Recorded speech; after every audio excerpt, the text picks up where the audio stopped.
Watson actually looks... No, it's still basically the same face, it's just better. The music is actually fantastic, I gotta say. Gotta turn that up just a smidge.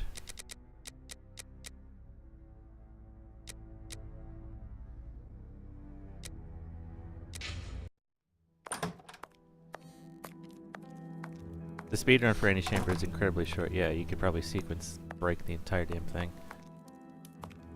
Alright, let's find out what we're doing. What should we do next, Holmes? No, you're We supposed must explore all our There we go. leads. Let us take a look at the map of London.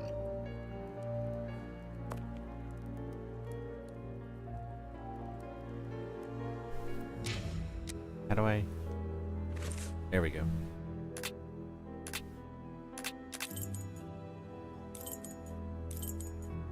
Westgate Jail, Kensington Gardens, Whitechapel Street. Oh, we can go back to Whitechapel! Oh, no way, we can go back to Whitechapel. I will, Westgate Prison. but let's just go left to right.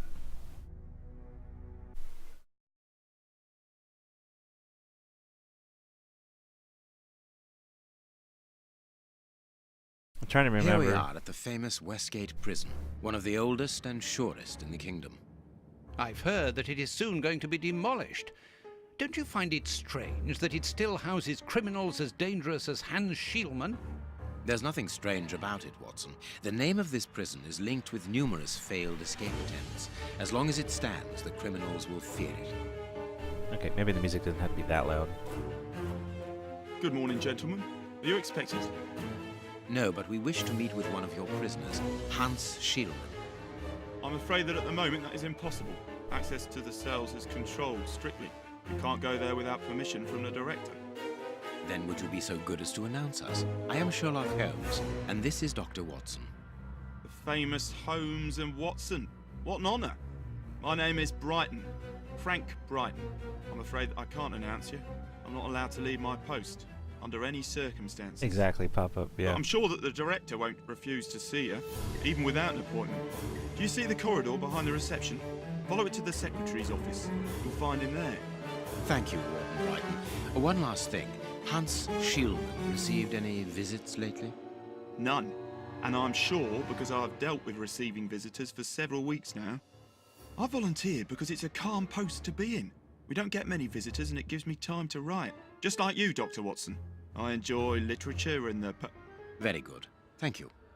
Don't cut the man off. That was very impolite, Holmes. That man admires our work. You could have given him... Another time. Let's go and meet the director of the prison. Thank you for scolding him, Watson. You need to do that more often. Oh, got it. Stutters when it's saving. Antechamber gave you a headache? I don't doubt that. It got to a point when I was playing it before that it was just like, okay. Brain melted. Yeah. That'll be a little bit better. Alright, visitation rules and regulations. Newgate Prison. You're allowed each... Nah, don't need to see that. Beware the fly. An actual warning about flies. Rules in order. This is decidedly tense music. This is the entrance to the ord... Oh. Yeah, at least it actually auto-saves. Good point, yeah. Admin. Cleaning materials, otherwise known as a broom cupboard. Nothing of interest here. Closed. Just be so easy to put a knife in his back. No. What am I saying? Half expecting to be able to have access to that. Closed. That's got a lock on it. With an actual keypad? Sorry, what? Although it's got like a punch card slot on the top of it, so maybe it activates with that. Sorry, but this area is prohibited without a pass. Please leave. Look, you We guys must see the prison director quickly. only say that when I'm playing as Watson. Yeah, sorry. I wasn't role-playing correctly. I apologize. I'm Sherlock right now. I have to be arrogant. Closed. I don't know how much Watson I'll be in this one Closed. compared to Closed. Jack the Ripper. Locked. I can feel a draft. This must be the access to the inside yard. Okay. Yeah, we entering way Closed. to nowhere. Cloakroom. Closed. Staff cloakroom. The locker room. This is where the prisoner's things are kept. Closed. Thanks, Watson. I'm just looking at everything around here like, okay, what are we going to be able to do? Let us go to the secretary's office.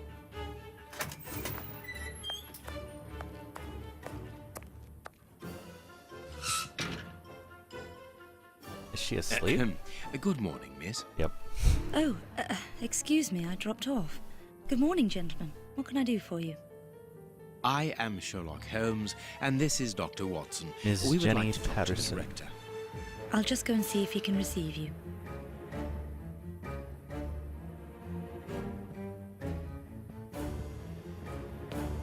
Tiredness, pale face, stiffness.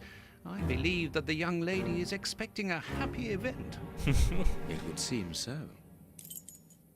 Does it mean she's pregnant? What should we do next, Holmes? That we'd ransack everything in the meantime. That's what we do. This small rack is for urgent letters to be given immediately to the director. This charming secretary is Miss Jenny Patterson. Hot tea. With lemon. Ooh. Ooh. Looks like a proper tea. I want some. That color.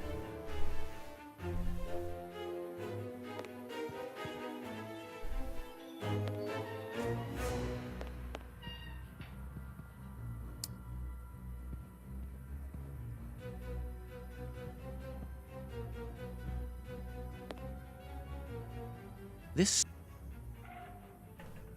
Surprised there's not much else I can the do. director's office, Mr. P. Patterson. No need to go in there. Strange. The director and the secretary have the same name. Oh yeah. I'm delighted to meet you, Mr. Holmes. I am Paul Patterson, director of this establishment. How do you do? You wish to talk to me? Yes. I hope this unexpected visit isn't to announce bad news. No, do not worry. We are investigating an affair of the highest importance, one which could potentially affect the security of the kingdom. Therefore, it is imperative that we interview one of your prisoners, Hans Schielmann. Hans, the rat killer. He's been in here for a long while now, and he's had no contact with the outside. How could he be involved in such an affair? That is what we would like to find out. And you have been commissioned by Scotland Yard? Evidently. Very well. I have complete confidence in you, Mr. Holmes. I will draw up a pass that you should give to Warden James in the guardroom. He will show you to the cells. Thank you, Director. Keep me informed of your progress. And if there is anything else, don't hesitate to let me know. We shall certainly do so. Yeah, but seriously, that tea over there looked good. Miss Patterson, you have the same name as the director. Are you related? Come, Watson. Anyone who might have made the slightest study of anthropology would have noted the similarities between the young lady and her father. Mr. Holmes is right, I am his daughter, but he doesn't like to talk about it. I think he's afraid of being accused of favoritism. I'm sure it was your qualities alone which secured you this position, miss. If you must try out your powers of seduction, then what do you say about using them on the rat killer? Oh, goodbye, miss. Goodbye, gentlemen. How about actually pointing the camera at the person I'm speaking to? That would be kind of nice. Oh, hey, I still have the same matchsticks, apparently. Same pocket knife. Rope, the rod. There's my pass. Okay.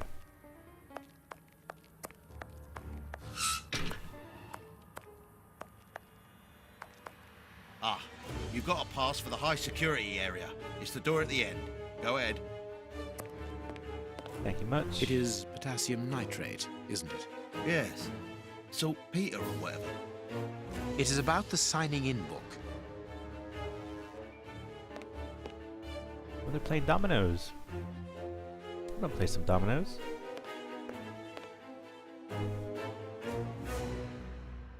My name is Peter James, Chief Warden, and this is Deputy Warden O'Sullivan. I imagine I will find Hans Schielman behind these bars in the basement. Yes, the high security cells are down there. Is this the only access? Yes, there was a second door at the end of the main hall, but it's been blocked up as a security measure. Thank you, Chief Warden. Something tells me. At your service. If you require further information, Warden Mackenzie will help you. He's at his post in the basement. We're gonna maybe have something to do with that second door. Mr. Holmes, I am a huge admirer of yours. I have followed all your cases and successes with the greatest interest. What enthusiasm. Have you ever thought of a career in the police force? Have I thought about it? It's my dream. And I'm going to try my chance once this establishment closes down. I'm studying hard for the examination to get into police school. Inmates. Let's ask Tell about me those. about the prisoners, Warden James. We only have a few. As you might be aware, the days of this place are numbered. Therefore, we no longer receive new prisoners. Those who are already here are among the most dangerous in London. We have 3 at the moment. Hans the Rat Killer and the Flint Brothers. The Flint brothers. Ooh. Yes, 2 rather simple-minded maniacs who detest one another despite their relation. They massacred their parents and decapitated their neighbours. It took more than 9 policemen to overpower them. Yikes. Pop up. I put the pass out in my hand. That's why it was up in the top right corner. I flipped over to it, so I had it equipped or whatever. Wasn't in my pocket. Come on now. See you later, Mr. Holmes. Keep up. These weapons are obviously ready to use in case of emergency. It is the guard's guest book, perhaps for distinguished guests. I'm glad to have been of service, Mr. Holmes. See you later. Anything I'm else? glad. No. See you. Oh my god. Oh, they were speaking in turn. I was gonna say The they had the guards same must voice. spend long hours here. Yeah, we did have to shove items in their face multiple times before they. Yeah, I know. But hey, guess what? This one's come along a little ways since the last one. Here's the famous high security area. Warden Mackenzie, at your service, sir. Good morning, Warden. Guy must be I have bored. a pass which allows me to speak with prisoner Hans. Very well. It is the cell at the end to your left. I'd advise you to walk in the middle of the corridor. Don't get grabbed. That's what he's saying. Oh yeah, there it is. That's the alternate entrance or exit.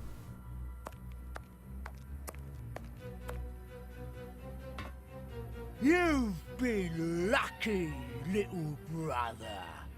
Otherwise, your goose would have been cooked. Hey, brother. Lucky for you that they caught you before I rearranged your dirty little rat's face. All right then. Who else do we have? Anybody? Did one of those doors just open?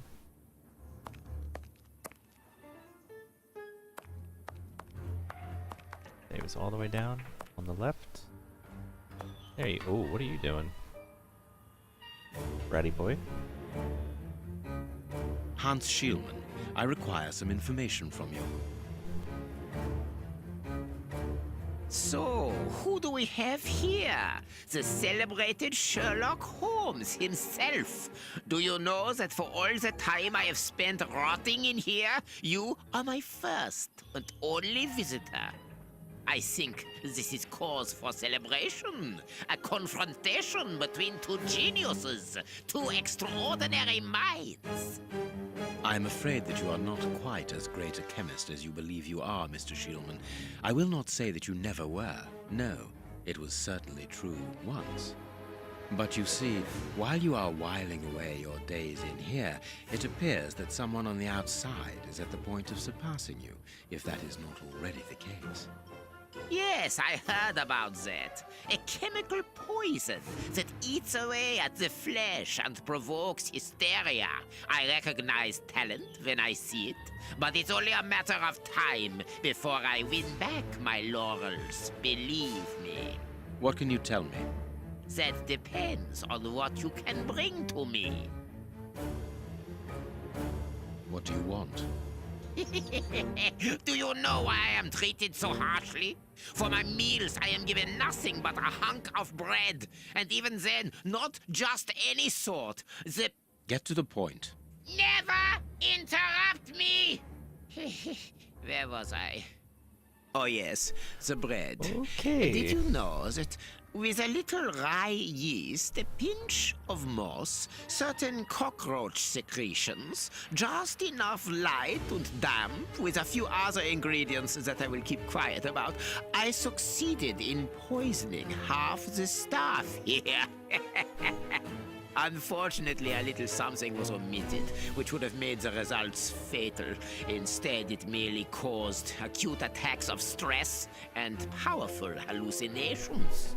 Even so, I got a great laugh out of watching them cry like babies when they saw their most primitive fears materializing before them. There absolutely is a certain hallucinogen You that you are can a make from monster, Mr. rye. Shielman. Thank you. That's accurate. It wasn't a compliment. But of course it was! You others, you ordinary, narrow-minded people, you are afraid of anything that you cannot comprehend. You call me a monster because what you find impossible to face is just the slightest fraction of my genius. If by monster you mean someone who is nothing like you, then it is a compliment.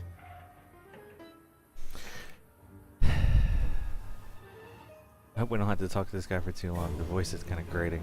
What do you need? Very little. Just something to write with. You see, my brain races like an engine with too many thoughts. I see them crackle and explode into thousands of formulae right in front of me. What a torture not to be able to write them down.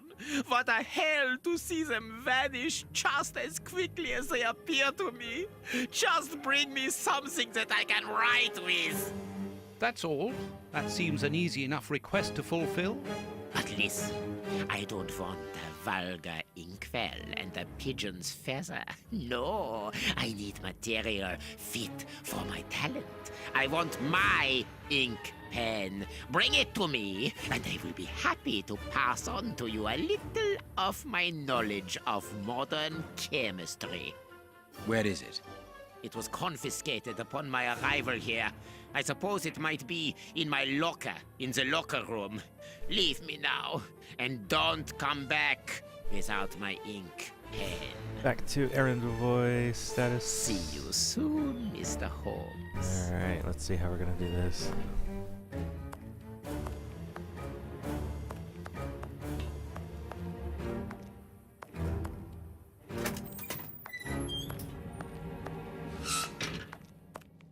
Ooh.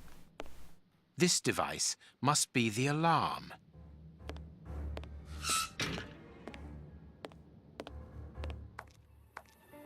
Lockers were Closed. not that one, not that one.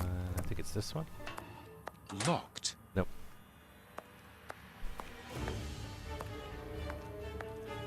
Closed. This is the one though, The right? locker room.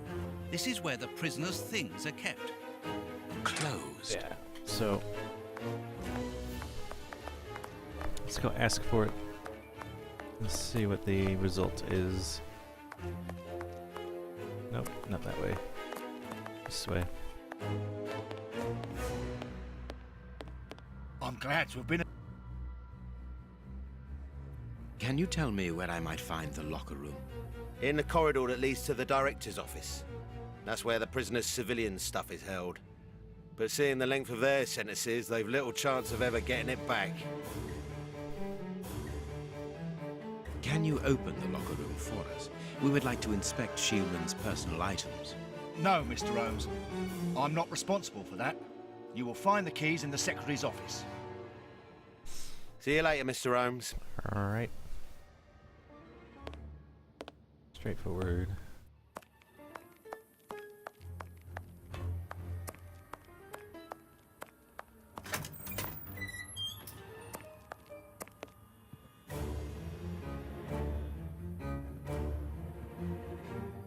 Miss, may we borrow the keys to the locker room? You'll need authorization from the director to open that door. If you wait a moment, then I will inform him. We will wait, thank you. Anything new, Mr. Holmes? Is your investigation advancing? Mr. Holmes, have you been able to get what you wanted from our lodger? Not yet. We must first cast light upon a crucial point, and for that we No. require your help again. Doofball, what's up, What man? can I This is do? exactly the music for Fetch the Ink Pen. It's been the music for the entire prison, basically. We need to examine Shieldman's civilian clothing. Very well, but be extremely careful. What do you mean? In that madman's compartment, you will find a strange little coded case which refused point blank to open when he was incarcerated. We did try to force it, but without success. Didn't you ask the experts? Of course we did. Experts from Scotland Yard came to examine it, but they came to the conclusion that it was better that the case remained shut than tamper with it too much. I see. They were afraid that some poison or other might escape if it was opened. Exactly. Bear in mind that this man Pop is up an and made some evil tea. Very genius, nice. a master poisoner, and that his poisons are never ordinary. Here's the key to the locker room. I give you the authorization to open it. Good. Thank you, Mr. Patterson. Miss Patterson, the guards are still waiting for you to put up the duty list. Do it as soon as possible. Without it, the changing of the guard cannot take place. Or had you forgotten? Okay, thank you for that little tidbit as well.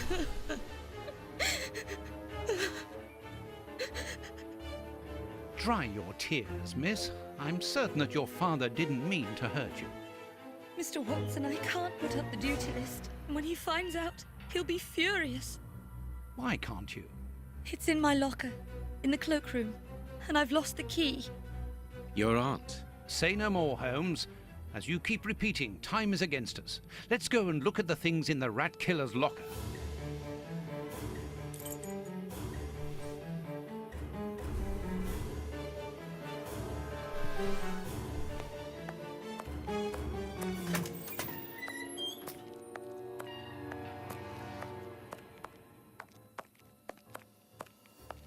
Alright.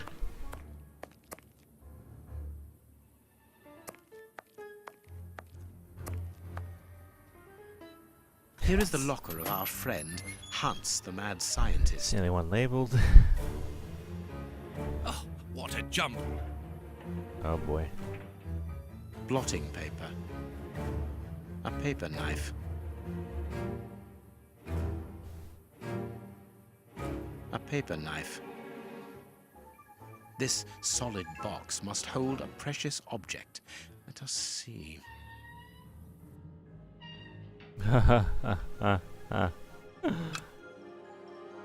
Nothing of interest here. As soon as the catastrophe came to be known, the alarm from mouth to mouth was blown, and the cry rang out all over the town. Good heavens, the Tay Bridge is blown down, and a passing train from Edinburgh, which fills all the people's hearts with sorrow, and made them something to turn pale, because none of the passengers were saved to tell the tale. God, that is tiny. How the Now there's something happened on the last Sabbath of 1879, which will be remembered for a very long time. William took as McGonagall. Nothing of interest here. Nothing of interest here. Nothing of interest here.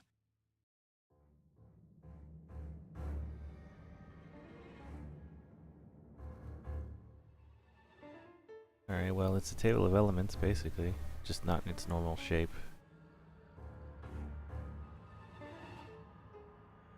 Nothing of interest here. You sure?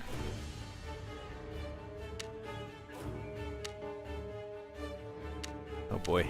Okay, so... I can't do that. I can't do that. I can't do that. I can't do that. Did they know all the way down to thorium, thesium? I can't remember what TH stands for. Oh, wait, no, there's two separate THs. Even, hold on a second. Helium, lithium. They're not in order either, now that I'm looking at it.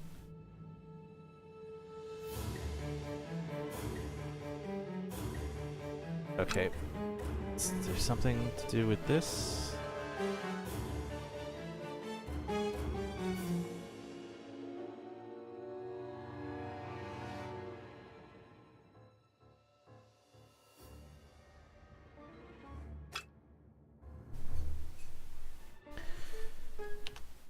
Oh, the music's gonna stop, of course, while I'm tabbed out.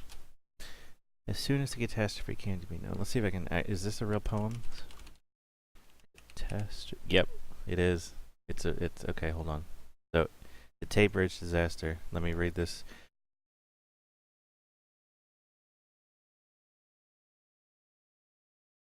It's an excerpt from it. It's not the full poem. The full poem is actually quite long. So tell you what, let me read the whole thing. The Tay Bridge disaster by Knight of the White Elephant of Burma, William McGonagall.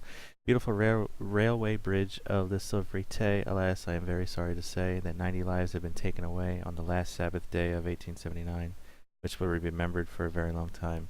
It was about 7 o'clock at night, and the wind it blew with all its might, and the rain came pouring down, and the dark clouds seemed to frown, and the demon of the air seemed to say, "I'll blow down the bridge of Tay."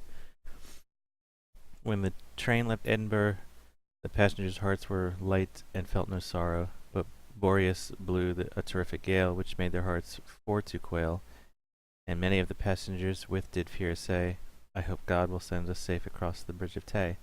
But when the train came near to Wormit Bay, Boreas he did loud and angry bray, and shook the central girders of the bridge of Tay on the last Sabbath day of 1879, which will be remembered for a very long time. So the train sped on with all its might, and Bonnie Dundee soon hove in sight, and the passengers' hearts felt light, thinking they would enjoy themselves on the new year with the friends at home they loved most dear, and wished them all a happy new year. So the train moved along the bridge of Tay until it was about midway. Then the central girders gave a crash. Central girders with a crash gave way, and down went the train and passengers into the Tay. The storm feet did loudly bray, because 90 lives had been taken away on this last Sabbath day of 1879, which will be remembered for a very long time. So here is the portion that's actually on the card here. As soon as the catastrophe came to be known, the alarm from mouth to mouth was blown, and the cry rang out all over the town, "Good heavens, the Tay Bridge is blown down!" And a passenger train from Edinburgh, which filled all the people's hearts with sorrow, and made them to turn for pale, to turn pale, because none of the passengers were saved to tell the tale how the disaster happened on the last Sabbath day of 1879, which will be remembered for a very long time. It must have been an awful sight to witness in the dusky moonlight, while the storm fiend did laugh and angry did bray. Along the railway bridge of the Silvery Tay, oh, ill-fated bridge of the Silvery Tay, I must now conclude my lay, by telling the world fearlessly without the least dismay, that your central girders would not have given way, at least many sensible men do say, had they been supported on each side with buttresses. At least many sensible men confess. For the stronger we love our houses do build, the less chance we have of being killed.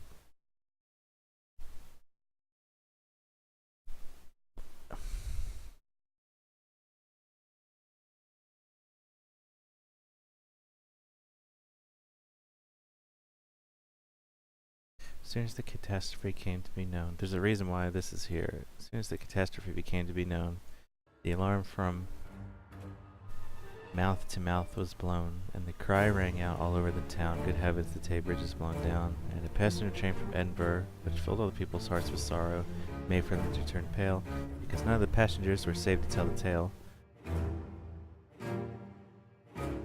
How the disaster happened on the last Sabbath day of 1879, which will be remembered for a very long time. Have I ever heard the Elements song? Maybe. Apology, what's up, man? Haven't seen you in a while. Blotting paper. Blotting paper. Oh, I could have just picked this up? Really? A poem in Hans's handwriting. A poem.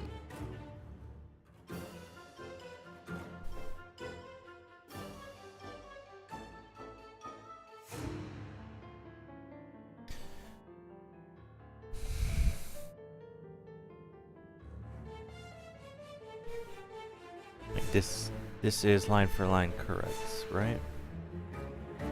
It is, okay. Yeah, pop up, go ahead if it's what you're talking about. You can link it. Go for it. Made them for to turn pale, because none of the passengers were saved to tell the tale. How the disaster happened on the last Sabbath day of 1879, which will be remembered for a very long time. William Topaz McGonagall.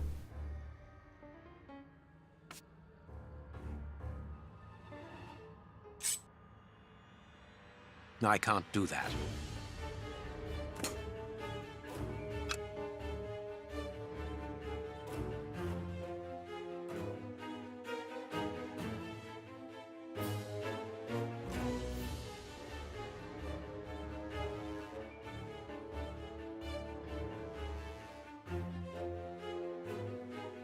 This music is just Nothing of interest here. Nothing of interest here. wacky for this. Alright, tell you what, let's actually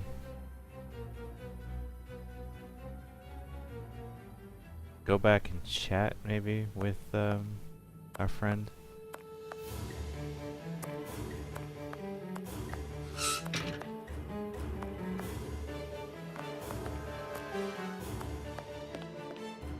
Sorry, Mr. Holmes. Oh, For what?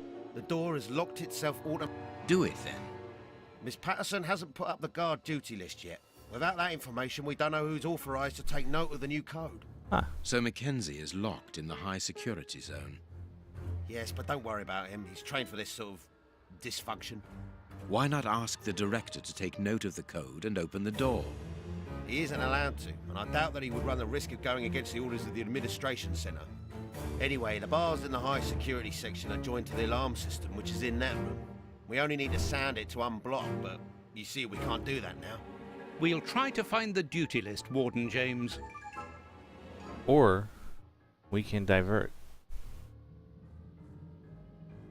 So, one more trip. Let me go back to the locker room, pick up the poem card, and see if I can use the magnifying glass at the same time.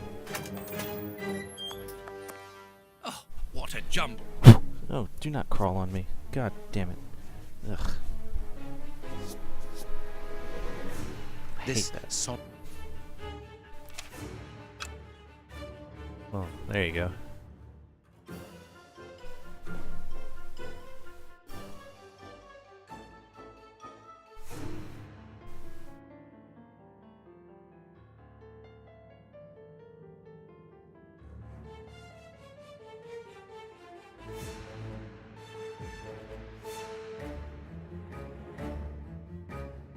No, maybe not.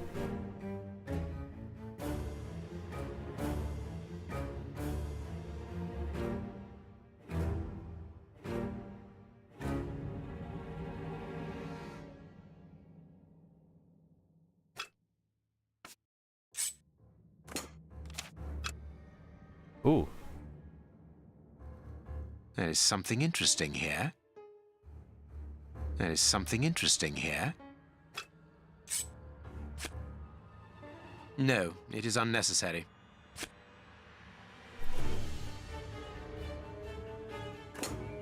This cannot be a simple coincidence. Blotting paper.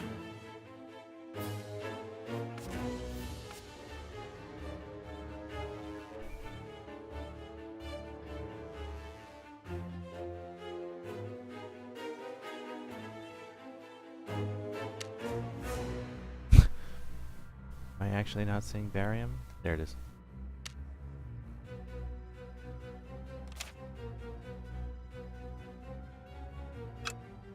Alright. Any other holes? Yep. There we go. I can't do that.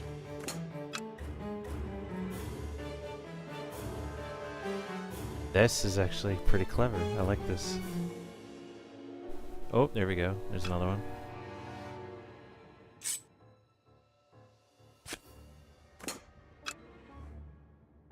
The only thing I didn't do was actually pick up the magnifying glass while I was holding everything, which I didn't know I was able to do. That's new.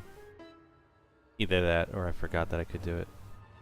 Is that technically? Nothing of interest here. Yeah. So I think that's all of them. And there's also something on my monitor that's making it look like there's another one right in the center of it. Can't have that.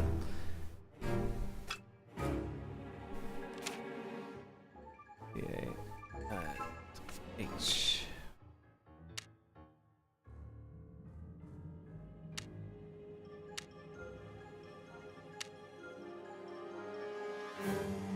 Woohoo! Got it. What is written on that note, Holmes? Later, Watson, later. We can give Hans his pen. Yeah, but now I can't actually give him his pen. A paper knife. Neat.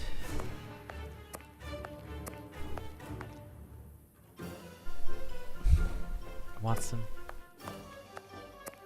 Alright. Let's go up to the secretary.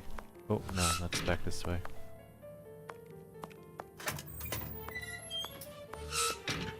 But what could I have done with the keys? But She dropped them in the tea. She lost the keys. She's like... Oh boy.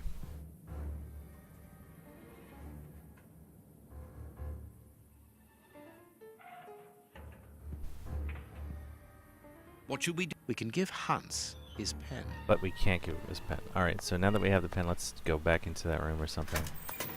And see if... Now I can... What a bunch of incompetents. Oh, hey. Oh, if I was as unprofessional as that, there would be murderers running all over the town. What's the matter? Are you a patient of Dr. Watson? Very amusing. I was going on about the dry cleaners in Westgate Street.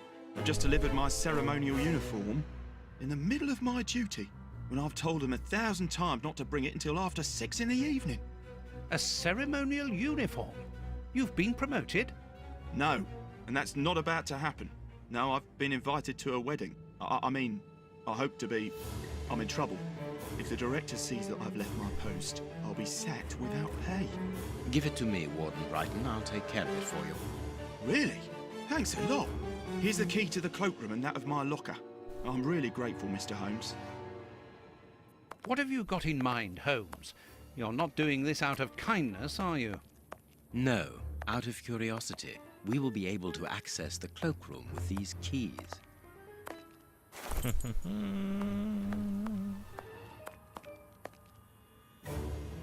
Closed.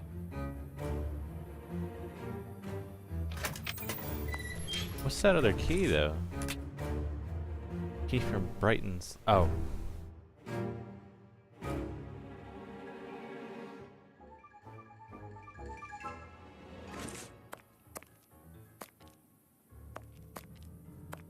Here is Brighton's locker.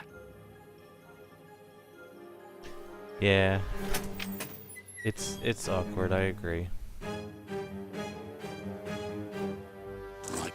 of soda. Brighton must have an upset stomach, caused by stress without a doubt. The name on the key is Jenny Patterson. That is interesting. Who's got a good Jenny's key there, huh? I need something. Bicarbonate.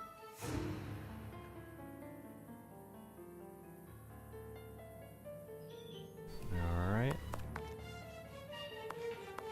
Miss Patterson's locker. Ha ha ha ha. Let us examine Miss Patterson's locker. What is that? She's got Settlers of Catan in her locker. The lock on this box is rather sophisticated. Incredible. Is Jenny hiding something?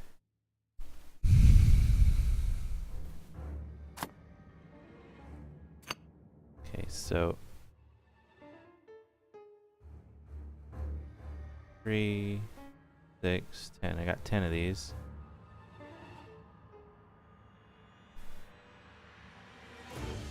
Wheat. Go for wheat. Yeah, wheat's pretty overpowered. I've never actually played Catan, unfortunately. I would love to. It seems like such a fantastic board game. Okay, so that's something on a top tile. That's more of a bottomish tile. This is like an outer tile like that. Somehow this is something towards the middle somewhere. Like this. And this would have to almost be like that. That can't go there.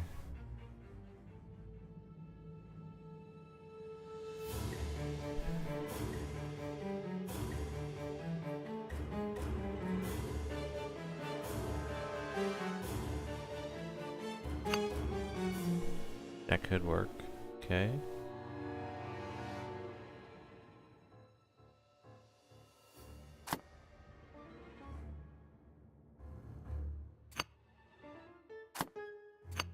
That cannot. Is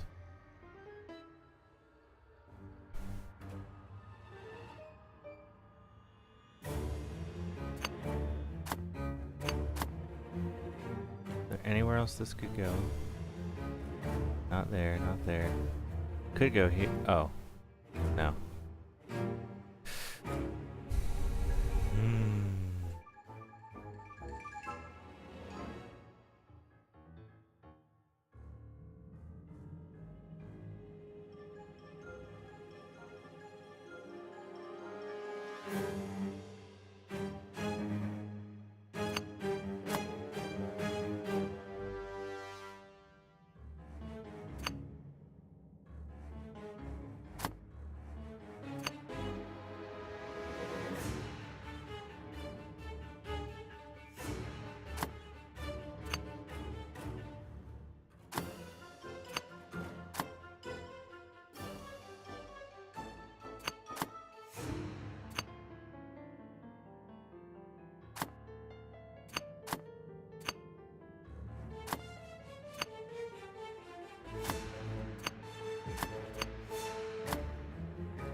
Oh, we are so close.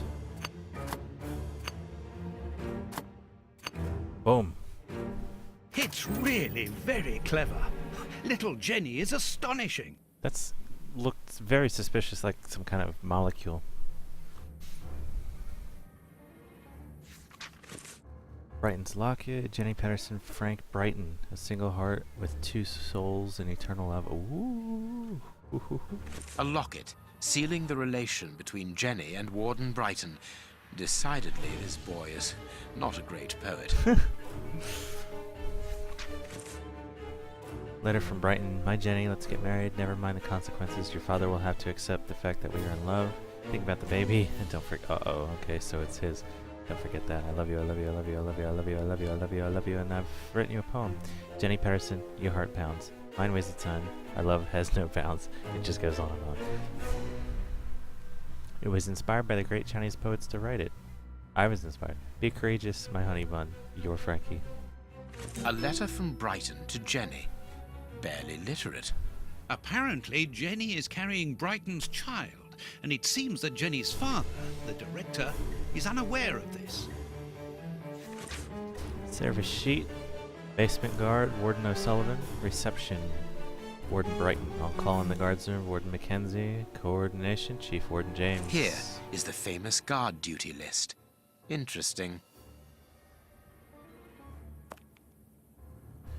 Alright. Now...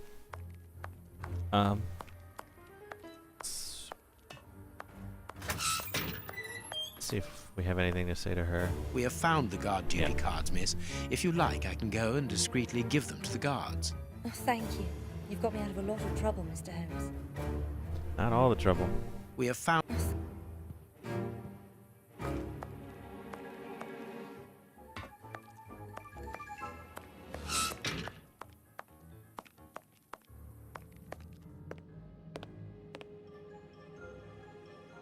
We have found Chief Warden James's duty list.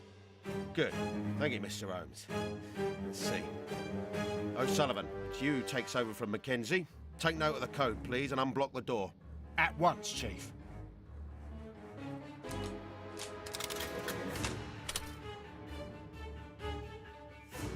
Ah, Mr. Holmes, could I ask you for a favour? Please do.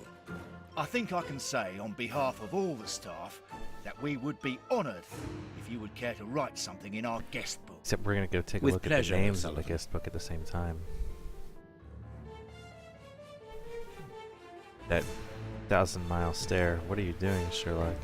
Jeez. You seem worn out, O'Sullivan. A good night's sleep would do you good. That was awkward. Good night's sleep would do me good. You're right, Mr. Holmes. Is something worrying you? As you know, Westgate Prison will soon be demolished, and I'm spending most of my nights studying for my exam to join the police. You understand, I have to think about my future, so sleep isn't a priority at the moment. Scotland Yard is always looking for young, competent, and motivated men. Would a letter of recommendation from me allow you to get some sleep? What?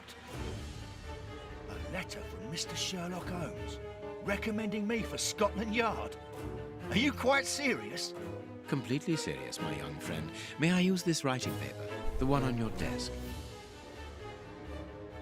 1,000 thanks, Mr. Holmes. 1,000 thanks. It is addressed to Inspector Baines, a good friend of mine. There's no need to remind you that it must be opened only by the person to whom it is addressed.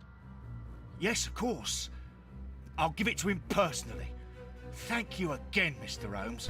Yeah, it sort of is kind of funny to think that if it was mocap like that, they're all just stiff and At your service, Mr. wacky. Holmes.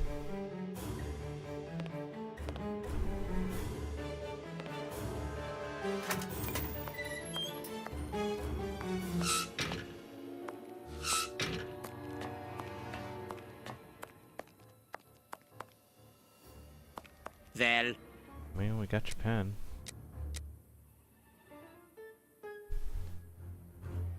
You have what you wanted, your precious pen. you seem annoyed, Mr. Holmes. I would even go so far as to say terribly worried. Why should you care, Mr. Shielman? Let's talk about that poison. I am not talking about you in the grip of natural emotions found in ordinary people who are confronted by the inexplicable. But as for Mr. Holmes, you are embarrassed, aren't you? Are you hiding something? That is enough, Shielman. You have kept your word. Therefore, I will keep mine. At this moment, the poison which so interests you isn't finished yet. Its maker is encountering great difficulties in attaining the desired results. What is the end result? Now, Mr. Holmes, the end result of any science, as Descartes once said, to become the master and owner of nature. Here we are talking about human nature, of course. And the creator's problem isn't so much the mixture as the durability of his creation.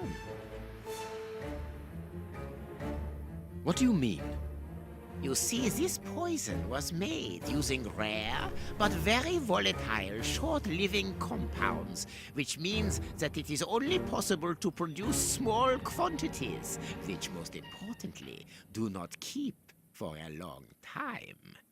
Conceiving such a product in a laboratory especially built for the purpose could be achieved by any good chemist. This is some kind of poison. By copying this alchemy on another scale and keeping it ready at any moment, observing the particular conservation and storing conditions that a substance of this type requires, well, that would need a genius. I doubt if the creator of this mixture would be capable. And you would be, of course. Of course. Luckily, you are going to spend the rest of your life in prison. Luck is cyclical. It always comes around again, sooner or later. As far as I am concerned, I have the feeling that the cycle is going to be very short.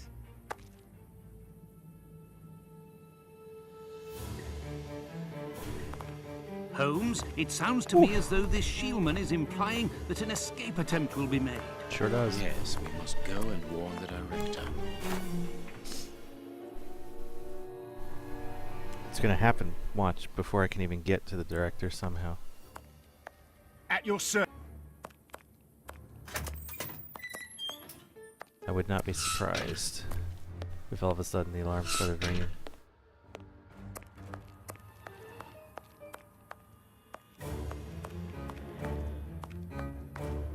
I cannot believe we're still listening to this music.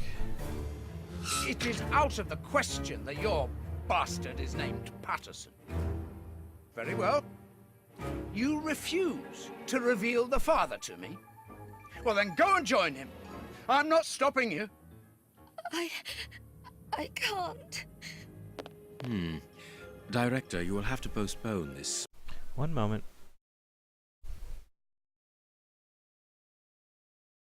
There we go. Family reunion. We believe that a serious scheme is afoot. We must act without delay. You're not thinking of... Yes. Shielman's words leave no room for doubt. It seems that he is planning an escape attempt. We strongly advise you to search his cell. Do you really believe that he's hiding something? Because I must make an official report and have a legitimate reason for doing a search. Director, if this prison is still in operation, it is solely because of its reputation. Think of the consequences of an escape. It would be closed at once. And what post do you imagine would be offered to the person deemed responsible? You're right. No one will escape from Westgate under Patterson. I will order an immediate search of Mr. Shielman's cell. Chief Warden James reporting.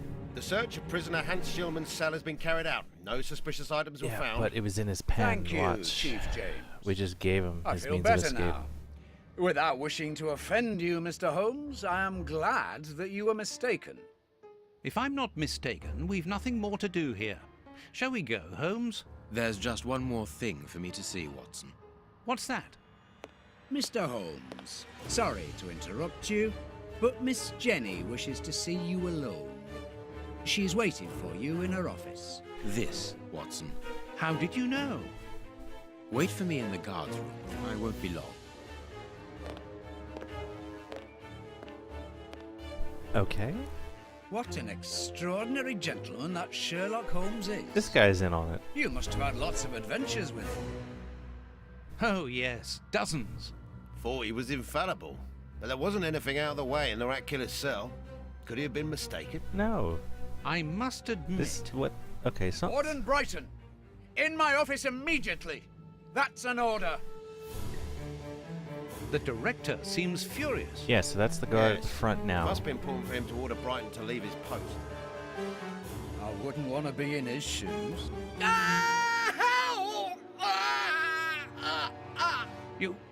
Did you hear that? Yes, that's not normal. I've never heard Flint shout like that. But why doesn't O'Sullivan sound the alarm? Follow me, Mackenzie. Let's go and have a look. I'll come with you. No, Dr. Watson, you're not allowed in. Wait for me here. Very well.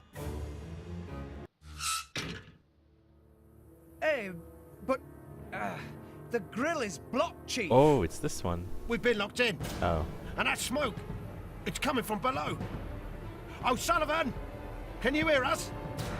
Sully, are you alive? Answer us, Sully. What's going on? Can I help you? Sound the alarm in the guard's room. That should unblock the door. Be quick. O'Sullivan might be in danger. It doesn't work. Locked. Hey, what are you waiting for to sound the alarm, Doctor? It's impossible. It's been damaged. I'll run and warn the director. No, Doctor. Our priority is to save O'Sullivan. Go ahead through the visitors' corridor and see if he answers your call. Very well. Take the keys. They're in our room. Alright.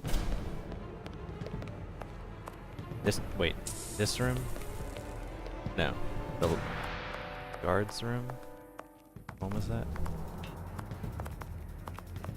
I must sound the alarm.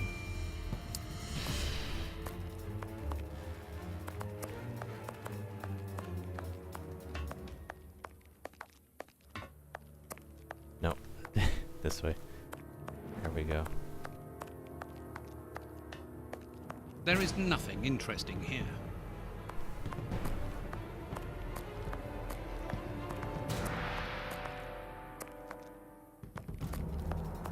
What room?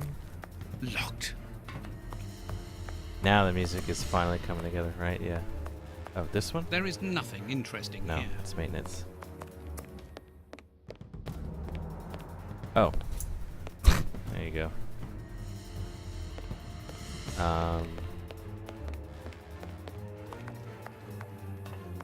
Come to this one? No. Useless! This door is blocked by the timer, but not the one below! Give me the keys! Quickly! Sorry, what?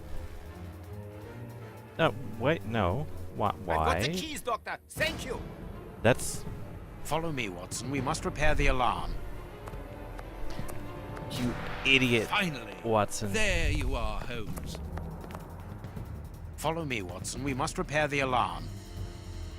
I'm going to turn on the system. Watson, you make sure of the contact. I hope that this isn't dangerous. Huh?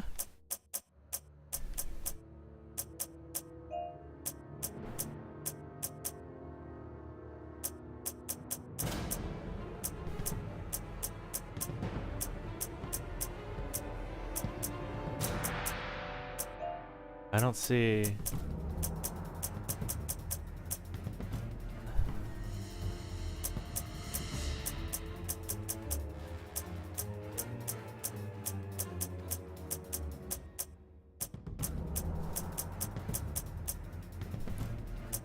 No, that accent was not hidden whatsoever.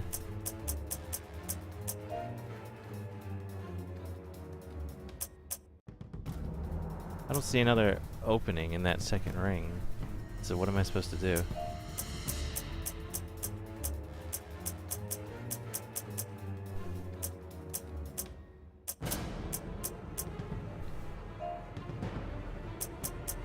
Oh my god, it just... That's all? It works. Perfect. It's open. Let's go down. Be careful. From what your colleague said, the flints are out.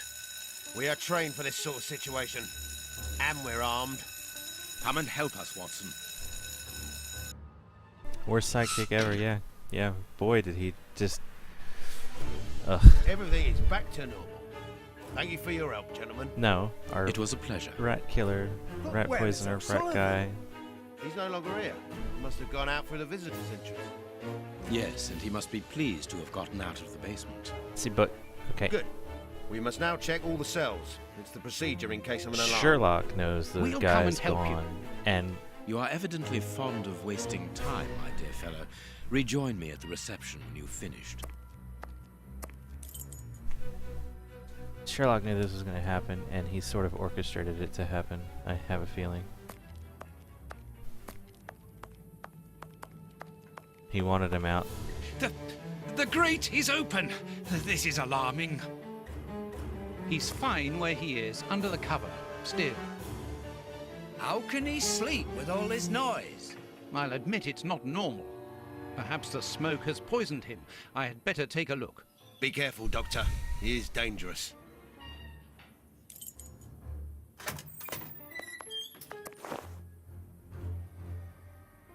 O'Sullivan! It's impossible. He was with us only a few moments ago. Or else... Or else it wasn't O'Sullivan. My God, he's escaped! The rat killer has escaped! Watson!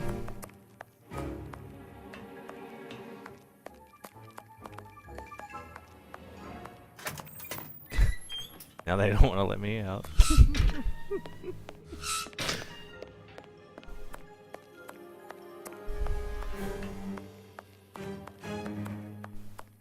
The door is locked, and I can hear shouting and crying.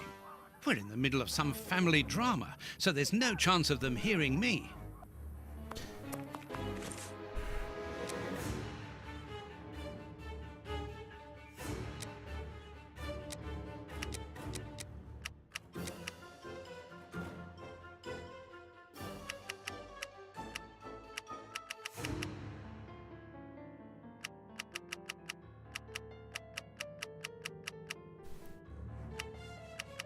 Where did Sherlock he was going? Reception?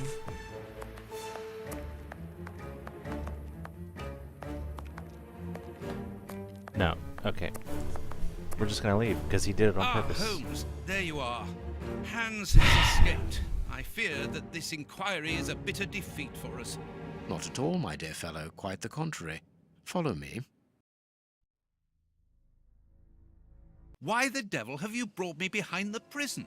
We have an appointment, Watson. Ooh, we got a fancy new... Look at this! They seriously bumped up how good the game looks now. Much nicer. Of an outdoors section. Yeah, and the neat thing too, Crimes and Punishment, when we get to that, Look who is waiting for is actually really sharp from what I've seen. Shieldman!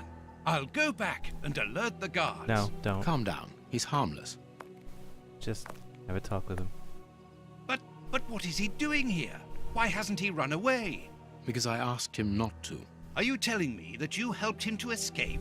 Quite so, as he wouldn't have been able to do so alone. But how? And why? He's a dangerous madman. Holmes, you've made me an accomplice in this escape. You owe me some explanation. And you will have them. But my priority for the moment is to remove our new friend to a safe place. I won't be long, but I must go alone. I'll rejoin you later. Just give me your next destination. Very well. I suppose you know what you're doing. How could you doubt it? Here, take the notes. They will help you when you write up the account of our visit to Westgate. So, where do I find you?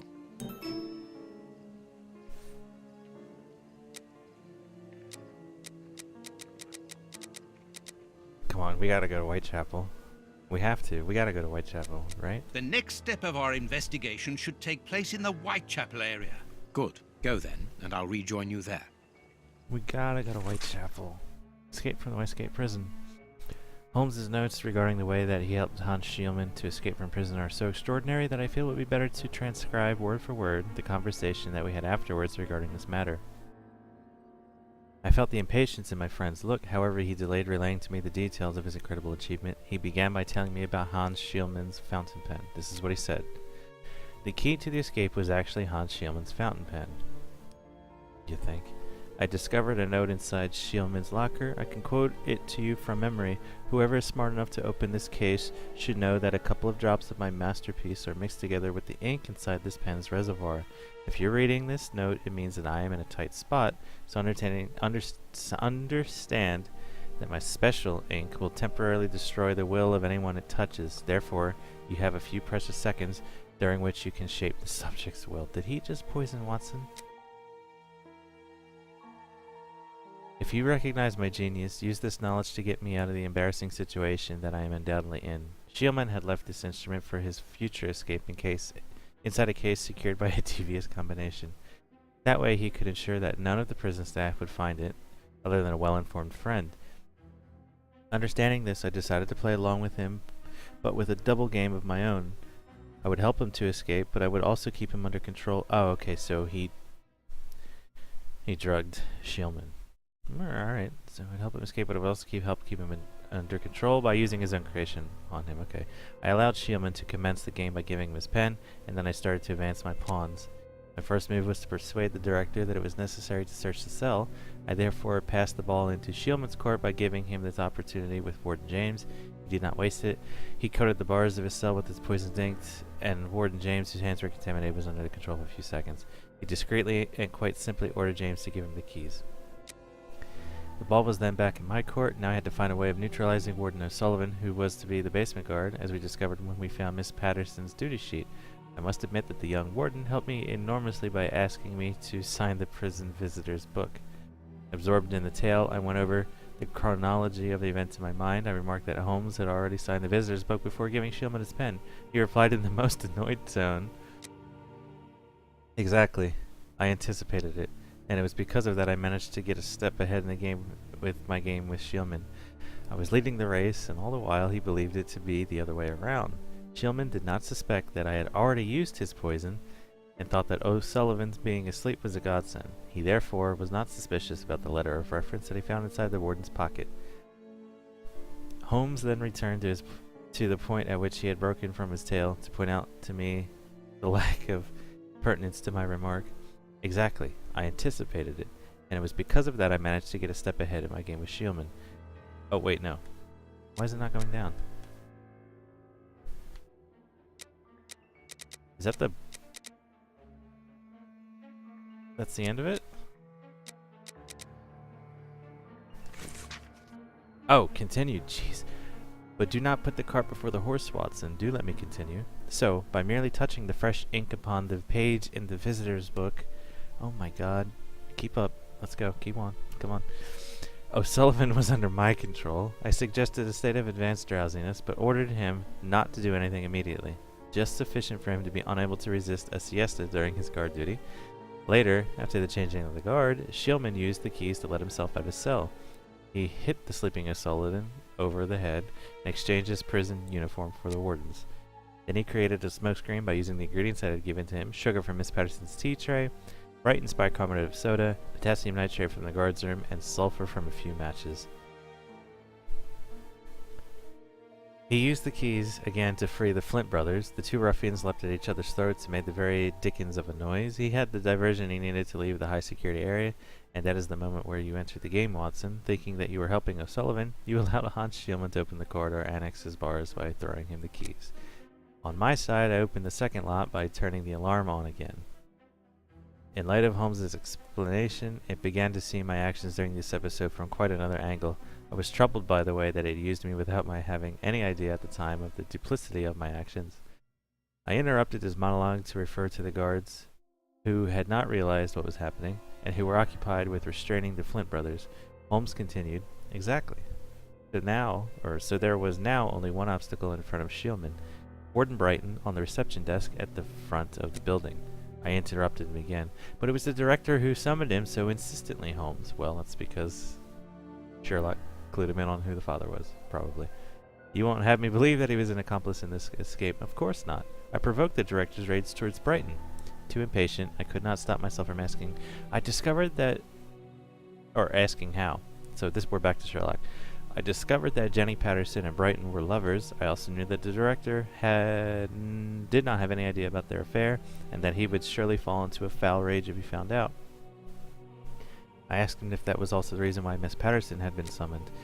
"Yes, she knew that I had opened her locket to find the guard duty list, and so she knew that I was that should probably say locker.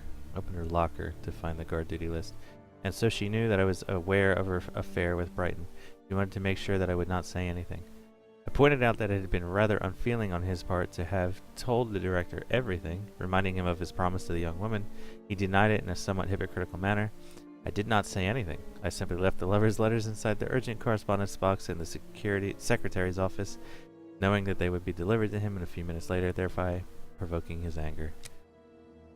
"You're such an ass." The director shouted at Brighton, who rushed off to the secretary's office. Shielman now had nothing to stand between him and the front door. Another question leapt into my mind, and not the least important one. Why did he not simply run away once he was outside? Why did he wait? I was not disappointed by my friend's answer. It is evident, my dear Watson, if he did not run away, then it was only thanks to that aforementioned step ahead of which I told you. He gave me enough time to write the letter of recommendation for O'Sullivan with the poisoned pen. It was in the pocket of the uniform, and Schumann could not resist reading it when he found it. But what was written in that letter? Not very much, just congratulations on your escape. Wait for me here. I gaped at him. And that is how the first and only escape from the most inviolable prison in the kingdom came to pass. A scenario which, without doubt, will prove to be the focus of police college studies for a long time to come as one of the most extraordinary escapes in the history of modern prison.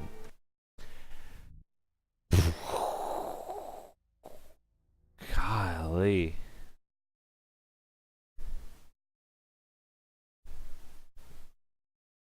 I'm nicely done.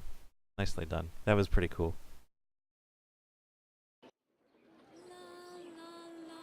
Oh, look, we're back in Whitechapel. Here we are in the heart of Whitechapel.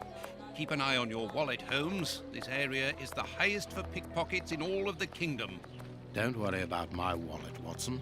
It would be easier to move Big Ben than to steal from me. Or to borrow a shilling from you. Amusing, Watson. Really very amusing. Can we move on to more serious matters? I'm listening, Holmes.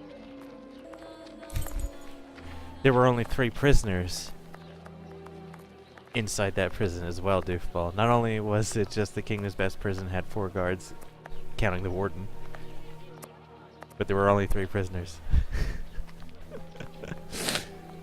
Oh my god, we're back! Look at it! Look how much better it looks! Look at this! This is cool. Yeah, I'm actually glad I'm playing them in order, because it's leading. Oh wait, look. They're using the same character models though. Look at the beard. That hasn't changed at all. Look at that. It's still the same beard.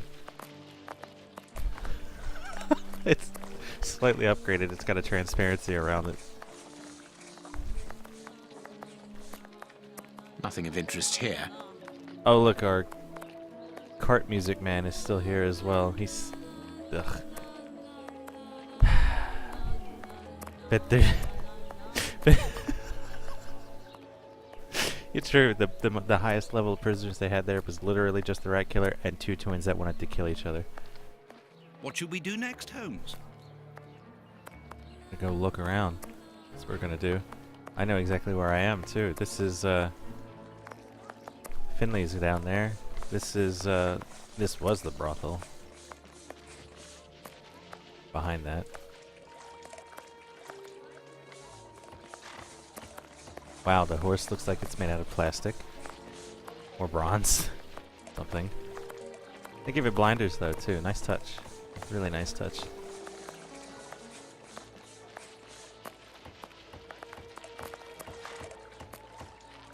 Yep. Pardon me while I just take in all the detail, because it's really just neat seeing Whitechapel 2.0. Whitechapel Street. We are in one of the main areas in the district.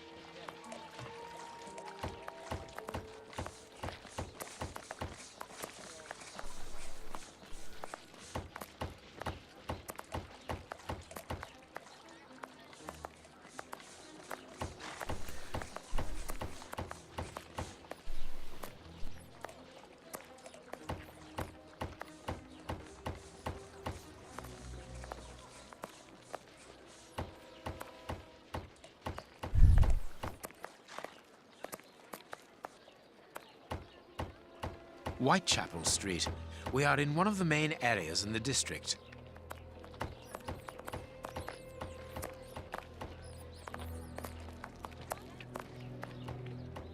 Oh wait, no. Here, this is the clinic. I'm in the back half of it. I'm not in the front half. Here's the public dispensary that we're looking for.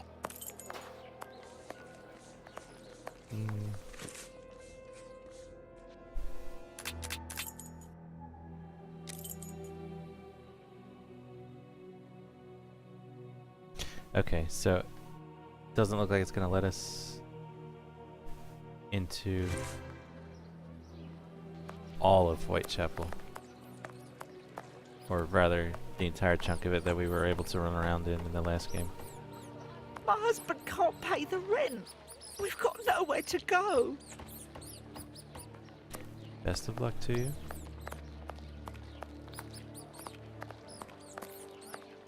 You know what, though, pop up? Okay, there's one. There's the twin, right there. Never mind. Wait, is that the same old woman model? Oh, she's a triplet. I gotta try to find the nasally guy. Yeah.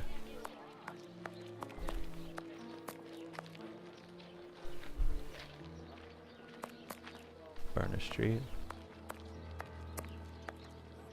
You're with the police. Oh my god, she's Then a... do she's something. People are dying of quadruplets. hunger here.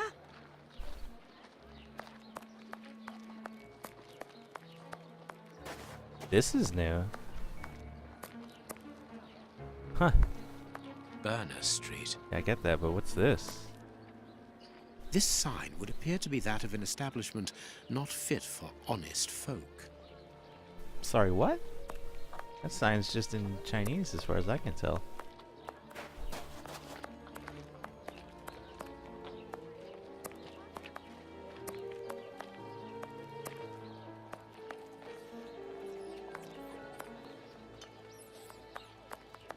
You know what?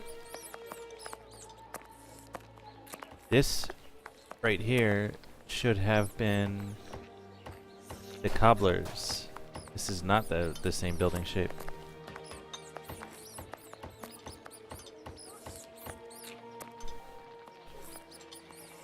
There's nothing left at all. I have to close. That was Sherlock reading that out what loud. Misery. Doof. I got an achievement called a very fine loafer for talking to him, apparently.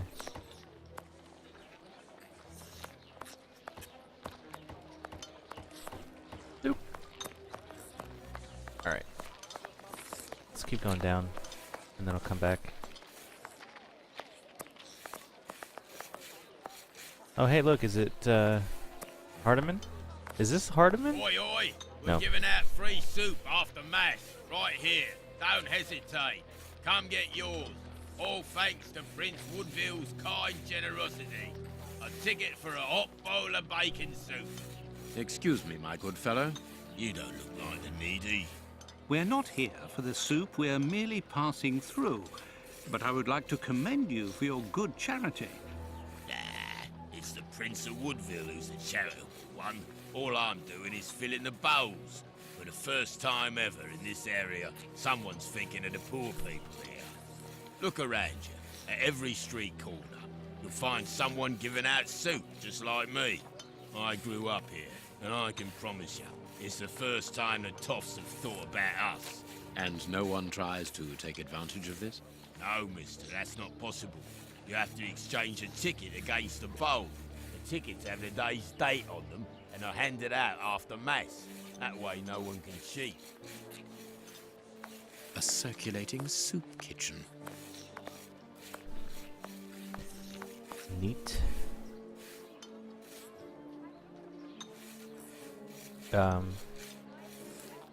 Holmes, the man from the soup That took a kitchen while. isn't only in voluntary service. Look, A money game. I'm starving. Help me, for pity's sake.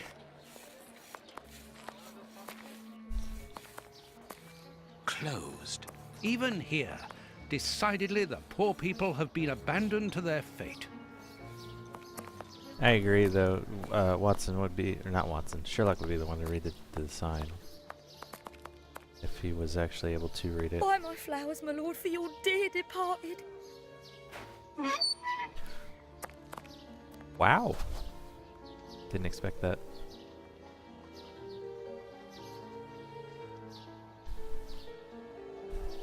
This cemetery is the very image of Whitechapel. Sinister, frightening, and ill-kept. What a terrible place for one's final rest. At least hunger no longer gnaws at them.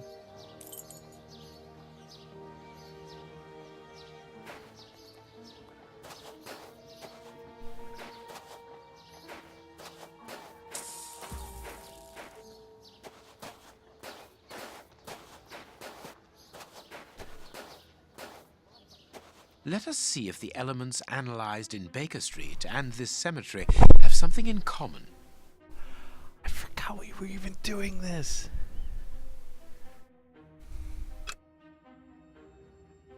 Black and damp earth. Earth freshly turned over, still damp. This dark, damp earth is the same type as that which was found at the Bishop of Knightsbridge's home. Right. It came from a grave, then. Oh, what a lovely thought. Oh my goodness. You know what? Where's... Yeah, this...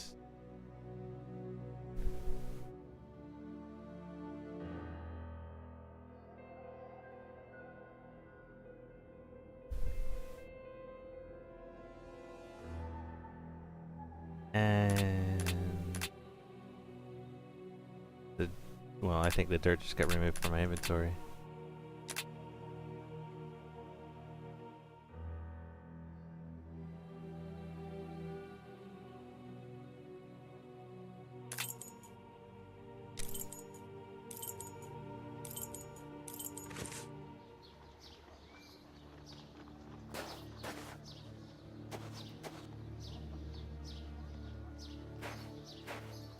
This must be the gravedigger's cabin. Well, judging by the state of this place, they don't work very often. Must have been Zombie Jack the Ripper. Nice, Pete.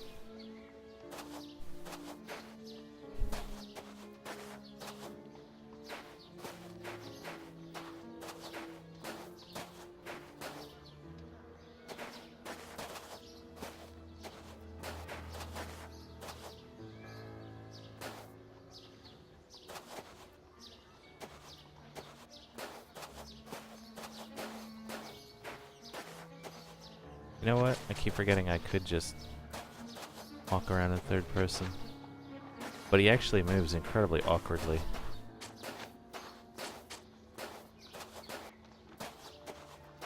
Closed. You know you want it? Let us see if the elements analyzed in Baker Street and this cemetery. Yep, I get the This idea. rope is only worn on one side.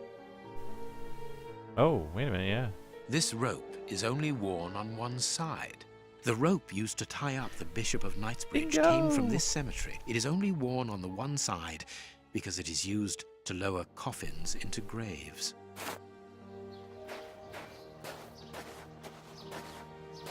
This shovel belongs to the cemetery workers. It's a leaflet distribution for the 19th of September. Through the generosity of Prince Woodville, a new distribution of soup is being arranged within the Whitechapel area.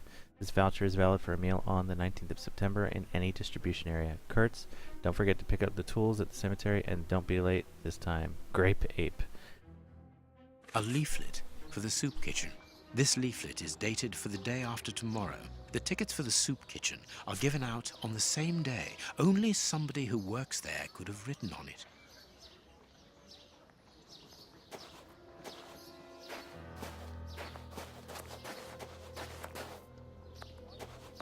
A cursory glance at the rest of these. Alright then.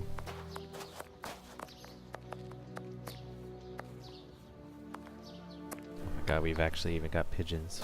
Wow.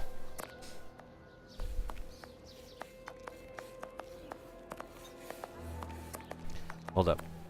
Are you? Yep. Yep. It's the same models. Great.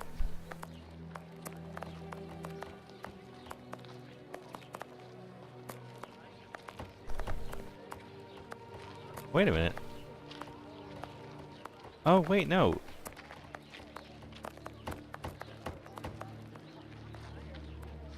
This...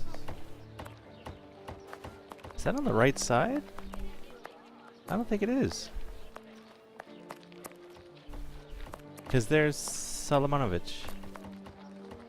Solomonovich, son of a bitch. What? Sorry, the market is closed. There's no more produce.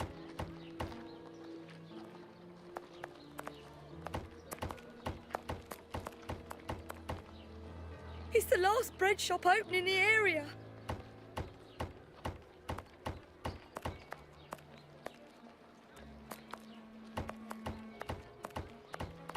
Oh my god. It's our nasal guy. Look at him. Here in all his glory. Can't talk to him though. We aren't investigating down there, Holmes, are we? Are you sure? That's Miss Bella. It's actually, that actually really is her. We aren't investigating. So, I wonder if we'll go back and say hi to her. Nothing of interest here. Yep. Alright.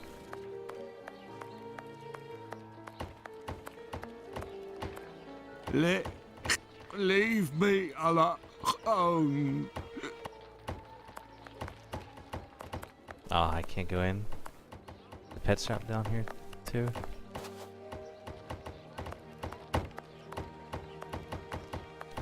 Yep. It is. Cool.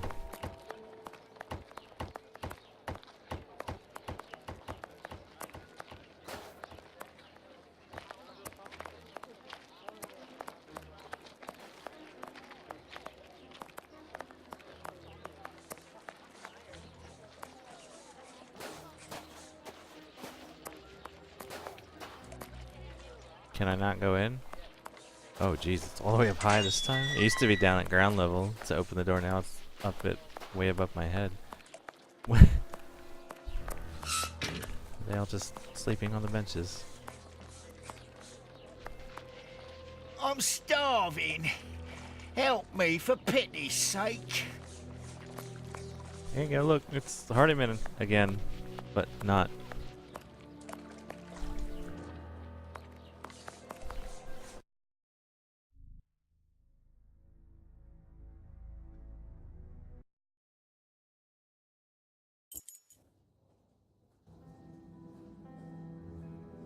No, I wonder if it's the same doctor. Looks like it is. Like all the sick lying here, this person is very quiet. Not surprising, Holmes, this person is too weak. She's obviously suffering from malnutrition, and for more than a few weeks now.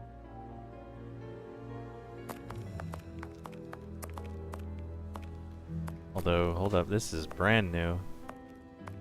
That was the end of the clinic. It was a tool chest here. It's been expanded.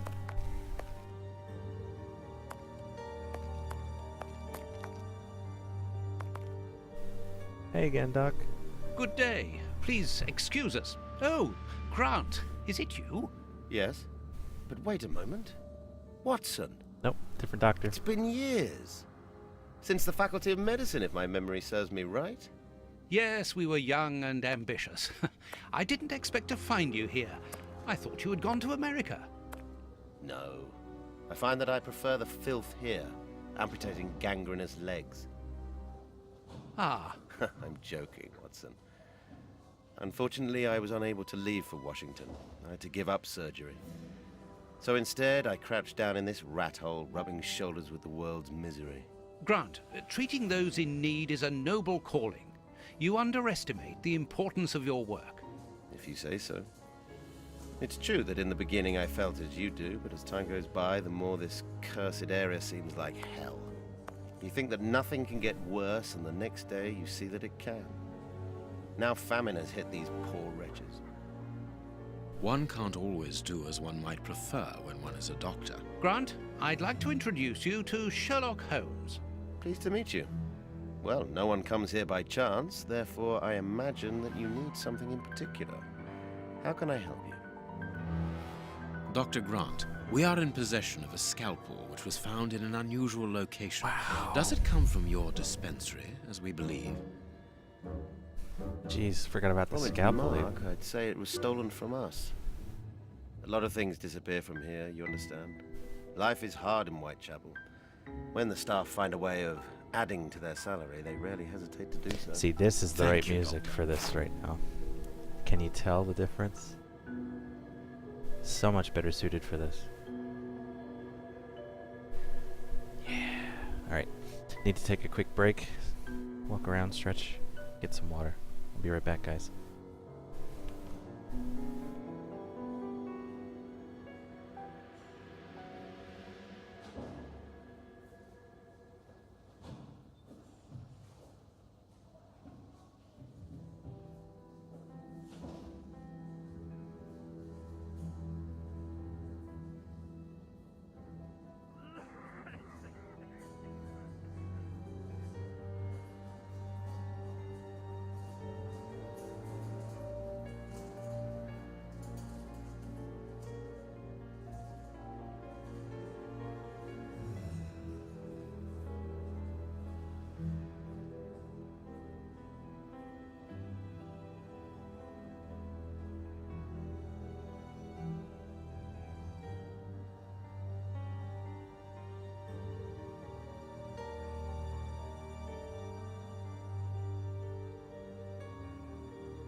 Look at that, it comes back, there's no issue. Oh, it's nice when the games actually run like they should. Alright, let's continue. Farewell, Doctor. See you soon, perhaps.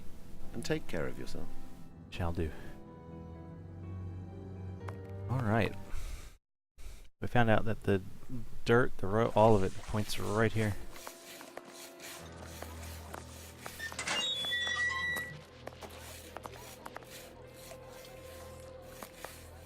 Let's look for a mobile soup kitchen, Holmes. Oh, right. You mean this one?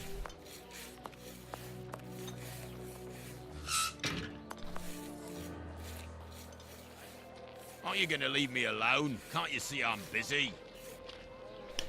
Let's ask about Great Babe. A bowl of good bacon soup isn't for you, gentlemen. We're looking for two people called Grave Abe and Kurtz. Do you know them? Can't you see I'm giving out soup? Alright. You again. You can't have any soup, you're too rich. It's for the poor, not the toffs. And what would you say to relieving two toffs of their wallets by giving them a chance at dice? With great pleasure. What do you want to bet? Your ring against my friend's superb silver watch. Holmes! I inherited this watch from my brother. It has a great sentimental value. Watson, show your watch to our friend here. Done. Make yourselves at home. All right, mister. First who gets 36 points wins. For rolling a die, you must reach 36 points in order to win. If your die shows the skull, all your points for the move are lost. Thank you, Pete.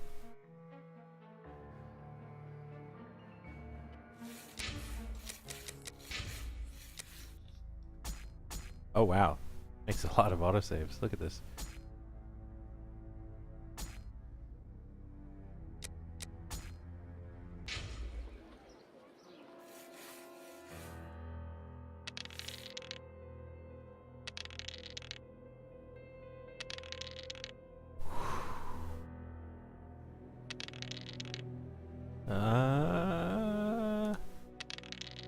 Oh no.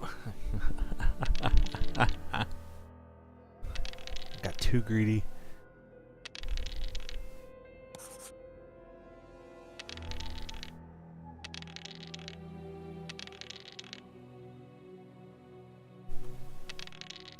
Wanna get okay.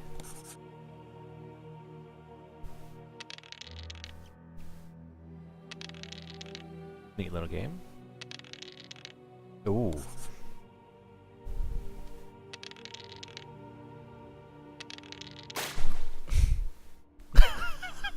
The noise, man. Jeez.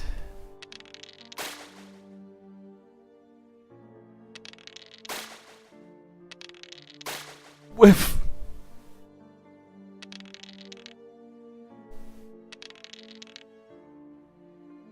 Nope, he wins. Oh, okay.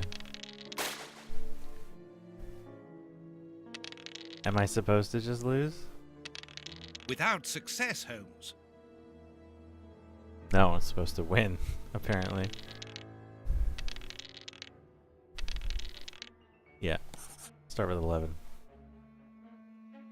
Totally not rigged, right? That was ridiculous.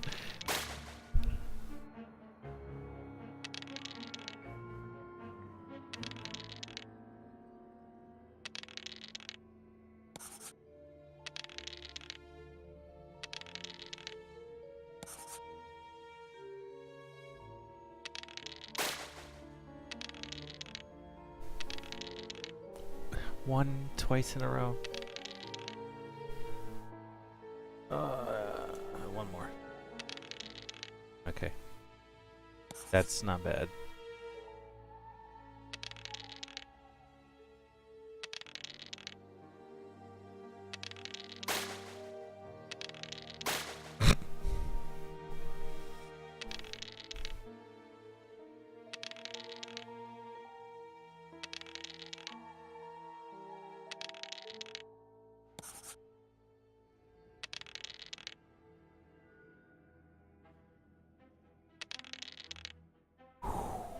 Perfect. Aren't you gonna leave me alone? Can't you see I'm busy? No, we get your ring now. We win. Hey, not so fast. We'll play again. Out of the question. You have lost. You owe me your ring. Oh, it means a lot to me, this ring. Me dad gave it me before he died. He choked on his own glass eye. Sorry, what? Me mum didn't get over the shock of it, and she killed herself by smashing her head open with her wooden leg.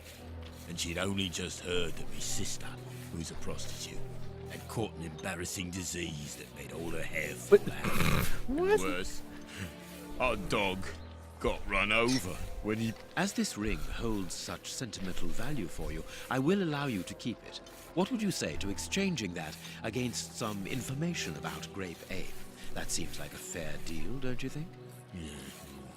Grape Ape works with us. He usually deals with the tickets, but we haven't seen him for a few days. Where is he usually to be found?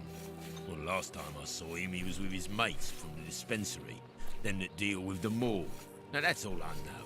It is quite good enough. Keep your ring, my good man, as a souvenir of your poor father. A souvenir of me dad, me mum, me sister, and me dog. Absolutely ridiculous. One further thing. You said that Grape Ape's friends work at the morgue. Which morgue? The morgue at the dispensary. I must say, they got a funny job.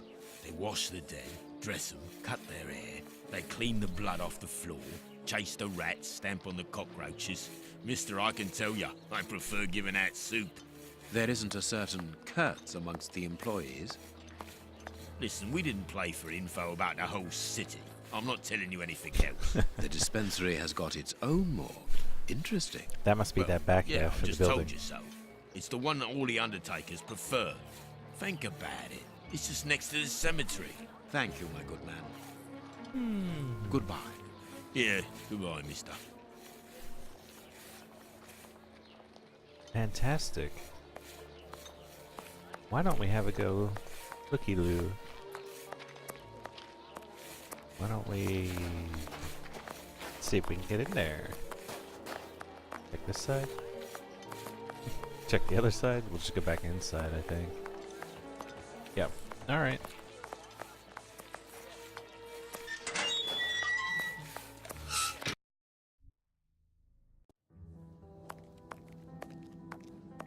How can I help you? Wanna listen to Tell the me, morgue? Doctor, do you have a morgue in your dispensary? Yes, it is the busiest place in the building. We would like to see it. The door at the far end. The one with the unpleasant smell. Very good. Farewell, Doctor. See you soon, perhaps. And take care of yourself. Mildly impressed that he's just gonna let us go back there. Wow. Look, Holmes, a list of the recently dead. How sad. I see names that have something in common. Ooh. Okay. But yeah, this was not here last time. It was a wall.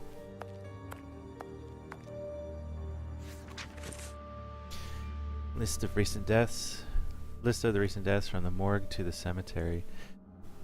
Sarah Ferguson, 56 years old, died of malnutrition. Oliver Boxall, 14 years old, died of malnutrition. It's going to be the malnutrition. They're all dying of it. David Levy, 45 years old.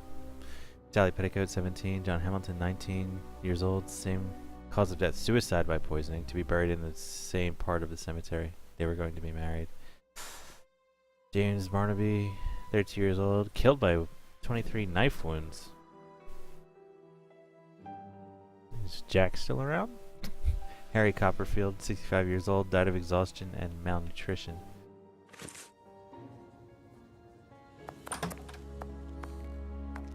I understand now why my colleague keeps quiet about his morgue. This place is a real mess. Concentrate, Watson. We must look for clues about Grape Ape's friends.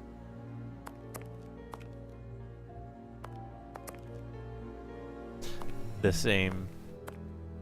It's exactly the same two paintings in the other game in the entire other building. That's fantastic. I love the casual reuse of assets.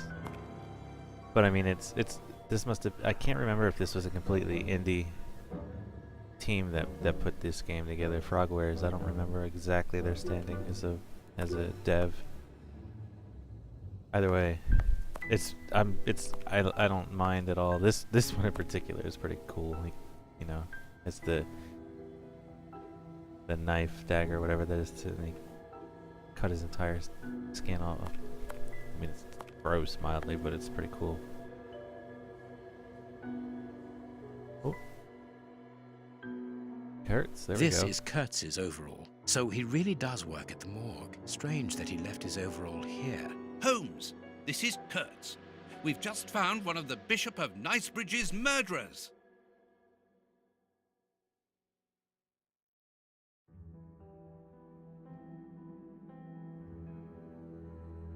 Take? What am I taking? There was something. Oh.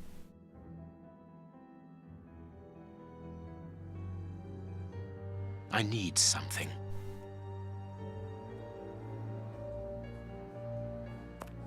Look at the state of the instruments. They've probably never been cleaned. Oh.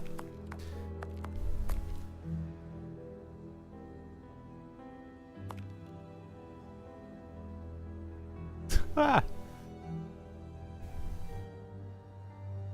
That's a mildly terrifying way to envision that.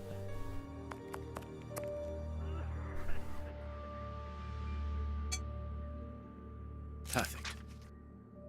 It's got a map on the back of it. Ooh. 2 keys. Nice. Got anything else? A small metal stem. Well, well, this Kurtz was carrying a lot of things. Yeah. No joke. You What's up, Eagle? How you doing, man? You're gonna spoil it? Yeah. If you knew what was going on, you could. Although I gotta admit, the fake spoilers you guys keep coming up with are fantastic. Metal core, pocket knife, scissors, fragment keys. Plan. Now,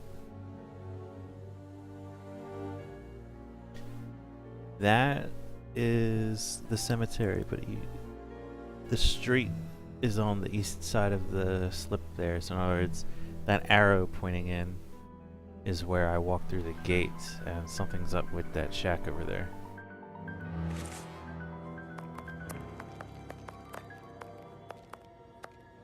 Busy and tired. Alright, man. Hey, thanks for stopping by if you're tired. Get some sleep then if you're tired. You got anything to say? How can I help you? Farewell. See you soon. Yep. We will take care of ourselves, thanks.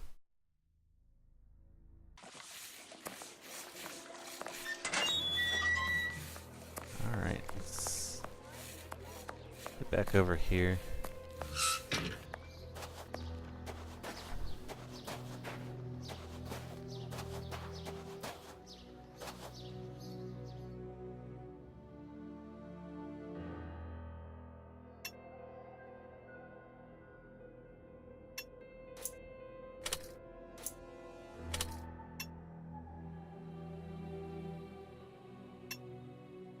Perfect.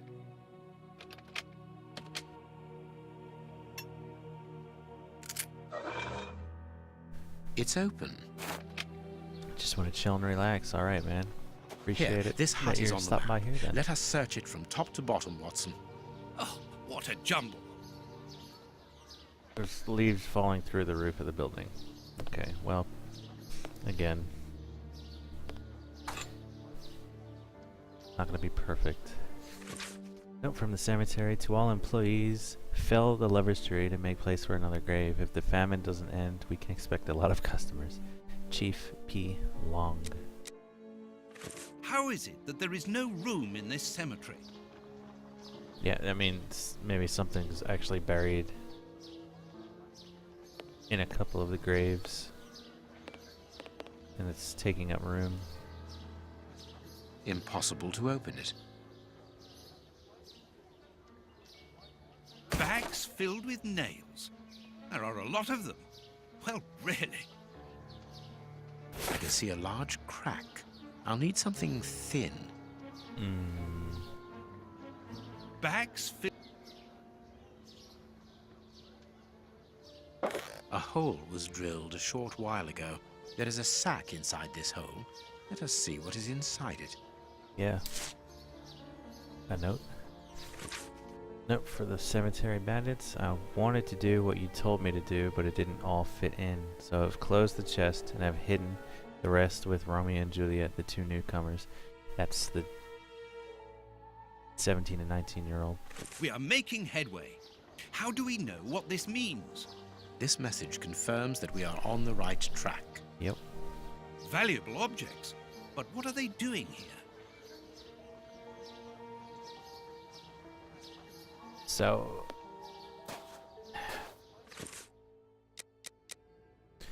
Sally Petticoat, 17 years old. John Hamilton, 19. That's it right there. To be buried in the same part of the cemetery.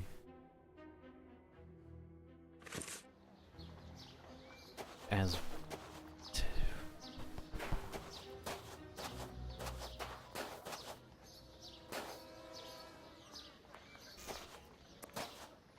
Wonder if I can go pick up the shovel now. This shovel. No.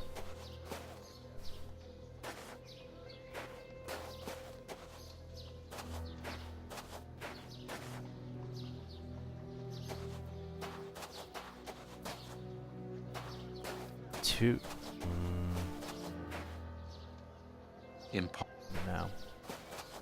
Oh, hey, there. Let us see if the elements analyzed in Baker Street and this cemetery have something in common.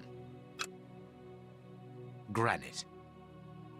These stones are of the same granite. I missed this. Granite.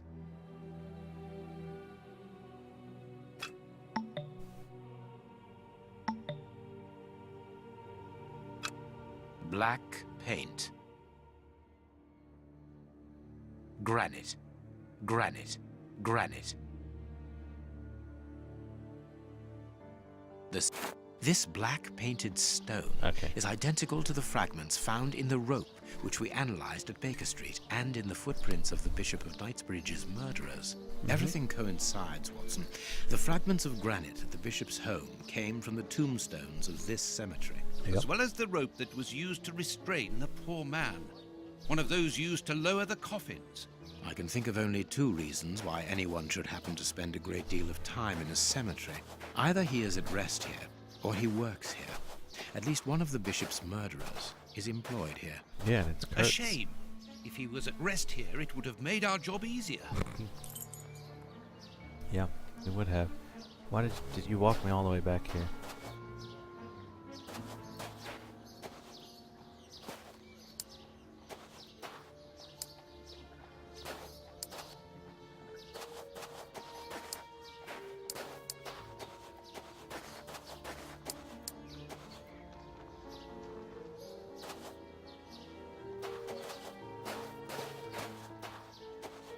Catching you up a little. Alright, so I just finished Sherlock Holmes versus Jack the Ripper as of last night. That took 3 nights worth of stream. I think close to probably around 12 to 15 hours total. This is still technically the first case that I'm working on.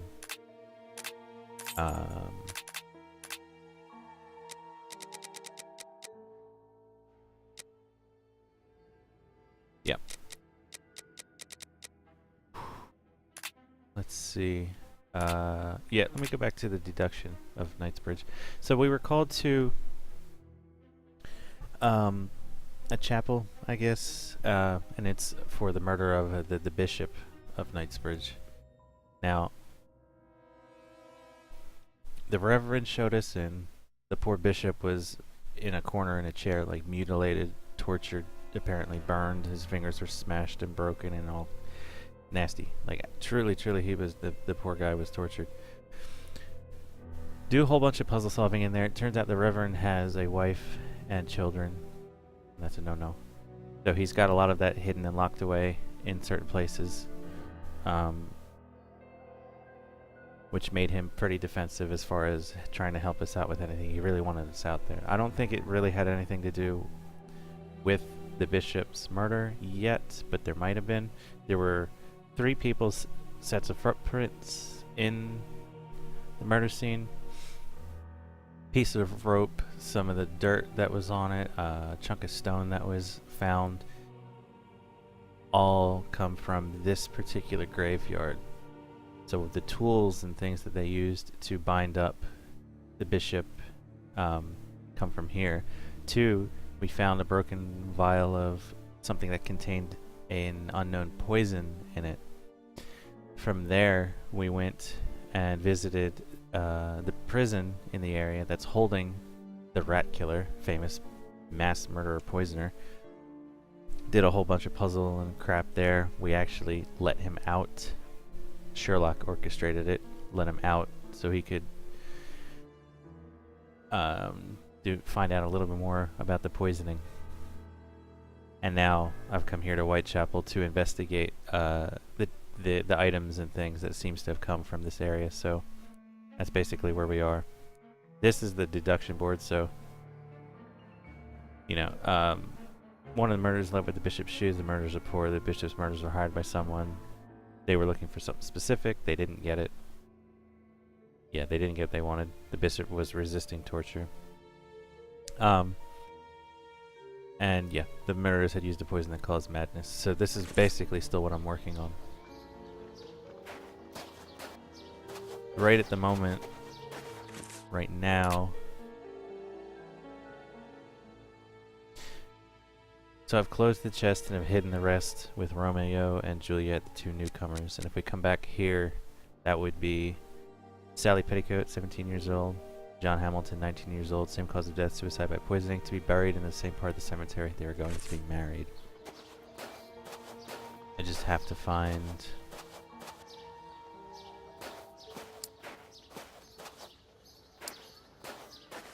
Oh. Hey there. Sally and John. Julia and... There we go. Here is our tree. Let us examine the inscriptions. Yeah, this thing. Sally and John. This design was the last to be done. Sally and John is engraved here as a symbol of their love. It's this one over here.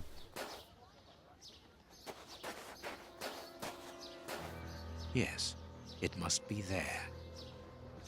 I need something. Now am I going to be allowed to go pick the shovel up?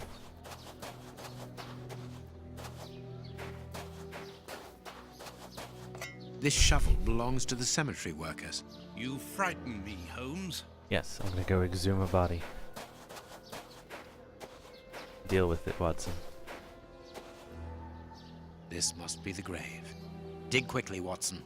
Very well, Holmes. He's going to make Watson do it, of course. Look, a metal box. It's puzzle time. On this box is rather sophisticated. This box comes from a bank. The criminals must have held onto it after a hold-up.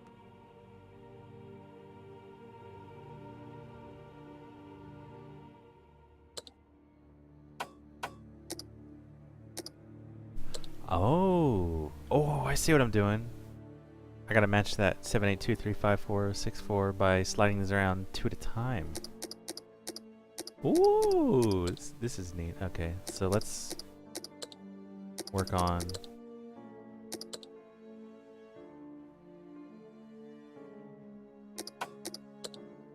So I can only take them in pairs. Got it.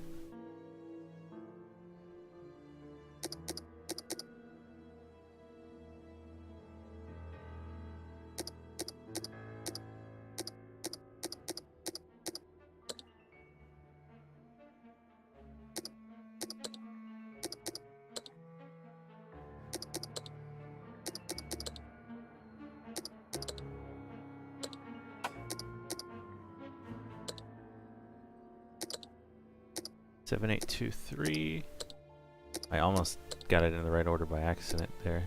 7, 8, 2, 3, 5, 4, 6, 4. There we are. It is simplicity itself.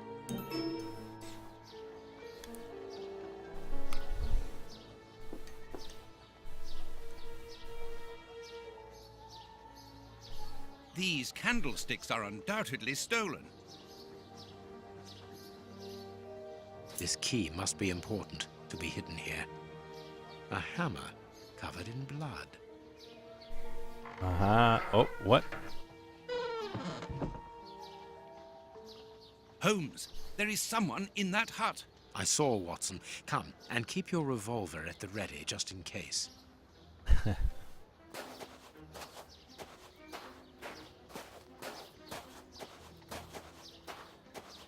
Open up. We're not the police. Do not be alarmed. That's a strange way of reassuring someone. Yeah. Trust me, we're not the police.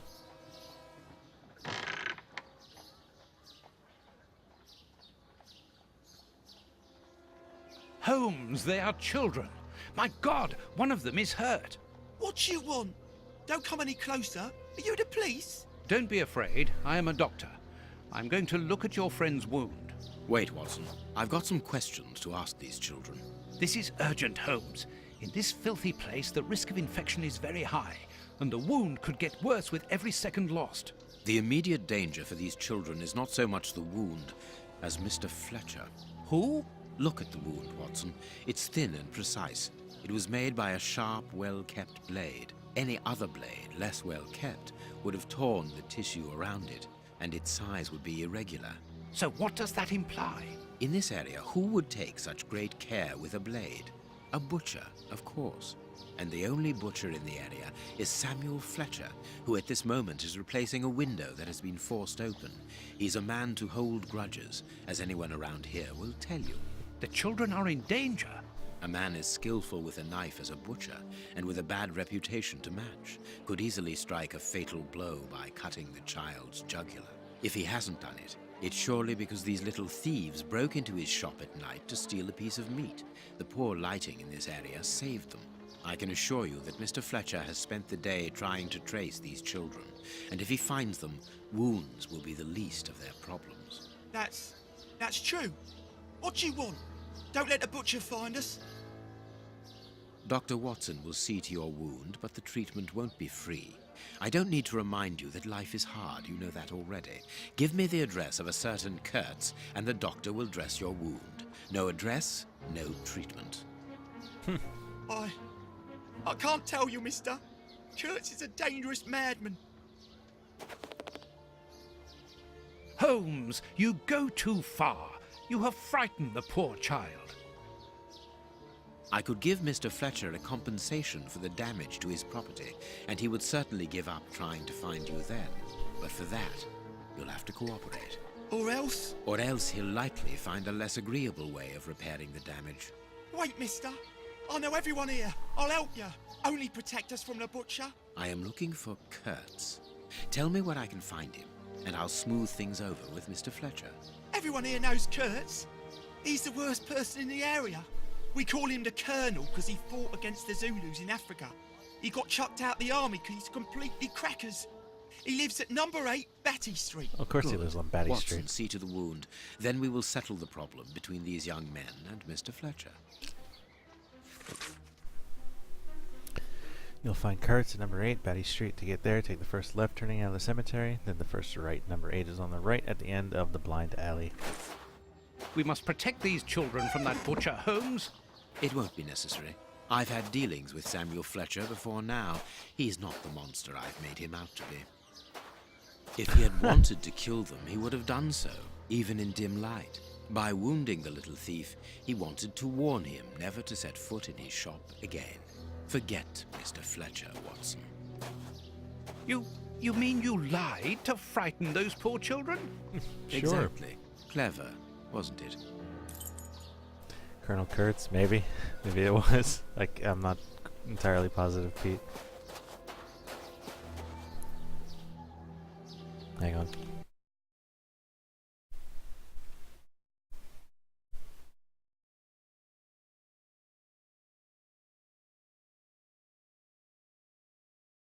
Yep.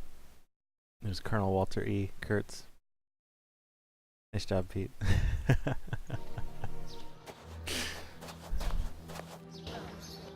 Oh. Well, mister, that's a Oh, is mighty that the... fine outfit Oh my you're god, look, wearing there. she's back. You stand out like a sore thumb, and that's no lie. Watch that you don't get it all dirtied up, but you'd be welcome to come back to my place. It's not far, and I'd sponge it down for you. Don't go back to Jenny's place. You'll get malaria. Thank you, madam. I'm certain that you would make a very good job of it. That will not be necessary, however. But your thought was a kind one. We'd best be leaving now, sir. Here, Is please this the accept this prince? sovereign as a token of my gratitude for your concern. Well, I never. Thank you. That's right, generous of you, my lordship. You are very welcome, madam. Madam, he calls me. Bless my garters. What a gent. If you're ready now, sir. Yes, let us go. What a remarkable man, the Prince Woodville, to talk to such a woman as though she was an equal. Let's find Batty Street. Oh my god, that drill stare in the back of his head.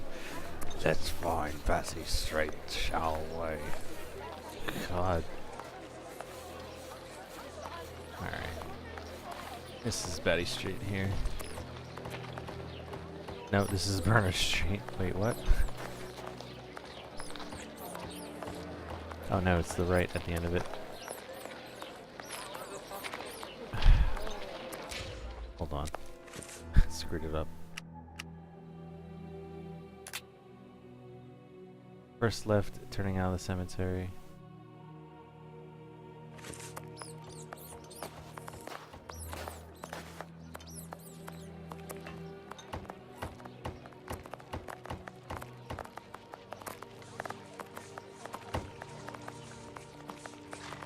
In my way, drunkard.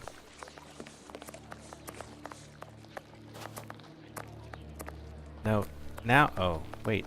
Oh, I'm down at Bucks Row. Wait a minute.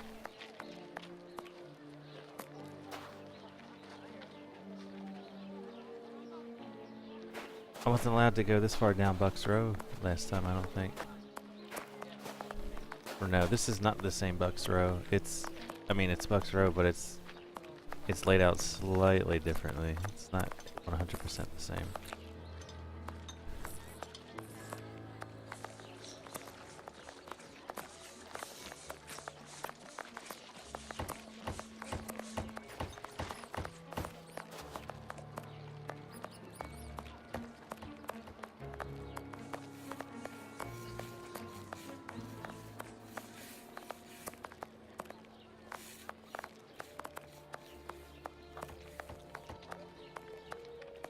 There we go. This is Batty Street, really?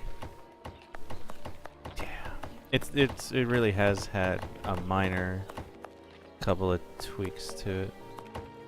There we go, number 8. Ooh, what's gonna be in here? My God, Holmes, it's appalling. Yeah. And the smell. But what can have happened here? Stay calm, Watson. Take note of every detail and be careful not to move anything. Very well, Holmes.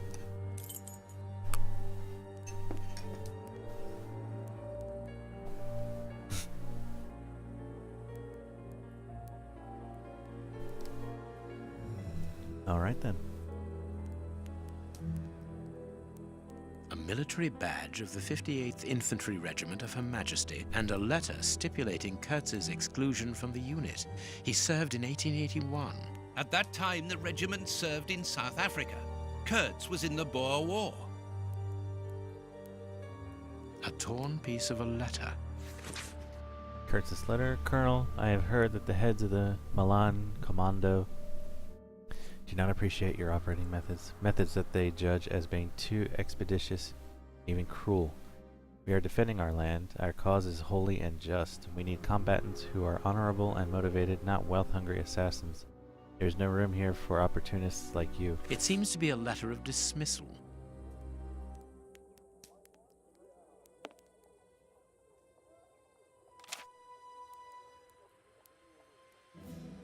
Someone wrapped some meat up in this newspaper. The blood is still fresh. Grapes! What are they doing there? Oh, I wonder if this is Grape Ape. This is yesterday's newspaper.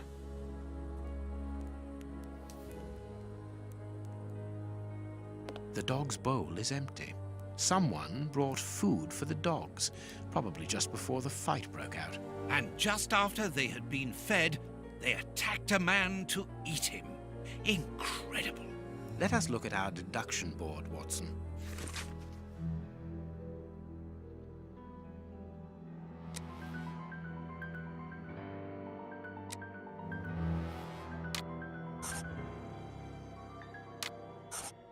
Yep, so dogs were fed just before the murder, and we already know that murderers had a poison that causes madness. I wonder if the dogs were poisoned here with the food.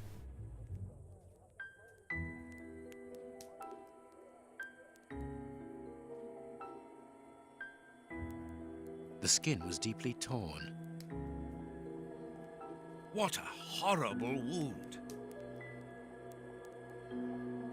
This part is in shreds. The skin tissue has decomposed, yet the death is recent. Yeah, they were poisoned. Poor doggies.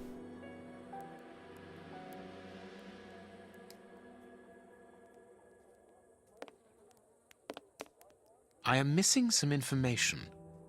Oh, that was the door I came in, I suppose. The material on this tray is rather odd. A small burner. A pipe with a strange smell. Small burnt balls. There can be no doubt. Judging by the material on the tray and the pipe, the man smoked opium. Opium? I doubt if this man could have made his drug here. He would have needed a real laboratory.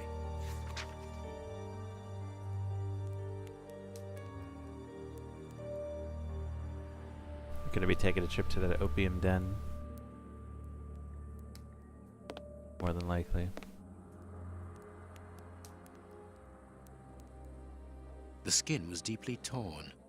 I mean, we're gonna find exactly the same things on this dog, What I'm a sure. horrible wound. Yep, it's not even different dialogue. This part is in shreds. The skin tissue has decomposed, yet the death is recent.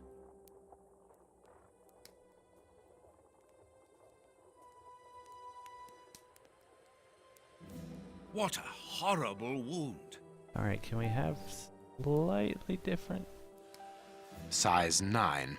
Hobnail boots like those worn by laborers. Is this one of the murderers? Size 9. Hobnail. Ooh.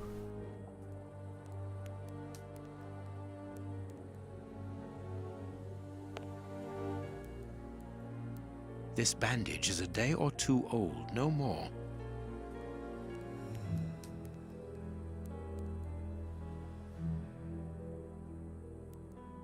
This part is in shreds. Alternate dialogue, seriously. What terrible... Oh, oh, okay, there we go. The dogs must have been rabid. Thanks, got it.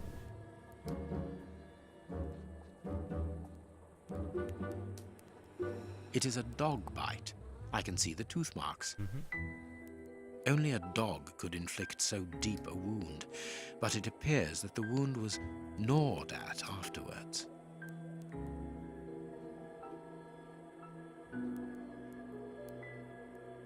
Get everything?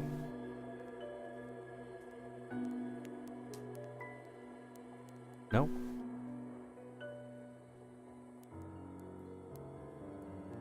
This Please take note, Watson. The same finger that we found at the Bishop of Knightsbridge's house. Holmes! Huh. I could have sworn it was a thumb that we were looking at. Looked like a thumb to me.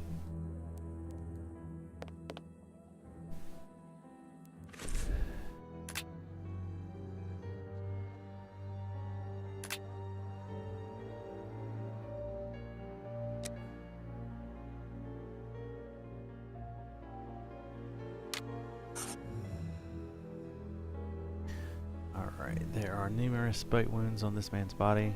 There are numerous bite wounds on the dog's bodies.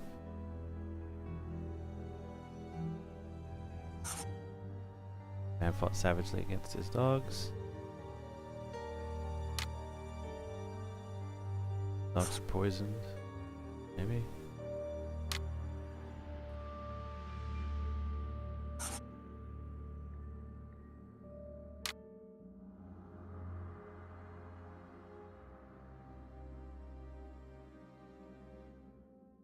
Let's head down here first.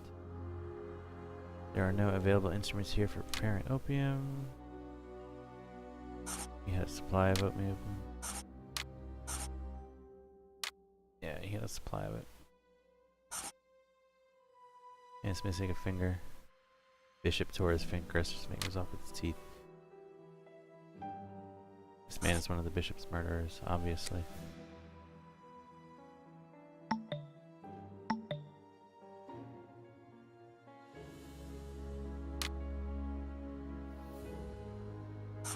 Yeah, the dogs are poisoned.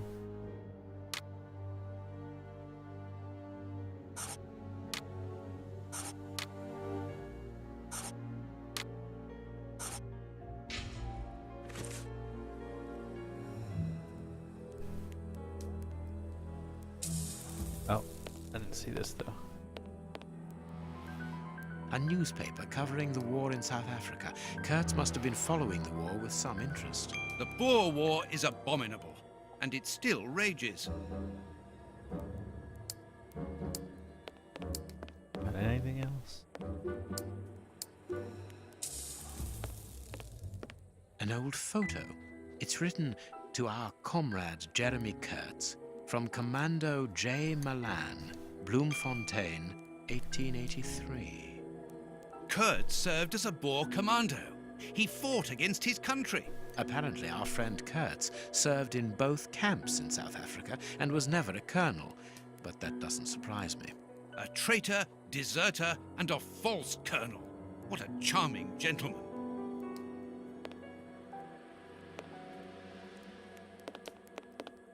I know how to run. Why would it tell me how to do that? Now, of all places.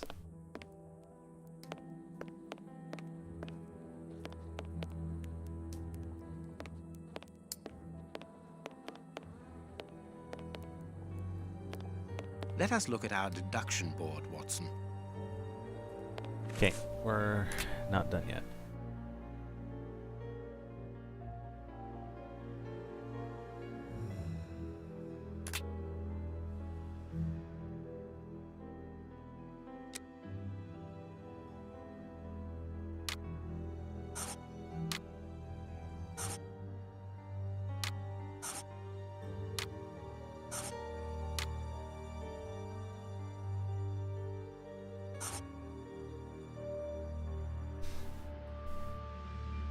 Now, you know what? Hold on a second. That didn't look like it was this one. Can't even walk over there now. I don't know. Please take note, Watson. The same finger that we found at the Bishop of Knightsbridge. Right, okay, so...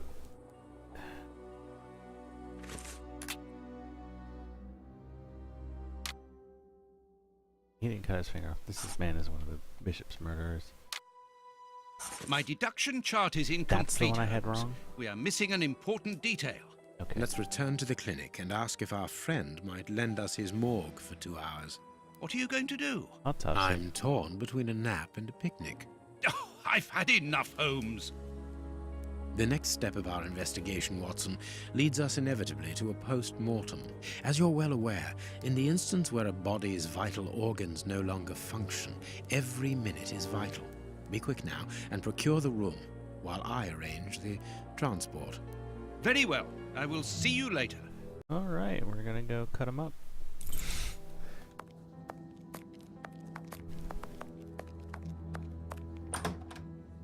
Oop. Ah, Grant, you are still here. I need to ask a favor from you. What sort of favor, my dear friend? Might I use your morgue for a couple of hours? It concerns an affair of the greatest Use the morgue? Whatever for? Letting you poke your nose in everywhere is one thing, but closing my eyes to I don't know what unsavory practices. No, it's nothing like that. No, it isn't possible, sorry. Grant, listen to me. Don't insist. Where do you think you are? Perhaps because you come from the rich area, you think you are entitled to do whatever you like. But here in Whitechapel, it's the real world, you understand? The real world, where we have to take risks. Do you even know what that means? And this shabby health centre where I've been stagnating for years, it's a public establishment under my authority, for whatever that's worth. I'm responsible for it. Responsible, do you understand? Of course I understand, Grant. Good. I understand, first and foremost, that you are a coward. What? A coward, I said, sitting on your backside behind a desk for years, complaining about your fate without even trying to change a single thing about it. I won't allow you. And you dare to talk to me about risks? I, who was wounded in Afghanistan while in Her Majesty's service, and who, for a great many years, has taken part in some of the most dangerous criminal investigations the country has ever known. But as for being responsible, as you call it, it begins with doing your job properly, particularly when one is a doctor and caring for the poorest people within our society. The real life? Ha ha! Don't make me laugh. I am a doctor too, Grant, don't forget. And I'm ashamed of my profession when I see the state of this centre. It's not my... So, your disgusting morgue, you are going to allow me to use it, dear friend, because I urgently need it for a vitally important affair that is way over your head, and whether it pleases you or not. Understood?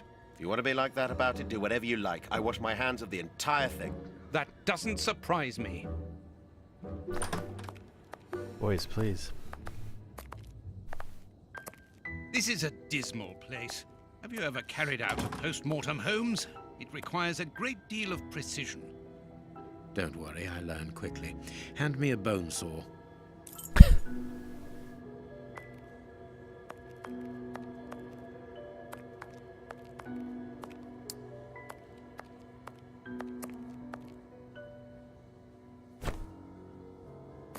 Go carefully, Holmes, even so. I must clean the body first. I must mark the places to cut.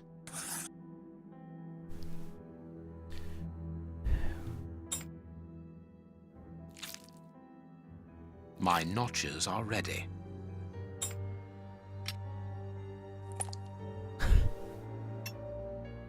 I can't do that. No.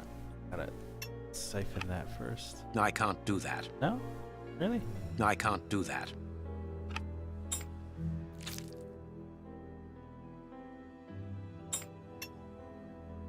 A ball of paper swallowed recently. What?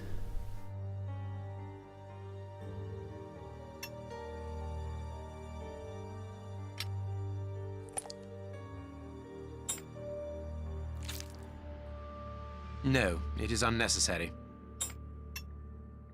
I can't do that. This liquid found in the lungs should be able to tell us something.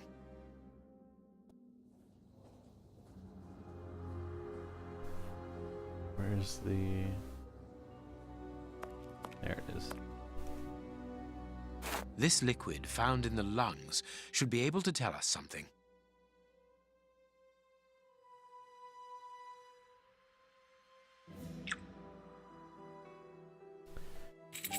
Alright, let's go with orange. Got 4 blue and 1 silver.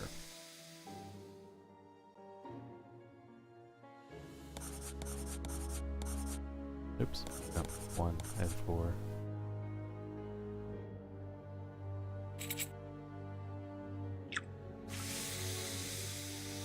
1, 2, 3, 4, 5, 2 and 2. 5.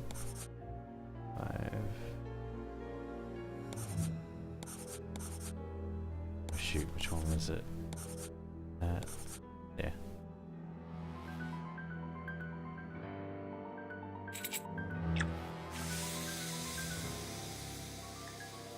Four green, 1 silver, 2 blue.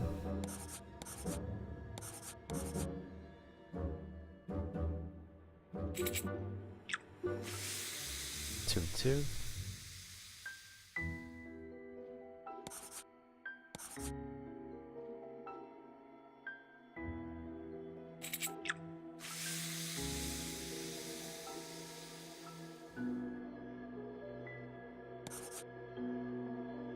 poison, and apparently very virulent.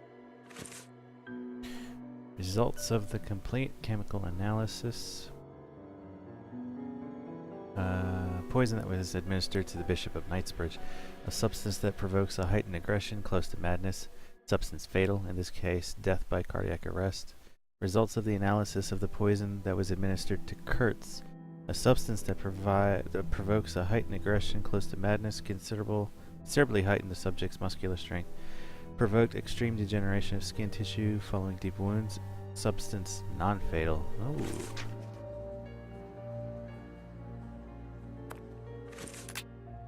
Go back. Traces of opium in Kurtz's lungs. They mixed the poison with the opium and then sold it. Mixture of poison by mixture, the man drank.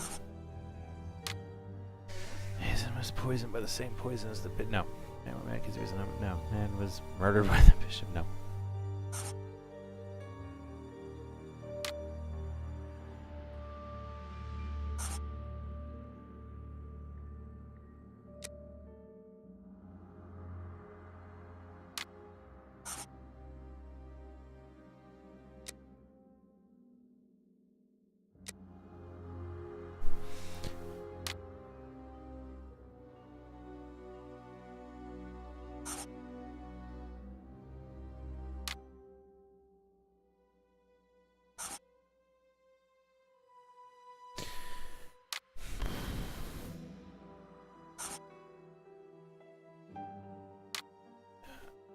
Poisoned by his accomplices. Accomplices prepared the pipe for him. Just brought him the pipe. Ugh. Didn't prepare the pipe. I don't know.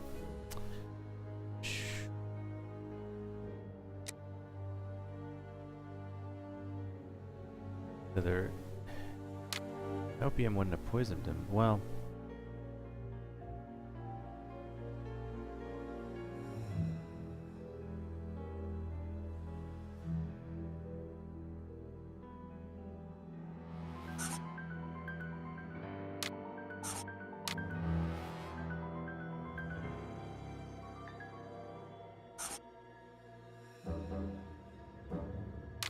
No, what am I doing? That was correct already.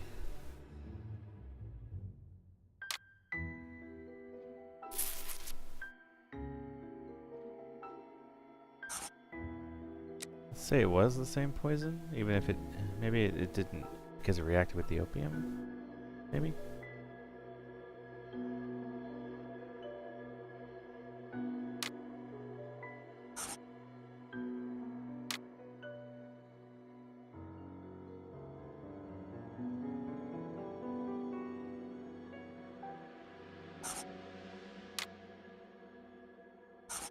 There, here we go. That was a most instructive post-mortem. This man was murdered by his accomplices because of his missing finger. Yep. I see. He was overly conspicuous, walking around with a bandaged hand, as the police would have been looking for a man with a missing finger. But how did they manage to disguise the murder by making it look like a dog attack? The post-mortem revealed the presence of poison in his system. Everything points to it being a less potent form of the poison we found in the bishop's rooms. This man died as much from the poison as from fighting against those animals. I believe this new version of the substance provokes such a rage that the victim attacks anything in his path, and in this instance it was dogs. We're dealing with sorcerers' apprentices whose creations are ever-evolving. They are attempting to obtain a particular effect, and they try out their formulae on human guinea pigs. You're saying that his accomplices forced him to drink it? No, he took it himself, voluntarily. The poison wasn't to be found in his blood, but in his lungs. I also discovered numerous traces of opium. You were in the room, I'm beginning Watson. to see. They mixed this horrible poison with his opium, knowing that he would soon smoke it to ease the pain caused by his wound. Exactly. And such a profound knowledge of both chemistry and toxicology is uncommon. Very well. We know the reason and the manner, but we're really not any further ahead. How will we find the two other men who murdered the bishop? By going to 13 Burner Street. It is in this area. But where did you get that address, Holmes? From his stomach. I see. He wanted to get rid of the address. No, he wanted revenge. I don't follow you. When the man with the missing finger began to feel the effects of the poison, he knew that he was going to die, and he knew that there would be a post-mortem. Shall we go? All right.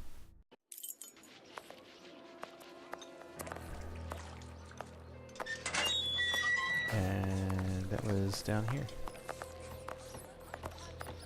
Right. Burner, yep.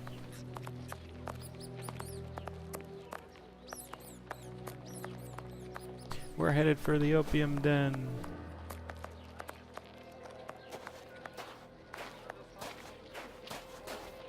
There's our opium den, Watson. Let's go.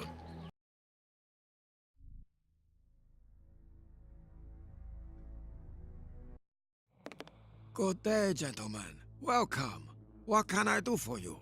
One of your regular God. clients looked within himself to give us your address. He was very helpful. Oh, Looked I within understand. himself. Our clients quickly become regulars. Your friend isn't with you? Sadly, no. He is tied up with his dogs. I understand. I too love dogs. Come in and make yourselves at home.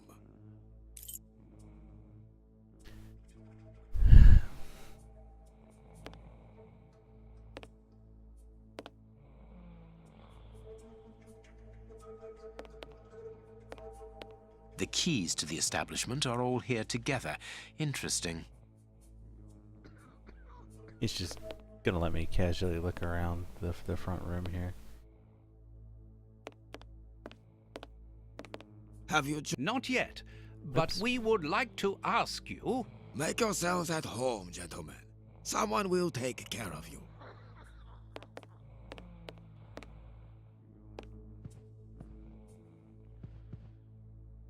Dirty water. This bowl is used to wash smoking tools. Poor devils. See, Holmes, the ravages caused by such artificial pleasure.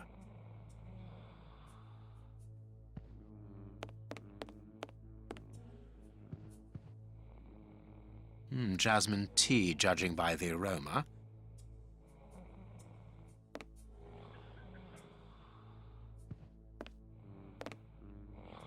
Poor devils. Don't need to hear that again.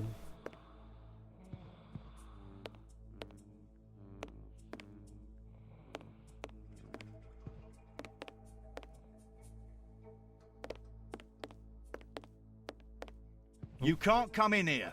It's private. Please excuse us, sir. Okay. But we're gonna get up there. Closed. Well, we have searched everywhere apart from 2 rooms. One of these rooms interests me particularly. You are thinking of the guarded room, aren't you, Holmes? No. I am indeed. Oh. But we should not consider any confrontation with the guard. Let us be discreet and enter the adjoining room. It's locked, and it wouldn't be very discreet if we were to force it. We have a key, Nevertheless, though. we do need to Don't get we? in there. And the manager? Let us find a way of distracting his attention. Maybe not. Oh.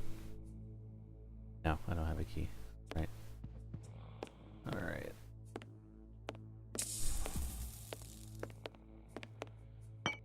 Jasmine tea, judging by the aroma. I was able to take the tea this time. Neat.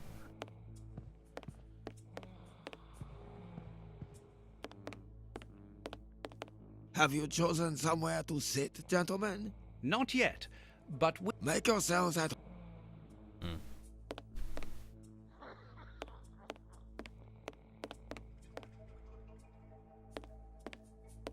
The key to the locked room is here. Thinking maybe just, you know... Oh. Dirty water. This bowl is used to wash smoking tools. Oh, I grabbed a glass now. Okay. Can I put the empty glass back and maybe wake the guy up and have him ask for tea? Poor devil. No. poor. Oh, hold on. Can you get me some tea? Not yet. Make a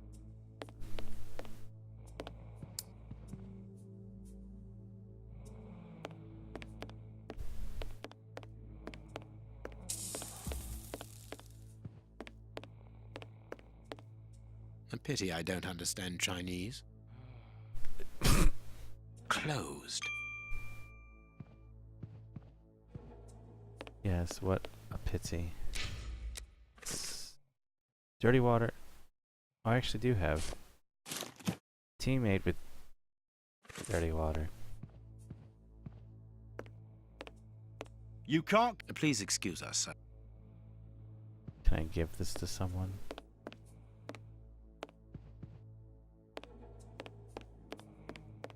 Or, oh, wait. Ashes. It's not very clean here. Lousy booze. Not yet. make us. I can give it to someone. This client is asleep. Okay, yeah, see. Gotta find one of them that's awake. Holmes, you talked about making a client sick, but you were exaggerating. Surely you aren't going to force someone to drink. Another of our differences, my friend. You cure people, I make them sick.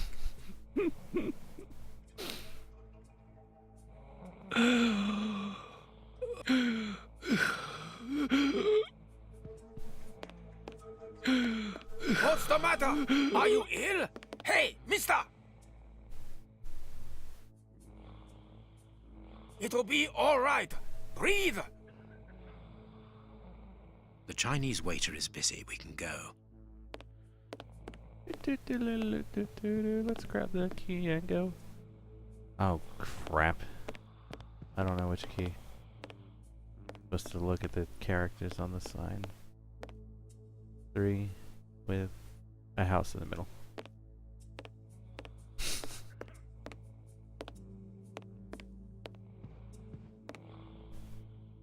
This one. Right? Yep.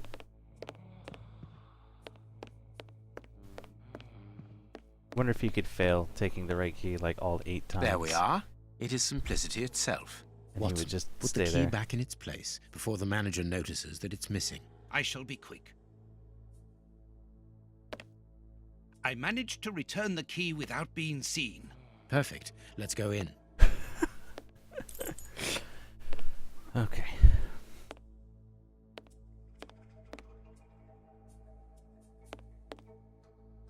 A ventilation window. This billhook is very thin and solid. This stick will serve as a weapon or for something else.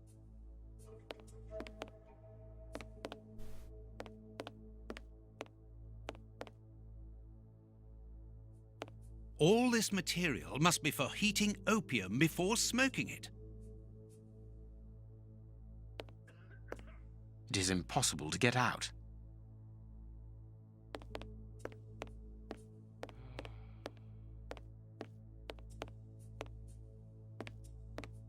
This small opening gives onto the guarded room. Holmes, shh, listen. Yeah, but that's different. I don't mind getting money for killing, but he was a sort of pope or something. And we didn't even get...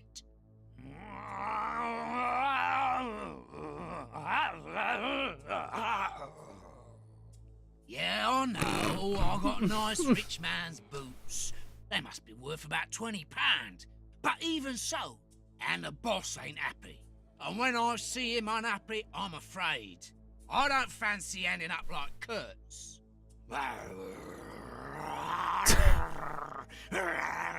Perhaps you're right. But we'll have a chance to make up for it. We just have to get it right this time. Because he won't forgive us so easily next time. They are the bishop's murderers, Holmes. The fiends. Calm down, Watson. We'll have to take care of the guard at the entrance. I think we should be able to find something in this place that would put an elephant to sleep. Very good. But then what? Then we take care of those 2 devils. Eat. Alright. Small balls of opium. I'll take a spoonful. Yep. You will. Alright. So...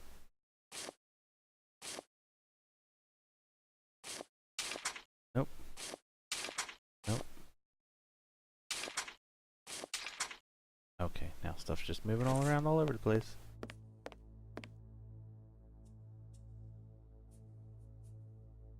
I need something. I need something. Oh, here we go. I need something.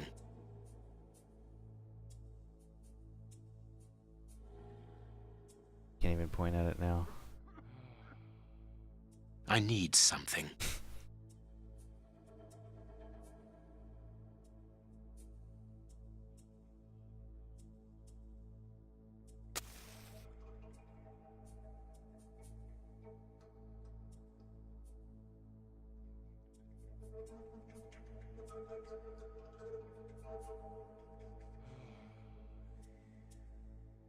Holmes, do you really think that this is the appropriate moment?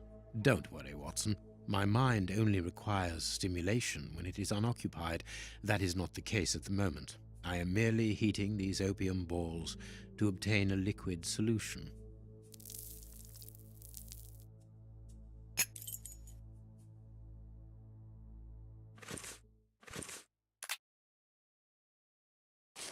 Got liquid opium now. A stick on a billhook.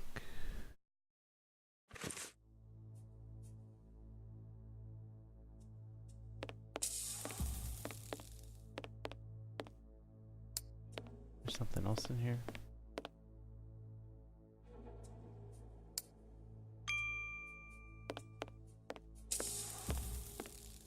Oh, yeah.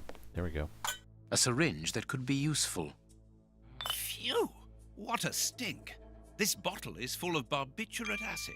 We use it in medicine sometimes as a tranquilizer. You have a potentially very powerful sedative there, Holmes. I'll say. Be careful, such a dose could be lethal. This door shouldn't be open. Let's hide, Holmes. This place isn't very favorable for that. I hate the idea, but we will have to rely on luck.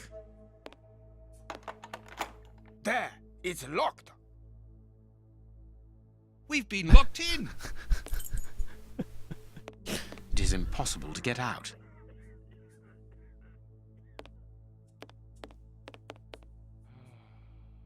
Closed. Mm-hmm.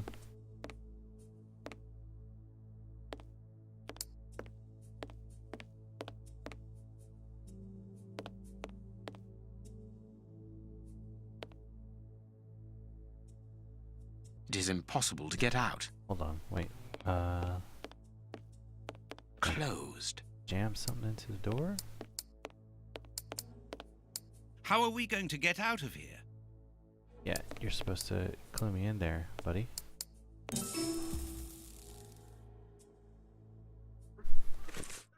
What was that for?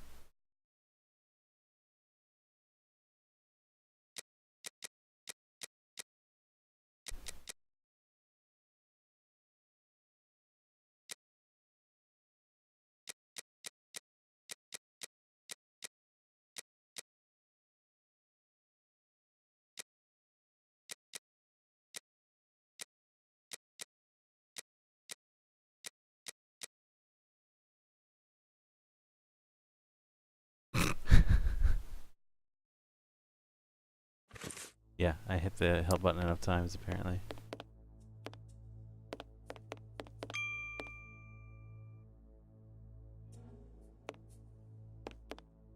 Closed.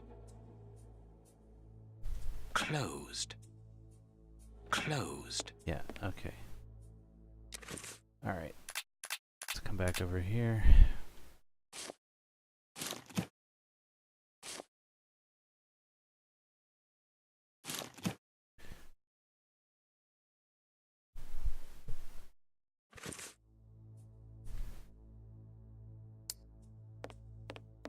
How are we? It is impossible. Yep. Okay, but I have my syringe full of sedative. Now. Oh. I think that window is large enough for us to squeeze through. There we go. This window is well and truly stuck. We'll have to pull it free. Yeah, now I can use this. I think that this window. No, It's this. open, but this window is damnably heavy. We need something to keep it wedged open. Good. We can get out of here. After you, my dear fellow. Very well, Holmes.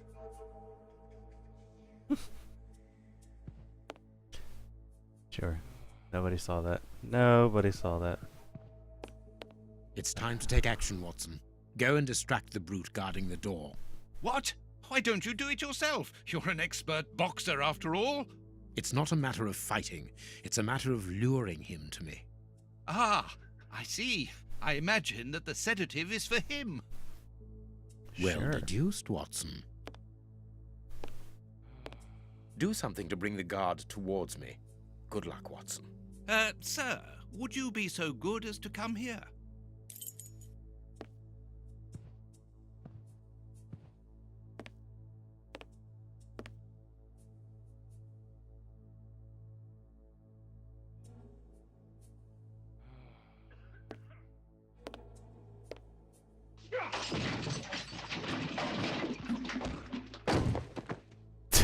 You again?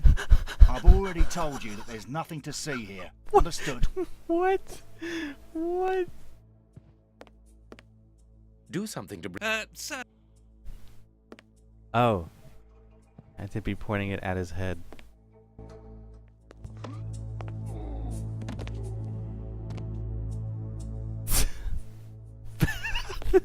That was worth seeing Watson flung around like a doll. Upstairs. Oh.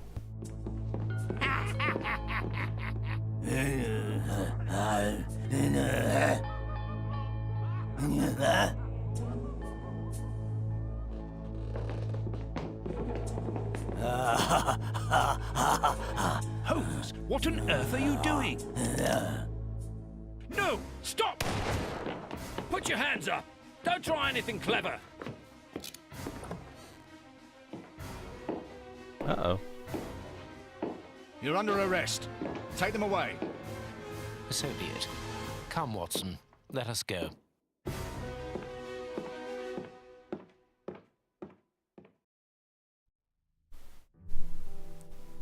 All right. But why have we come back to Baker Street? It would have been better to join Baines to interrogate those criminals. No. In the hands of the police, those crooks won't talk, and you know it. They risk being hanged. I don't understand anything here. We must explore all our leads. Let us take a look at the map of London. Yeah, wow. I haven't been to Kensington Gardens yet. No, doing just fine with it, Kent, so far anyway. Haven't come across anything major stumble block yet. The bishop's nephew lives here. Yes, he rents a ground floor room. Oh, how lovely. How lovely.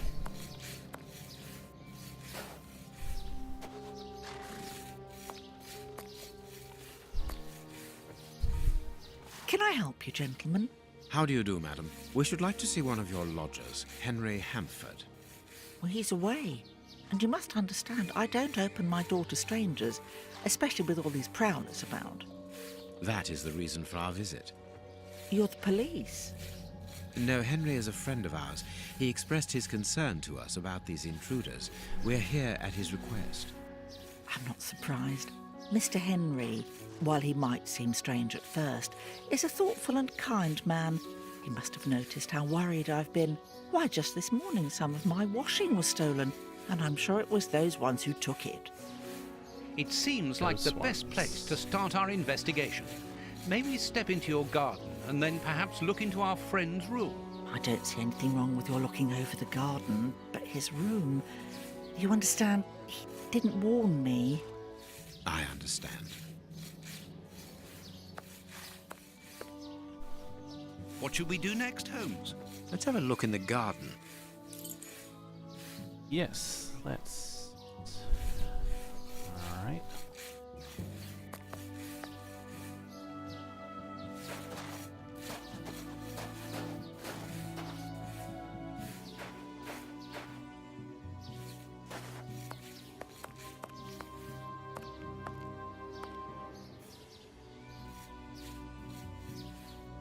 You.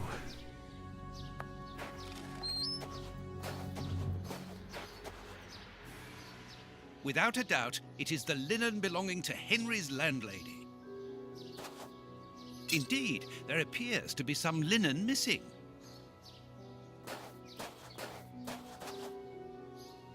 There should be a spade here. A small pickaxe. There should be a... You're not gonna take the rope? You don't want the rope? Alright, fine. Closed.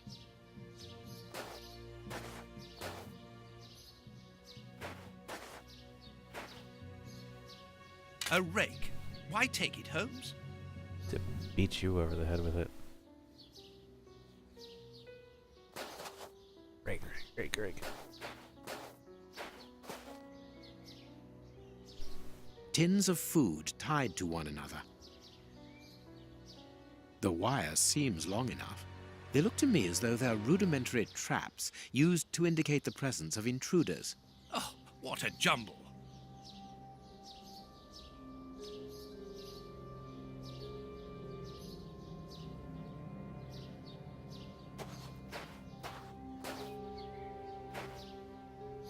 Some taters.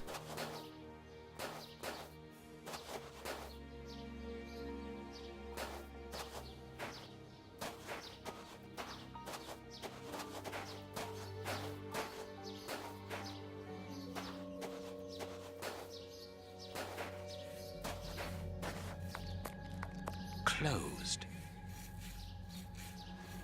Closed.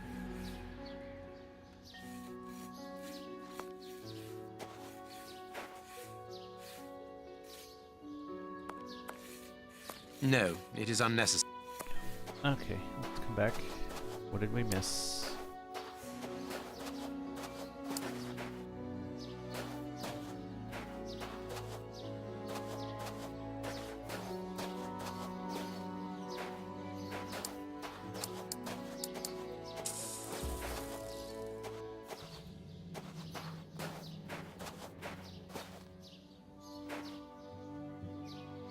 Closed. Can't use the clothespins on that or anything. Closed. No.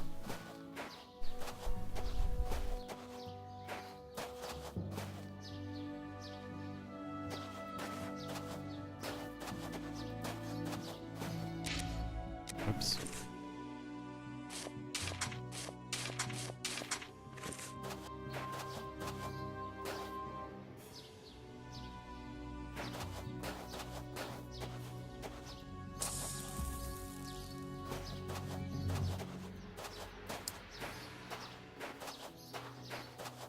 Oh.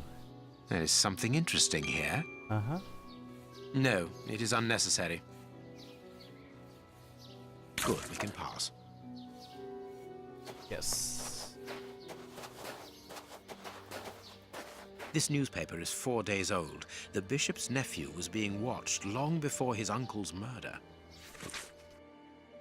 November 1898, the Strand newspaper. So this is 10 years after Jack the Ripper? Really? Okay. We estimate that nearly half the population of London is threatened by a serious food crisis. At present, the most deprived areas are in a critical situation. The shortage that rages throughout these areas of the capital risk turning into famine if the public authorities do not react. The remains of a small meal. Someone has stayed here rather a long time. Nothing of interest here. You sure about that?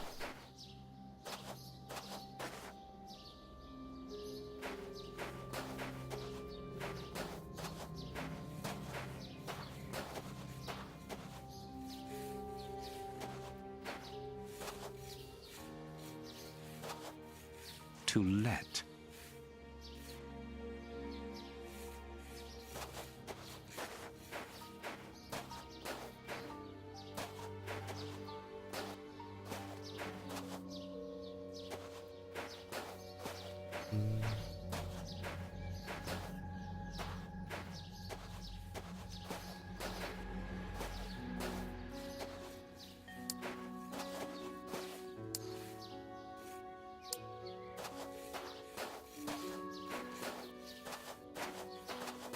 What should we do?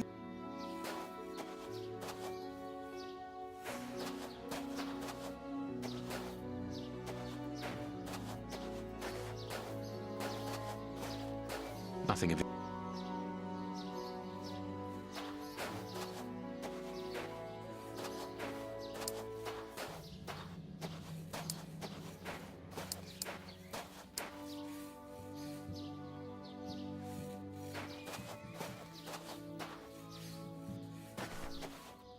Game may be messing with me now, because this is one of those situations where there's seemingly very few options of anything.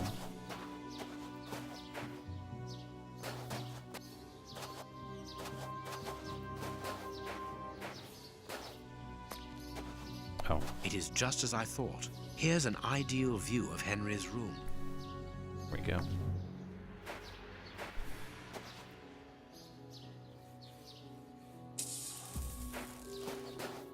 This window overlooks the room belonging to the nephew of the Bishop of Knightsbridge.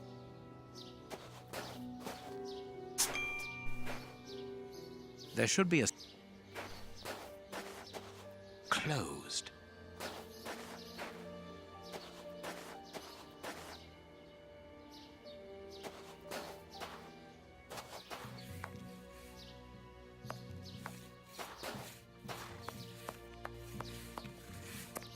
Nothing of interest here.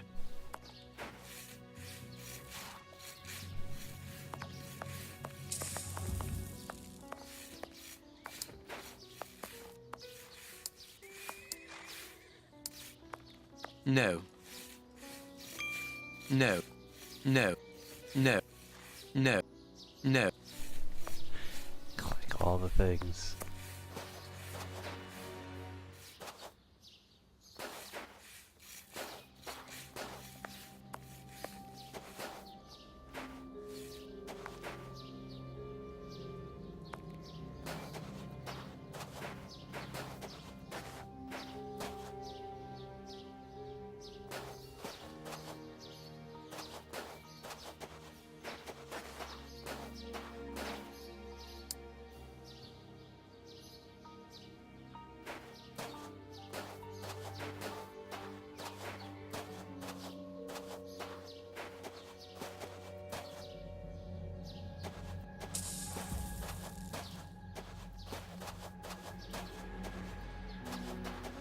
Closed.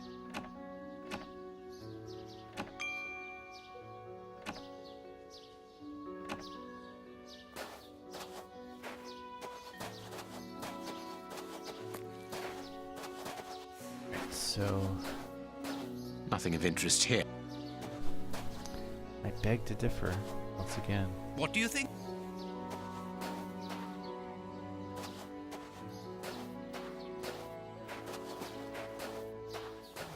What am I missing?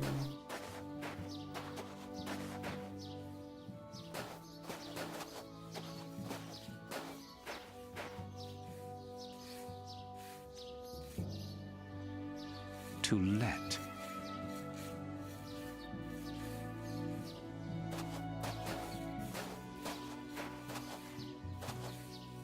It's not even a real room in there.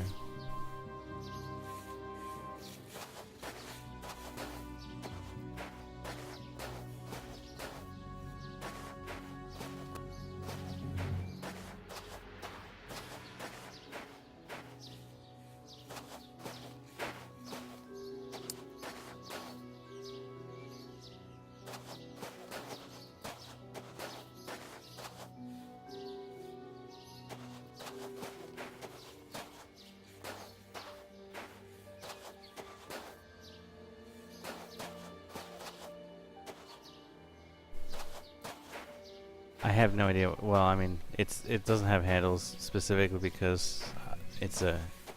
You can tell that's an entire.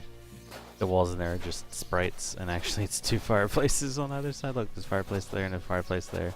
It's just a mirror. It's not a real house. See, same texture there.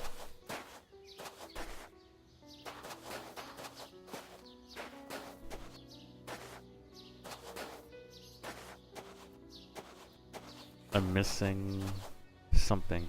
It is just as I thought. This window overlooks the room belonging to the nephew of the Bishop of Knightsbridge. Yeah. Now that has actually got stuff in it. So in other words, I'm trying to find out how to get in there, I think. This win. We just smash it. Without a doubt, it is the linen belonging to Henry's landlady. Yep. Got clothespins. I got the... Called it a... What did he call it? Pickaxe? Spade. No, it's a spade. Can't combine them. And a shovel's missing. As far as I could tell, there's no shovel out here somewhere. Not that it would matter, really.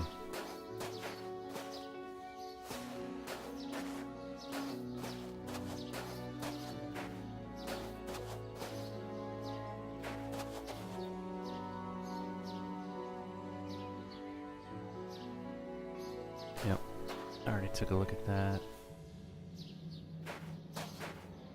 Okay, so save, and gonna take a quick FK to hit the bathroom. All right, back in a couple minutes, guys, and then hopefully I can just magically find the last thing that I'm not finding, obviously.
Okay,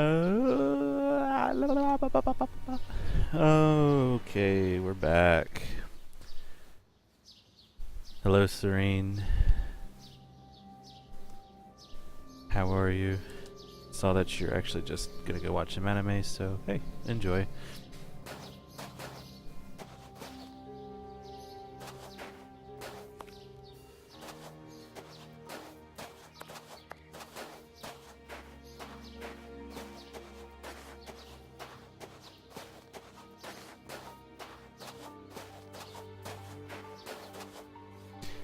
Second season of Sword Art Online. I'm trying to remember. Oh god, Mother's Rosario. Yep. Serene, I remember that now. That was, Oh, hey, wait, what's this? Oh. This clothing is torn. The man who stole it must have caught it on a tree when he stood upon the fence. And at the moment when he jumped, he left this jacket in the tree. Okay.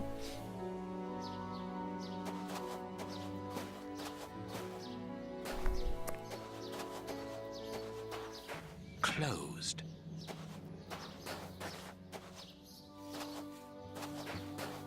Yeah, it was kind of neat seeing Asuna have a bit of an arc dedicated to her. Is this the washing you were looking for? Oh, yes, that's it. Where did you find it? On the ground, doubtless blown there by the wind. They didn't steal it then. I'd have felt better knowing that those lurkers were nothing more than clothes thieves. That is not the case, madam. This affair seems to be rather more serious than that. It appears that these intruders were spying on Henry. Now, please, let us see his room. Gracious me, whatever next? Come in.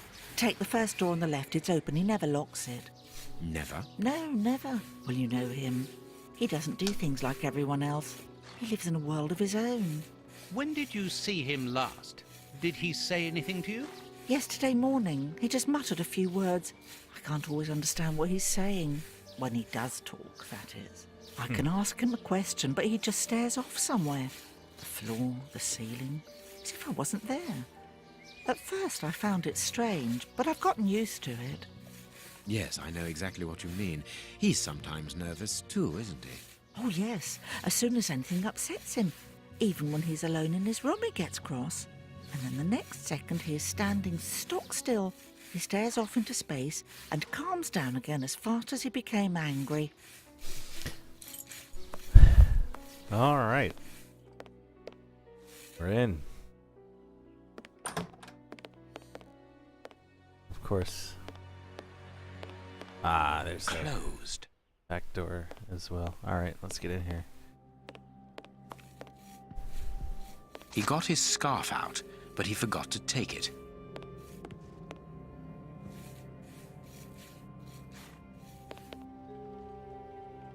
Someone emptied a bag here. Sure did.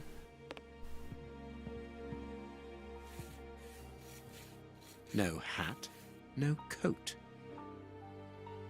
This rubbish bin was emptied, and then someone threw a torn piece of paper in it, and judging by the smell, there was also an onion.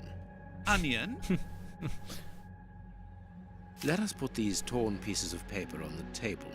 And reassemble them, yes! What is this strange installation? This candle is still hot. It's been used recently. During the day? Whatever for? What is this? Burn the rope. Well, now I can also see. Oh, good. It's puzzle time again. All right, hang on. We'll come back. It is an impressive library for someone living alone. And he's read all that? Impressive. I've read way more than that many books in my entire life. Probably 3 times that amount. 4, 5, 6. That's a small estimation. I've probably read a couple thousand books. A violin. It is a lovely one, but where's its case? There is something interesting here.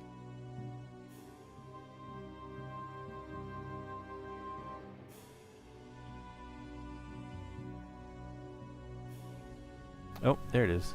There is something. A box. Let's see. Ooh. Oh, we're flying around the room. Woo! Oh my god, why did they let it? Oh, hey. Oh, it's written all over. 3, 1, 2,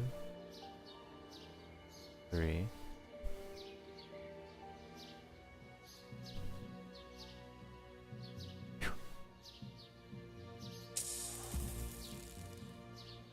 I don't need to use 6 cents for this.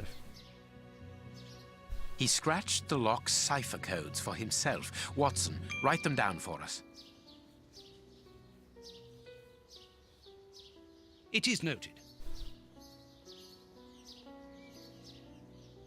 It is noted. It is noted. I have noted down everything. This lock is very complex. The young Henry is remarkably intelligent.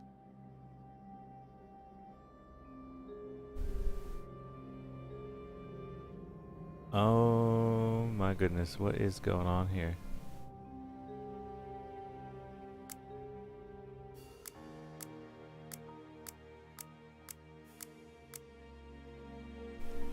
Gonna leave that there for a minute and go do this, I think. Yeah, it can be rotated. Of course it can. Hard to tell if that's a corner or an... I don't know. That's a corner though. And that's a corner. You get a corner, and you get a corner, and you get a corner. Of course, we don't know what corner is which. But here we go.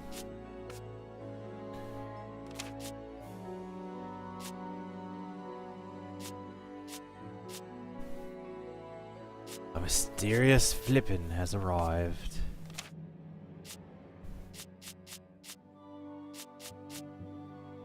Oh, yep. That's, that looks pretty good.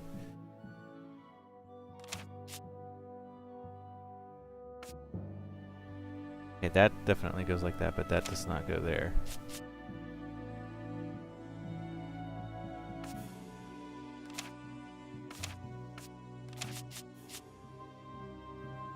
Nope, that's gotta actually be something like this then, or that one. Yep. Try that like this.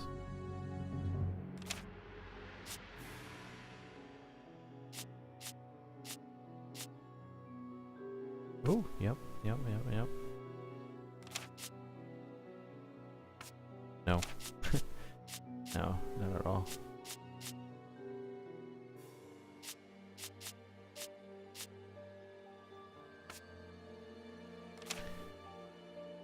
This is a much better torn paper puzzle.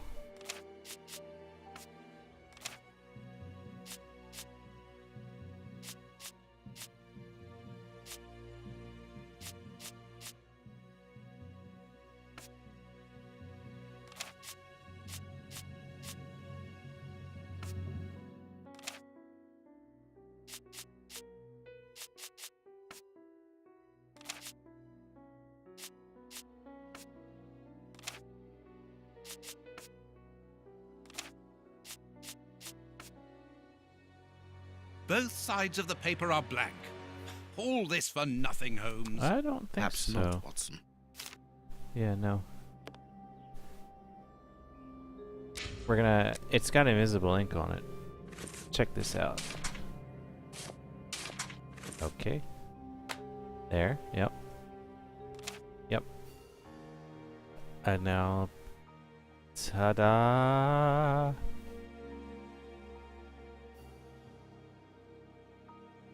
So... Something street.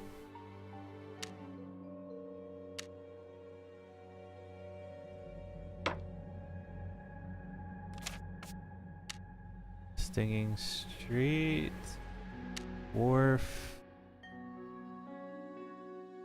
3, 2, 1. South Bank. The address of a dock on the Thames. Message written in onion juice. Oh, brilliant. Perfect. That's why the onion was in a trash can. So good.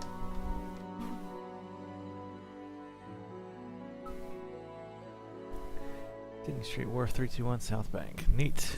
Neat. All right. Let's go do this. A box.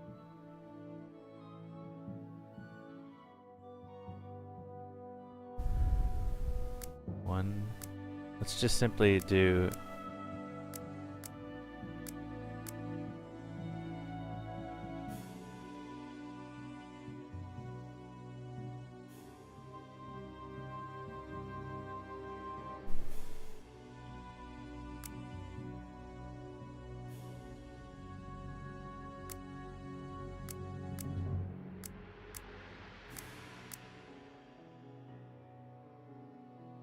Now, you know what?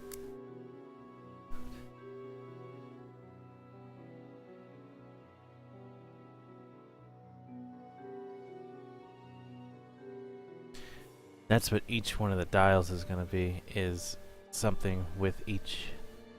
Column 1 is for dial 1, it's or something. I just got to figure out.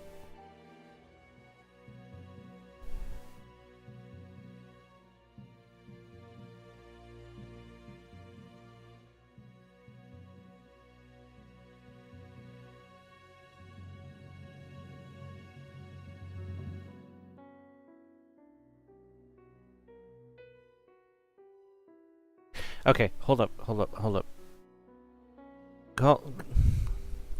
Just something that I'm noticing. Column 1 is, 1 plus 1. It's not written there, is 2, but 2 plus 1 is 3, and 3 plus 2 is 5, and 5 plus 3 is 8, but it doesn't go on like that.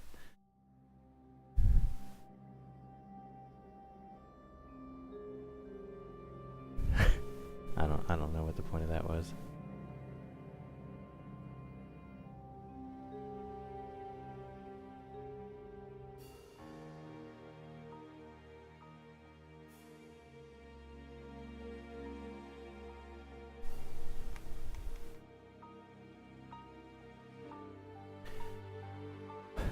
One, 2, 3, 2, 3, 6, 9, 10, 12, 15, 16, 18, 21. So 6 to 3, or I'm sorry, 6 to 9 is 3, 9 to 10 is 1, but 10 to 12 is 2, 12 to 15 is 3, 15 to 16 is 1, 16 to 18 is 2, 18 to 21 is 3. No, I don't want to skip the puzzle. Why did they give me the option to do that? I'm going to hit that button by accident one of these times and screw it. You know what? As a matter of fact, let's do that just in case. A box. Yeah, okay.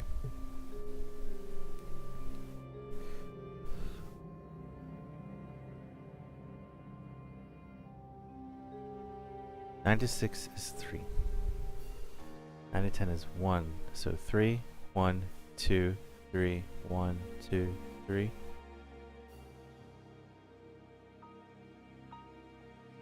This is why the internet was invented. Yeah, no. This is why I'm sitting here using my brain and not immediately looking up the solution. There's obviously thought the internet was for porn and cat videos. 2 other valid uses for the internet for sure.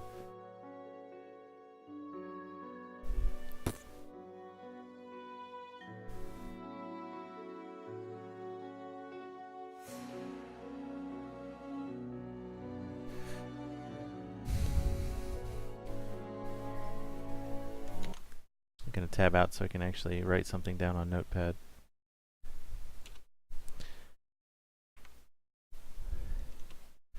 Alright. 1, 2, 3, 5 adds up to 11.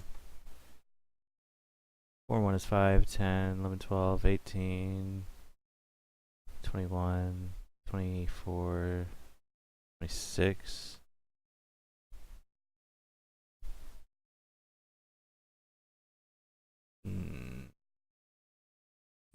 I don't think writing all that down's really gonna do anything.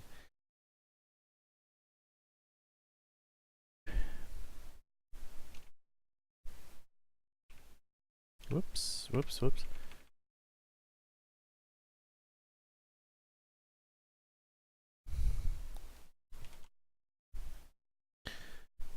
One, two, three.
All right, hold on.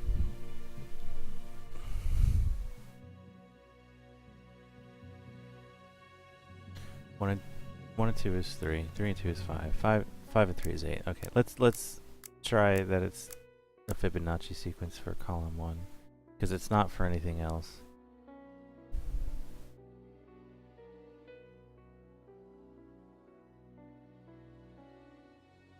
Four minus 3 is 1. Plus 4 is 5. 2 plus 4 is 6. 6 minus 3 is 3. 3 minus 2 is 1. Or rather, going down by 3. Going up by 4. Going up by 4. Going down by 3. Going down by 1.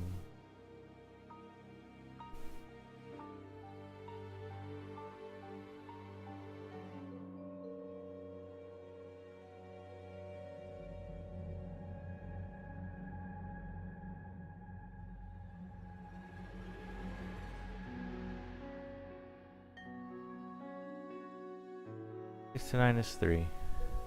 9 to 10 is 1. 10 to 12 is 2. 12 to 15.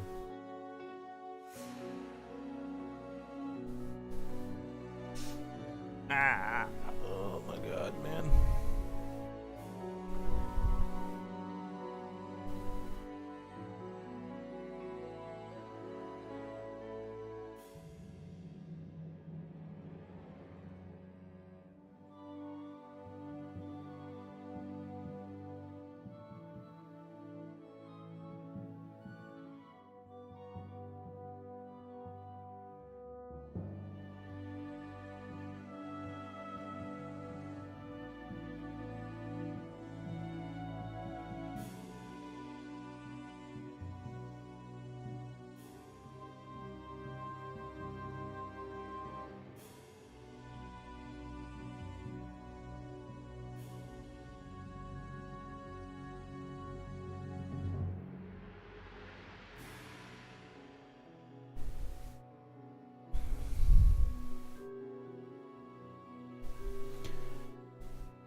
4 plus 2 is 6, plus 3 is 9, 1 plus 6 is 7, plus 2 is 9, 5 plus 3 is 8, plus 1 is 9, maybe?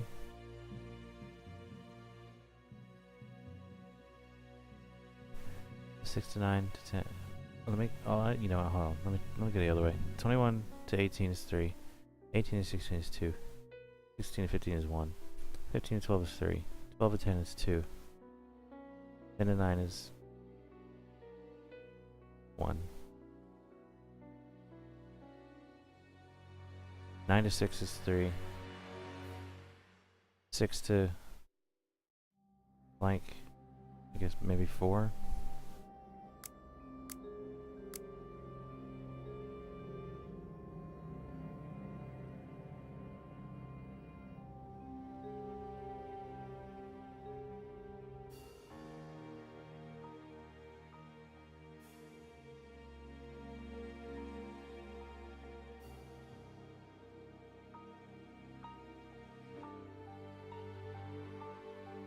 Ten minus 2 is 8, minus 2 is 6. 3 plus 4 is 7, plus 4 is 11.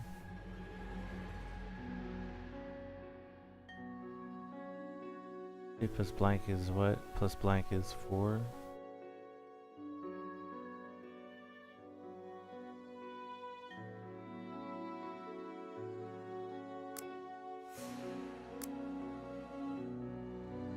Empty. Oh According my God. to the label, this box contained a Colt Patterson. It is a powerful weapon, Holmes. Well, that was it. Judging by the receipt, it was new. My dear Watson, in the garden and in this room, pieces are missing that should never have left their places. What do you think?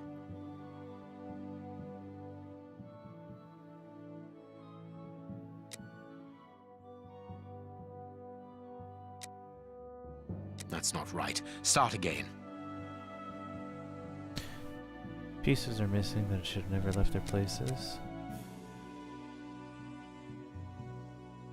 Quick, Watson, there's not a moment to lose. Go and thank that charming lady while I try to recapture our new friend. Recapture? What makes you think that he has run away?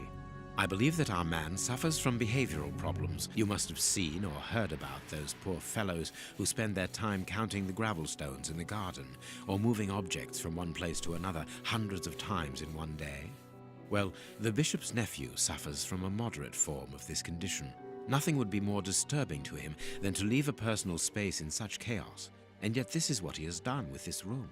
For it to reach such a state of neglect can only indicate that he was in a most desperate situation. And do you think that you can catch him? Yes. The candle here is still warm, so he left only a few minutes before our arrival. But it is the missing violin case and the large pistol which concern me. We know that he is quick-tempered and volatile. It is never wise to leave a gun quite capable of killing a bull in the hands of someone like that. Did he leave to go to the address which was written in the invisible ink, do you think? Undoubtedly, Watson. And as for the missing spade, I can tell you that it will be used for digging. Are you ever going to stop delaying me with endless questions? Oh my goodness.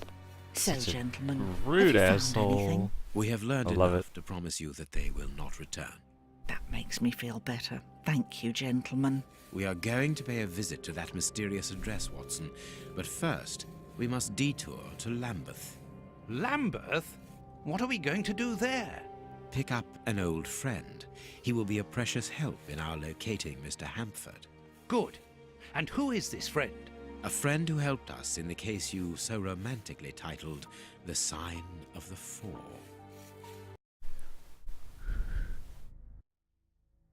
Sorry, what?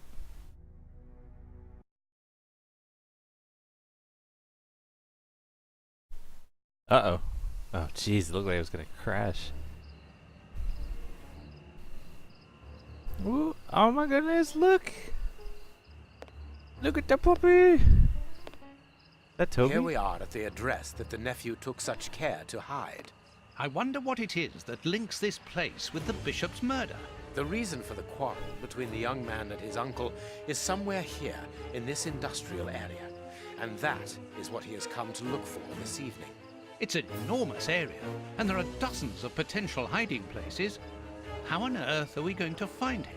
The old dog Toby is the best sleuth It is hound Toby. in town. If the extraordinary Mr. Hamford is here, Toby will find him without any doubt. Oh, But I've rarely seen such an old dog. Do you really trust his sense of smell, Holmes? Absolutely. Besides, you are going to follow him. Take the bark and go around that disused factory. If the nephew wishes to run away, he can do so only through there. If you find him, hold on to him until I rejoin you. Very well. Watson Get ready, very closely just Let walked the battle off commence. the pier there. Toby's sense of smell is legendary, but he needs to know what he is looking for. Search, Toby. Ooh, this- Search. Yeah, There's give a him good scarf. dog. Give him the scarf. There you go. I control Toby.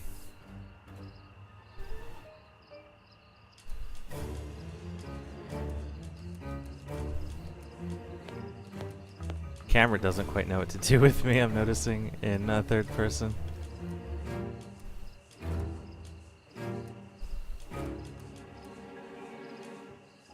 Alright, yeah, let's go back into first person here. It just has an entirely different move style when you're in first person.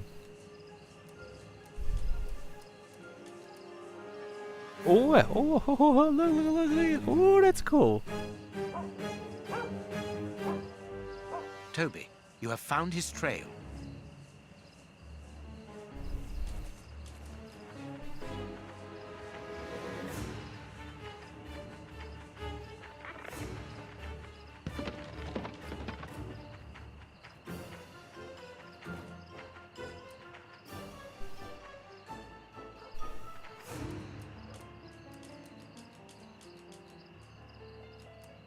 I don't think he came here for a drink. Don't talk to the dog like that, shirk.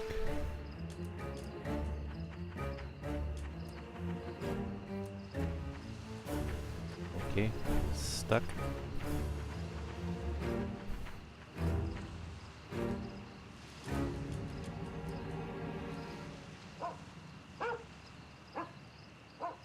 Our man came this way.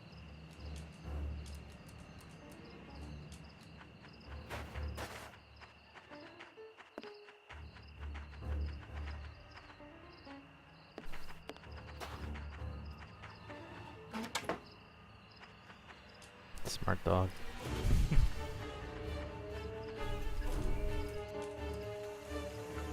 He wasn't able to get past here. He was wounded.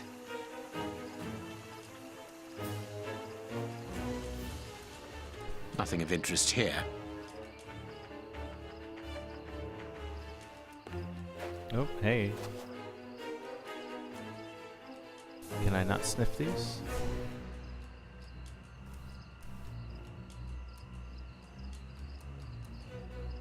The lever is stuck.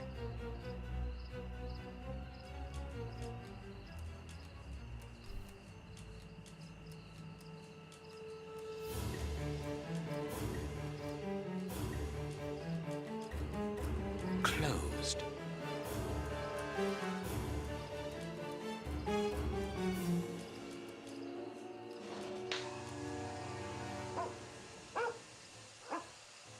Our man came this way.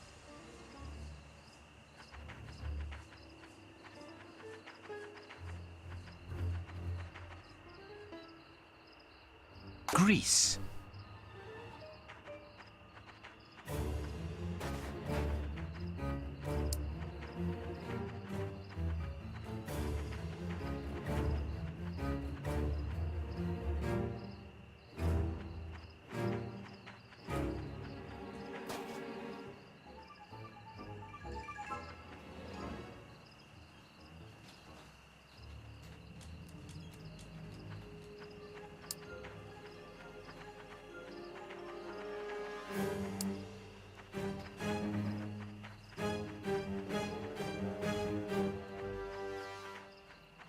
I'm supposed to be finding something else?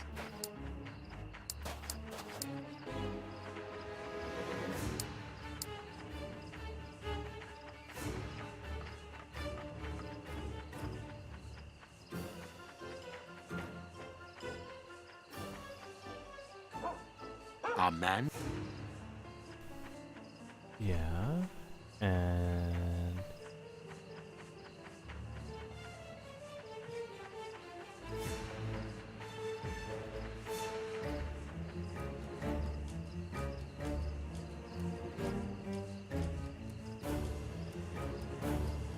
is this one here just not working?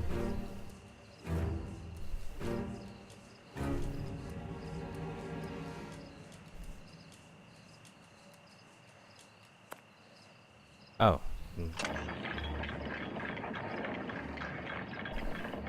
I guess maybe because of the grease.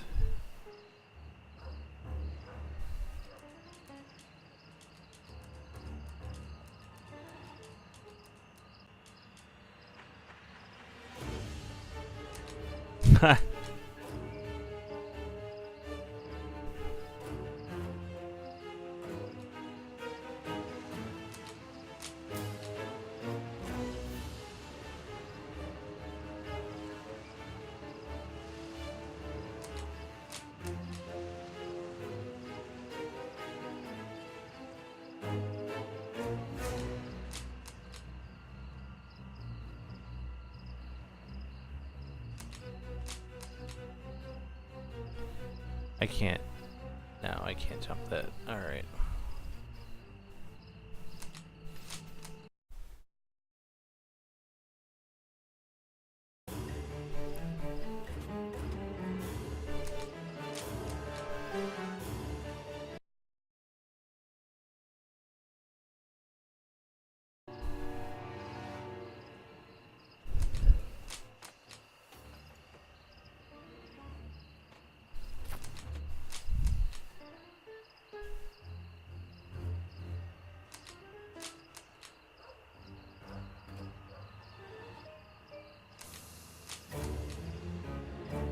It's one smart dog.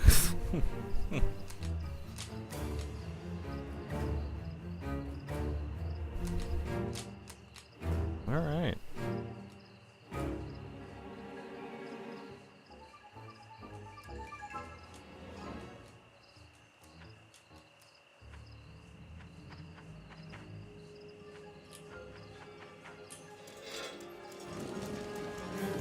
Doge got hops, yeah.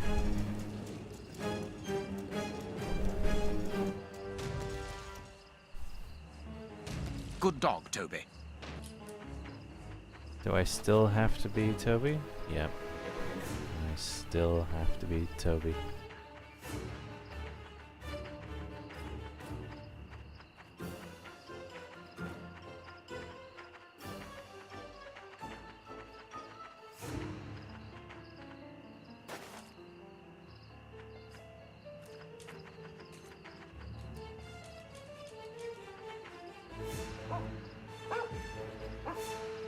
He left by this door.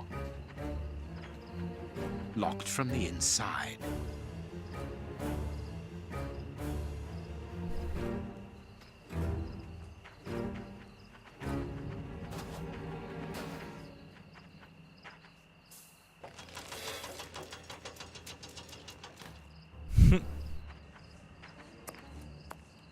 Yep.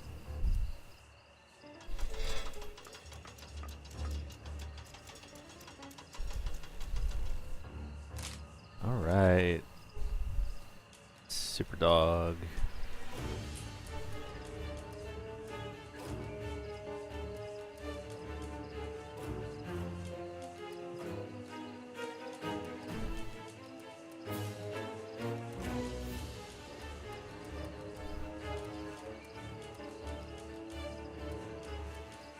Well done, Toby. You are a true detective.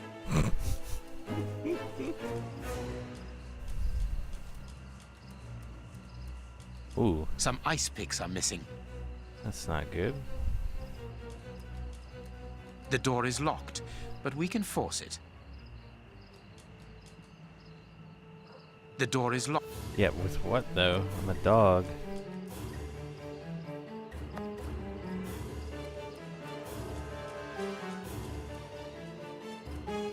Oh. No, can't climb that.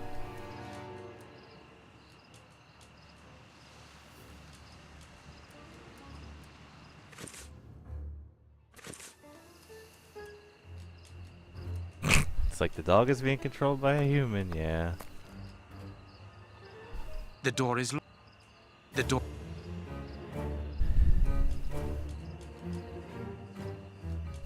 Fine. Let's go find something. Oh.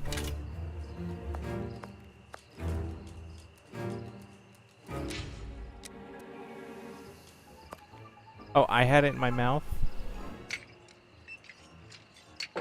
Okay.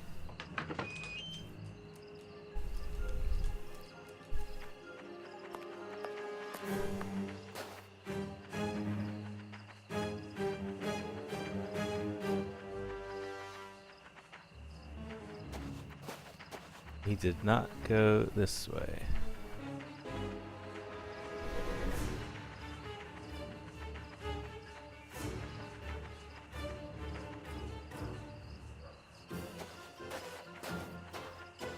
Or did he? He took the gaff here and cut a piece of fire hose.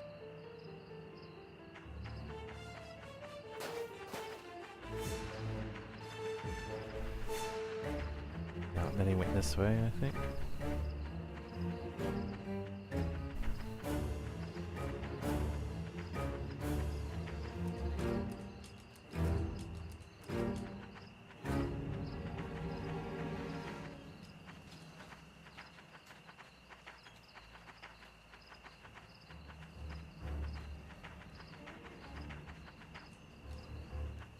Can I get on this one?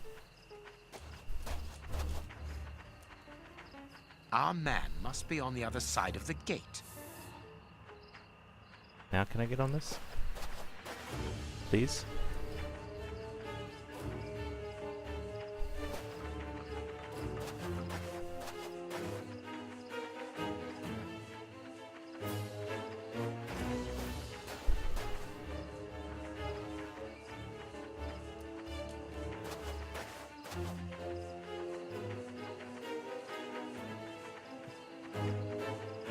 Alright.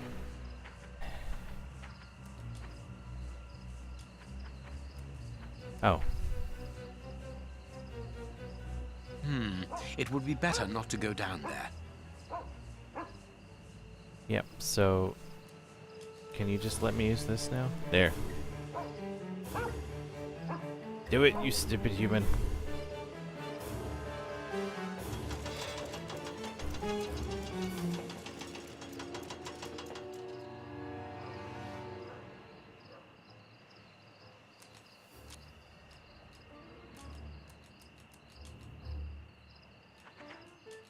Guess we can let Sherlock through. Or not.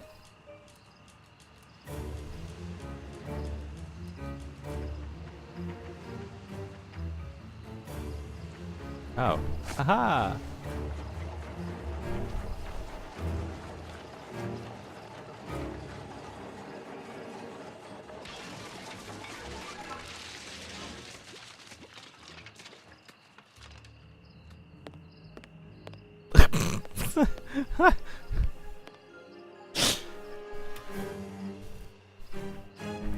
Magical floating Sherlock.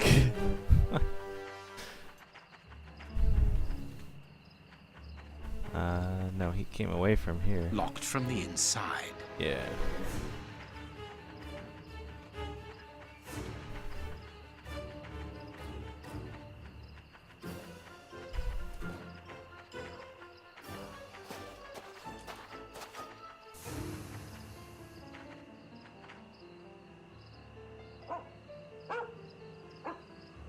Carriage tracks.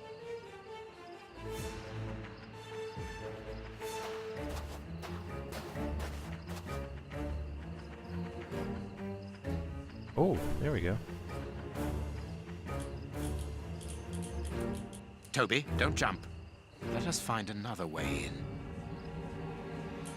You kidding me?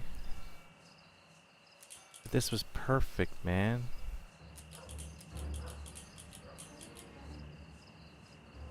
Don't jump. Toby, don't jump. Let us find another way. Why you gotta bust my balls, Sherlock?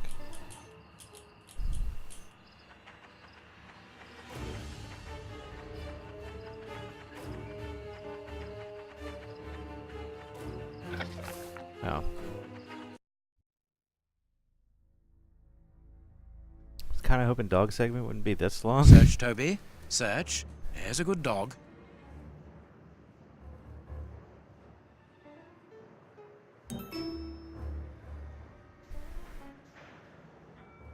Got my achievement, Sleuth Hound.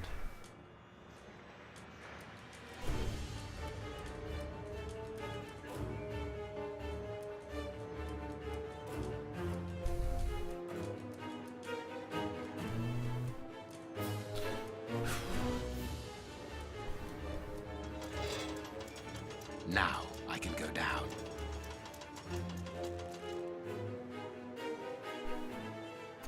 All right.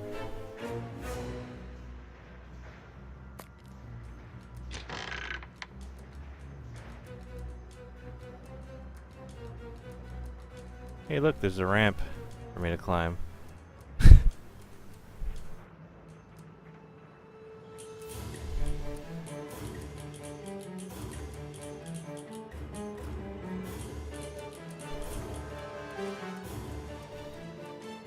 A set of perfectly stacked crates for me to come around and open this door up so Sherlock could come through that way. Oh man.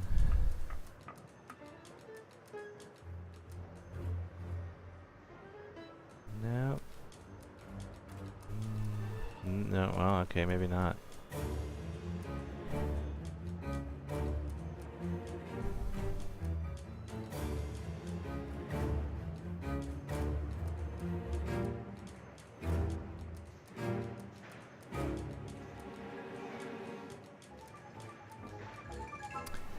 Dog tired? Yeah, getting kind of barked out here or something. Is this another one? Oh, it's a different one. Okay.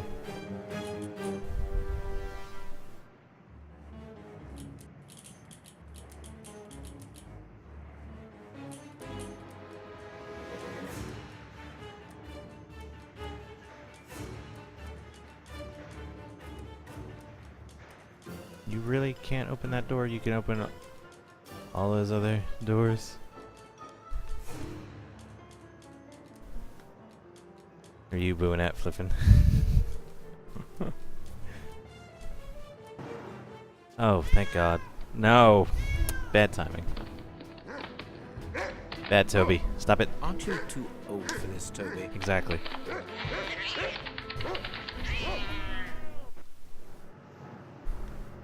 Thank God. Sherlock again. Now finally back to the correct height the camera should be at. Whoa!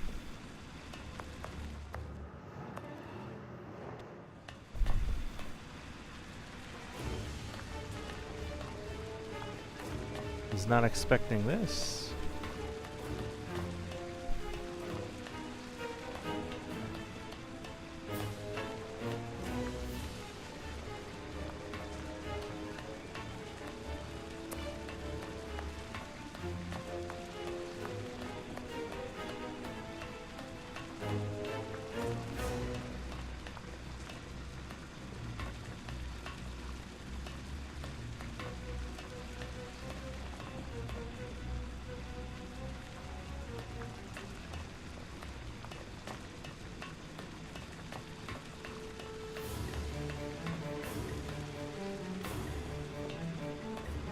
Oh, hey.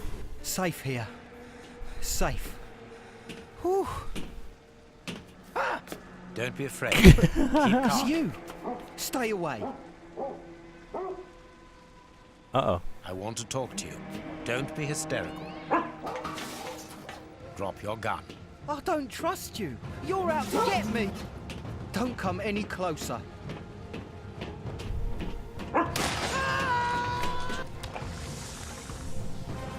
What? What?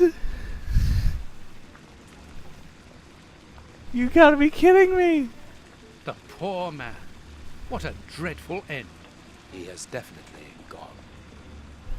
But why was he afraid of you? He was terrified when he saw you. He must have mistaken me for someone else. Let's go. We have nothing more to do here. Jesus Christ. We've been running around all night, Holmes, and I've had enough. And that poor young man. Let's find a police station and... There's no question of calling the police, is that understood? Instead, let us see how we might continue our investigation. Yes, Very well, because that's Holmes. far more important. Holmes, it seems that everywhere we go, there is a catastrophe. And here we are at a standstill. Let us return to Baker Street as quickly as possible. Jeez. Oh, so all that for nothing. Oh, they didn't find anything. Sherlock Holmes isn't a nice man, is he? I don't think I like him now. Look what I found. Forgot about these kids. Don't do that. We don't like him, but you shouldn't hit him like that. Give that back. It's only a doll. This is Sherlock Holmes's attic. All this must have belonged to him. I want to know what happens next. Keep reading. 3 trails and 2 dead ends. The poor nephew is dead, but Baines has the bishop's murderers. The only one left is the rat killer. Have you questioned him? No. And May why? I ask when you're going to do it? When I have found him. What? You You're lost not trying him. to tell me that he's escaped again? Yes, but this time it's not your fault, nor mine for that matter. You've been using me, Holmes. I unwittingly aided one of the most dangerous criminals in the kingdom to escape. So please tell me why. An explanation would be futile. It would only lead to further pointless questions. But do you have even the slightest notion as to where he might be hiding? Forget Hans Schielmann for the moment, Watson. Just concentrate on the fact that the bishop is on the chessboard. In any case, the news has spread like wildfire. Look at the headlines. All the papers are talking about it. And the Globe Explorer, their editors must be jumping for joy. Let the dogs bark with the pack, Watson. But how could Farley be so well informed? Look, he also mentions our visit to the opium den, and in great detail. How did he know? Let me see. Contrary to what you might think, Watson, I do not consider that all of our trails have led to dead ends. We're simply missing a common denominator, something that links them together. And our journalist's mystery informer might just be that missing link. Should we attempt to uncover his identity? It is essential that we do so. Let us examine the map. We must talk to Mr. Farley. Oh, blah, blah, blah. Oh my goodness. Whoa. Alright. Come back in a moment and read that. Quick AFK again.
Hans Schielman, the infamous rat killer imprisoned in Westgate for murder, has achieved one of the most spectacular escapes in British history.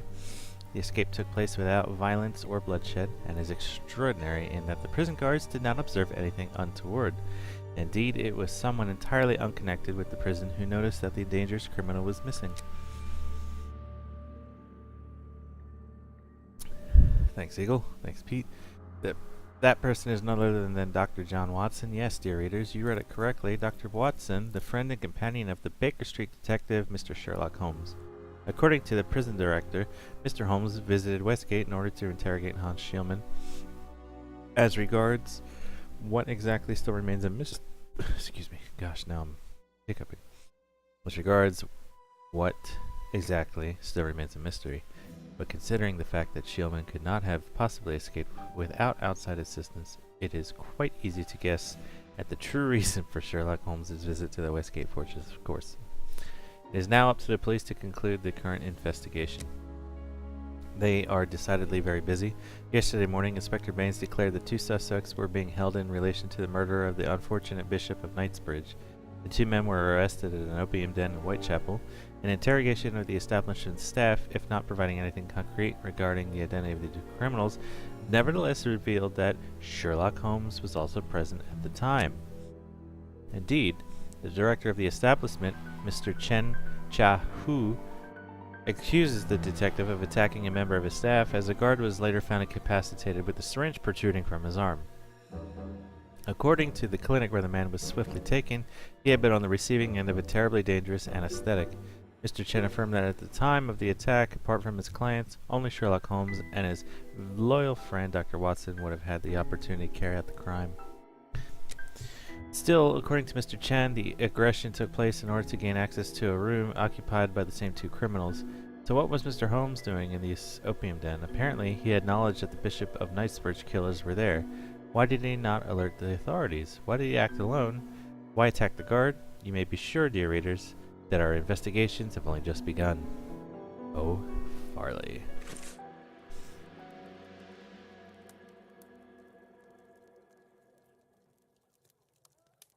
Find Farley's office on the map.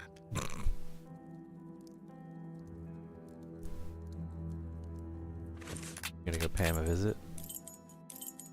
Alright. Gonna go see... Oh, hey, Toby's now here. You have been a great help, dear Toby. I'll ask Mrs. Hudson to send you up some fine giblets.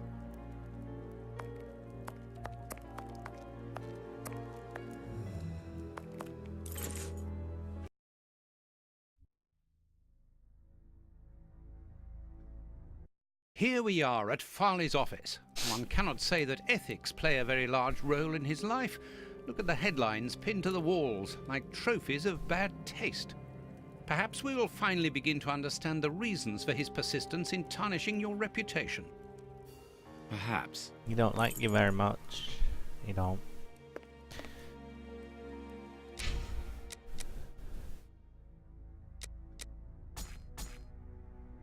Kinda nice that it's making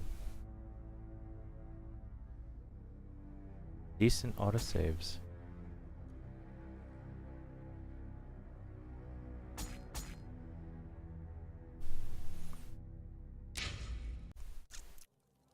Where, Cigarettes, an ordinary, inexpensive brand. A press card. Osmond Farley. It's his overcoat.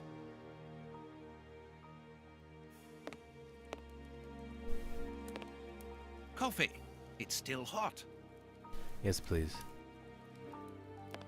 I could go for some coffee. This is an electric box. Interesting.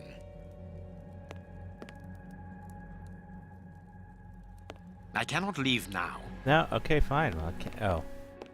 Redaction. This door is locked. Is Farley afraid of being interrupted suddenly? I must go out for a while, Miss Jean.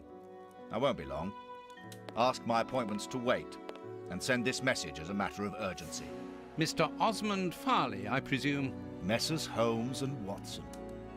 What a surprise. What is there so surprising about being visited by the targets of your slander?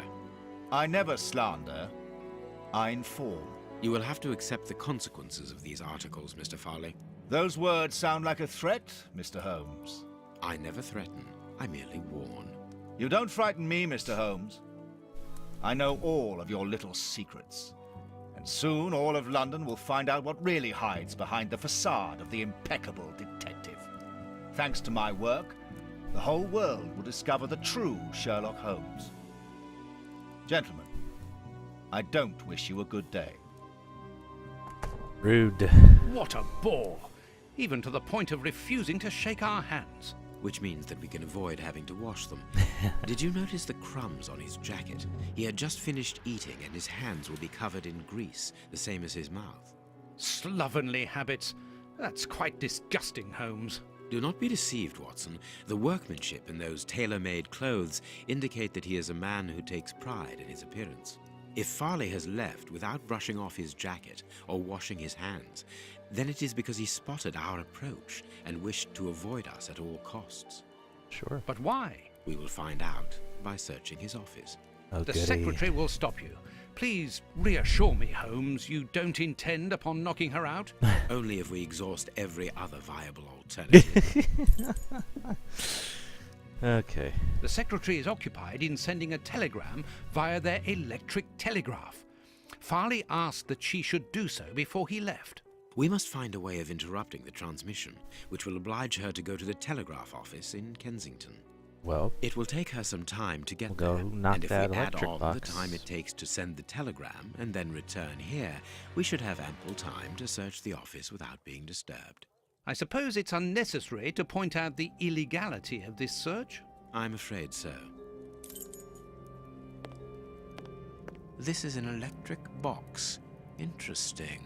I need a tool to remove the lid. You have a tool to remove the lid. Closed. I need a tool. Apparently that's not it.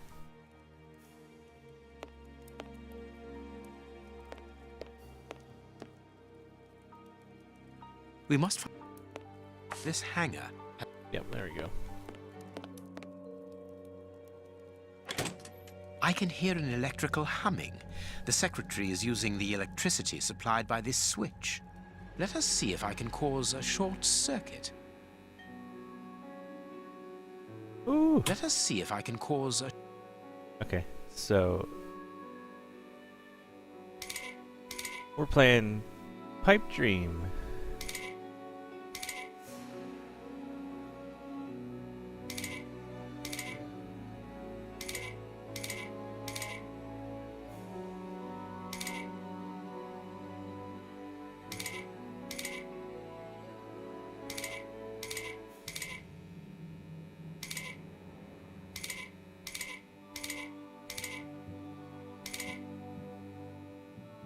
Let us see if I can cause a short circuit.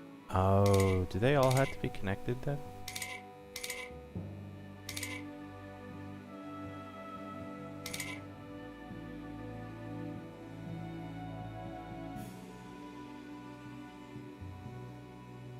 Oh yeah, I gotta, okay, get it shorted down there, it looks like. Okay, got it.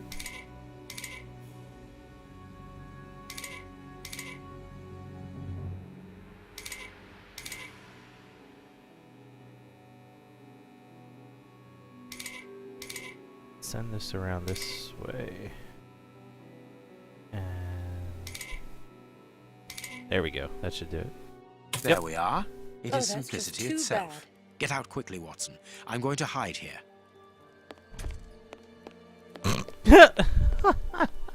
The way is clear. Let's go, Watson. Goodness. Get in here. Just hide behind the door and hope she doesn't look. Or close it behind her. You know, that helps. A page of this notebook has been torn out. We can only see the title in shorthand and today's date. It's a message that the secretary must send urgently. I'm going to recopy it. You can read shorthand? You never cease to amaze me. Were you a secretary before becoming the great Sher? Perhaps, perhaps. But no, a man must have his secrets. Notes on the investigation into Sherlock Holmes to all his colleagues after the visit from. Okay. Oop. No, that's that thing. Notepad.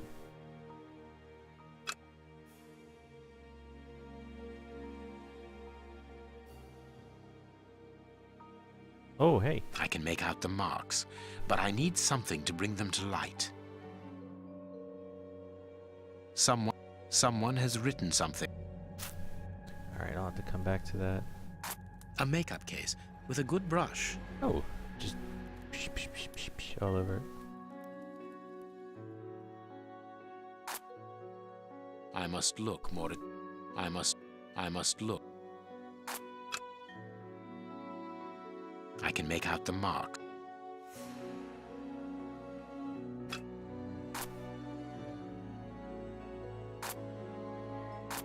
I must... Alright, maybe not as simple. The ribbon is missing from this machine.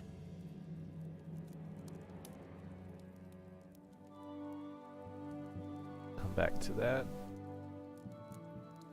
Here is Farley's secretary's telegram. Nothing special here. Man, it's... I haven't seen like an old-fashioned telegram like this in a long time.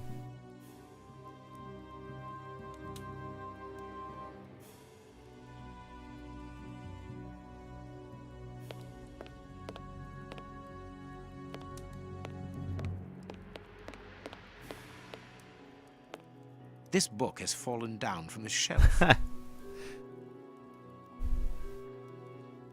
The Adventures of Sherlock Holmes. My word, it's my stories about your investigations. A real investigative reporter must have read them, my dear Watson.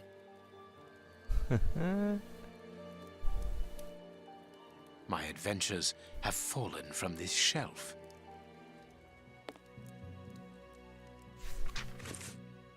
Burnt paper, I will call you on this morning. Destroy this letter. Receive it urgently. Your revelations regarding our man's true schemes are incredibly surprise. Machiavellianism of the good Lord. This paper only just escaped the flames. But who is this note about? And who wrote it? I will deal with it later. Later, yes. Alright. Someone closed the curtain as though he wanted to maintain his privacy. Privacy? This cabinet has a lot of drawers, each marked with a letter. There is surely a great deal of information in them. But we can't open all of them. Oh, keys. And a bunch of keys. A telephone. A technological marvel. A number was written next to it quite recently. A fine, educated hand. Holmes, this number seems very familiar. Yes, but let us dial it to be sure. 1313. Miss, get me 1313, please. It is Scotland Yard, of course. I'm beginning to understand. Lucky you. Judging from all the notes on the board, our reporter is an assiduous and organized worker.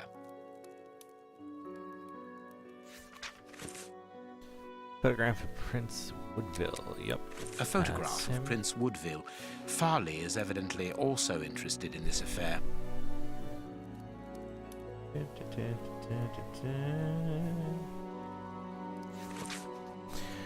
For the Globe Explorer, mystery surrounds the body drowned in the Thames. The body of a man discovered yesterday morning upon the banks of the Thames still reigns a mystery. An autopsy has revealed that the amount of water in the victim's lungs confirms the man's death by drowning.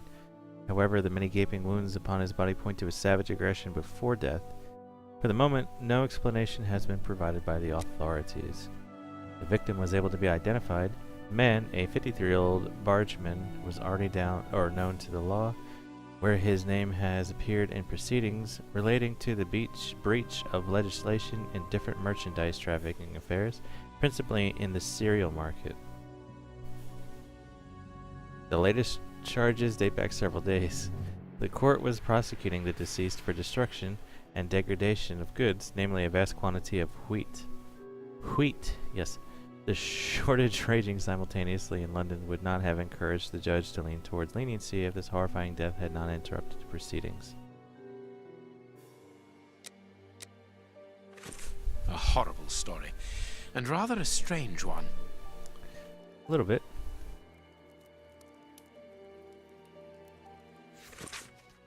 News in brief. The convent of St. Anthony in the town of... what?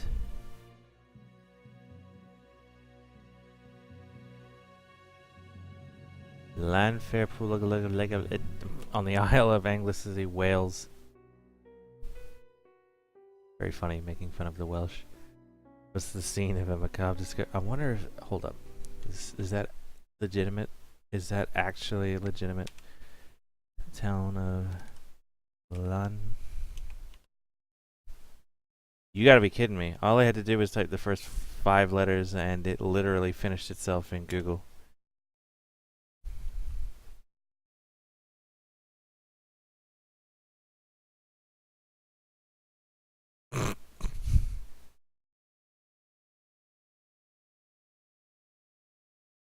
How is that pronounced?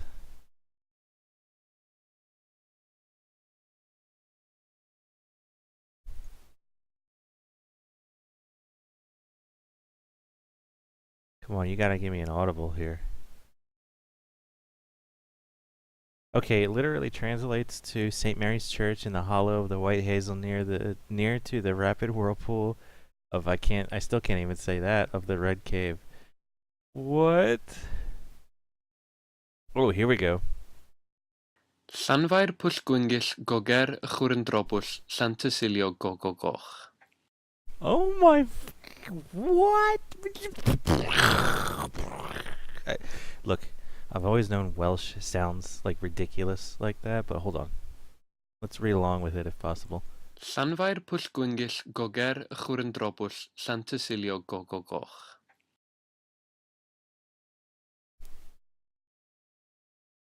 So the double L's at the front is that S sound. Llanfair Pwllgwyngyll Goger Chwrndrobwll Llantysilio Gogogoch. Ow. Holy shit.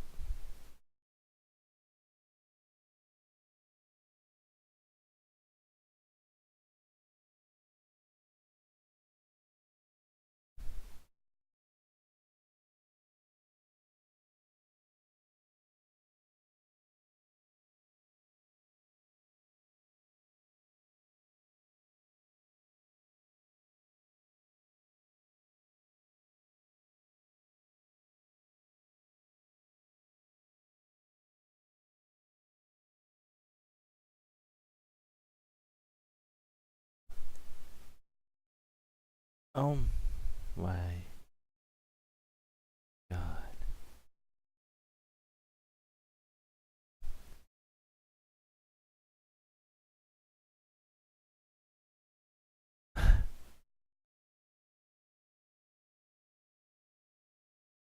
Okie dokie. It's real.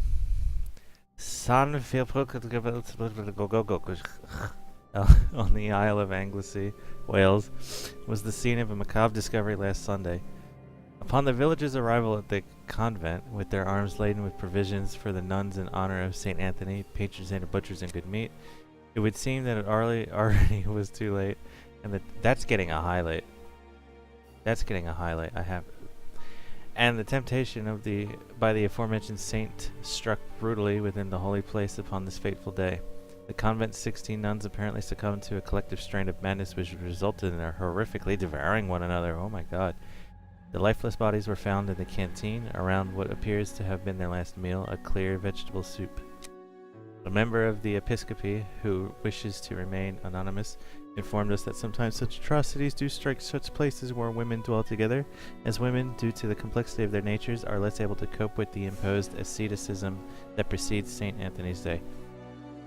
It must be said that it was not necessary for just one more day, and this drama would most probably have never happened. The relic of a sausage offered to St. Anthony by an angel, found in 1987 during the Third Crusade and brought back from Constantinople, remained untouched a sign that the nuns, even in their madness, were able to remain respectful towards the Lord.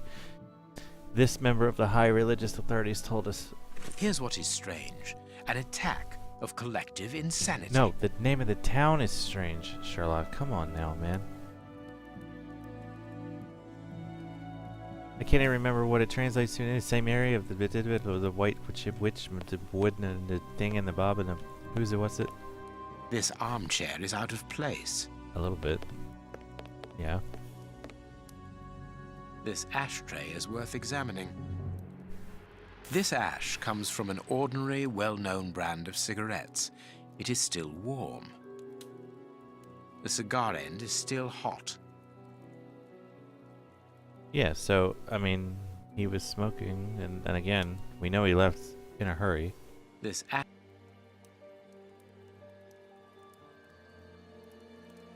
cigar is of a fine quality. It must be very expensive and difficult to obtain. And it is not even finished.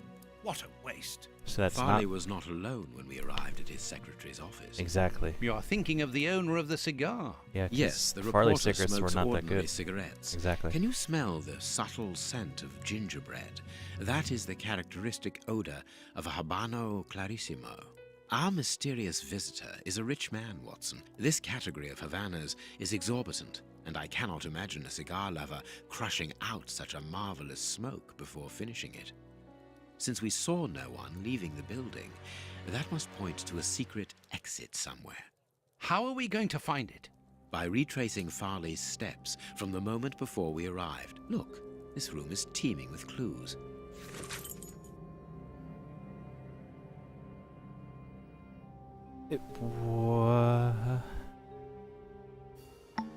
Recreate Farley's sequence of actions just before the arrival of Sherlock Holmes. Did I look at enough of this?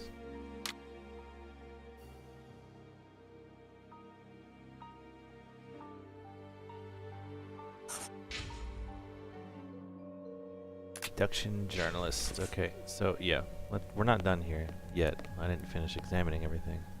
Our man left his sandwich unfinished.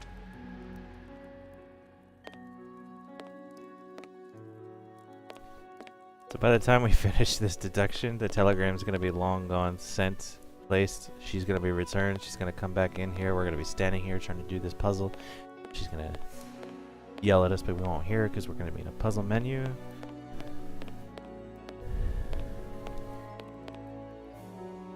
Oh, wait a minute. Can I use that ash with this?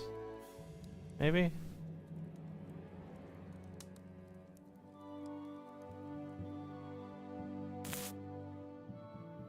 I understand what you want to do. It's an old trick. Aha!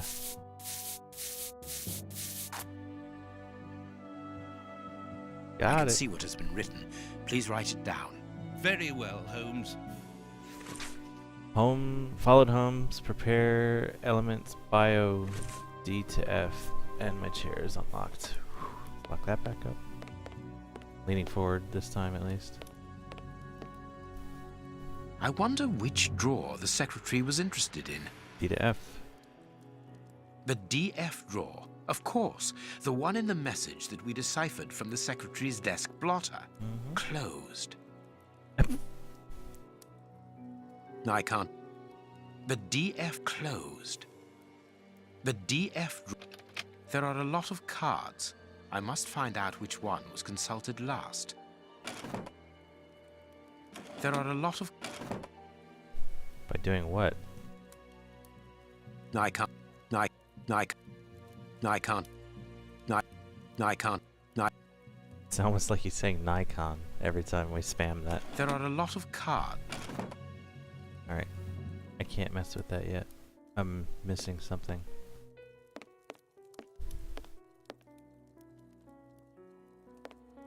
That's still probably going to help.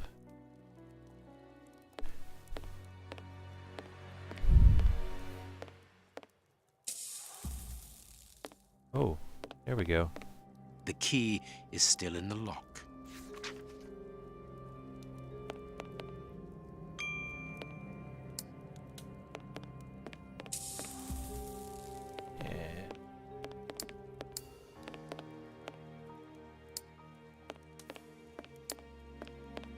Alright, it's deduction time.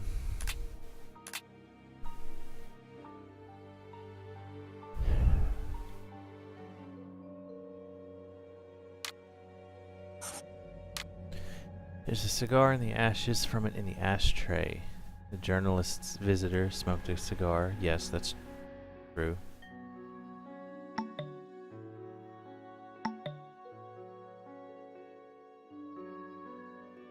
Cigar has been in there for a long time now. Visitor. Yeah.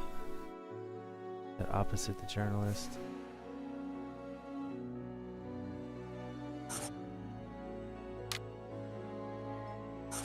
Opposite the journalist.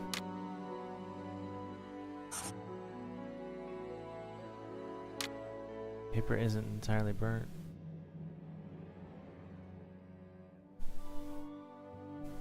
Is that thunder here? Or is that in my headphones? Because that was here. Oh, hey, look at that storm here in about 15 minutes.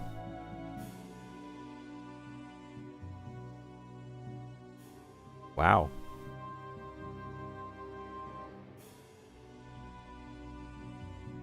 Yeah, I'm about to get hammered. Okay. By the weather. Alright. Journalist wanted to get rid of the paper. The journalist dropped this paper into the fire by accident. Paper has nothing to do with the journalist. The journalist deliberately threw the paper into the fire. The journalist wanted to light a fire in the fireplace. The journalist threw this paper into the fire without making sure that it burned entirely.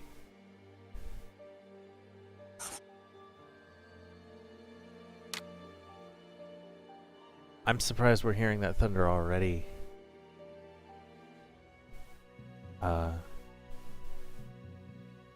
This storm coming in is still well over just outside of Philadelphia, not even over into New Jersey yet, which means we're about to get pummeled.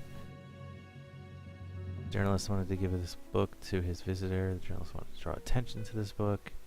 The book is not from this bookcase. Just needed some information. Accidentally dropped the book.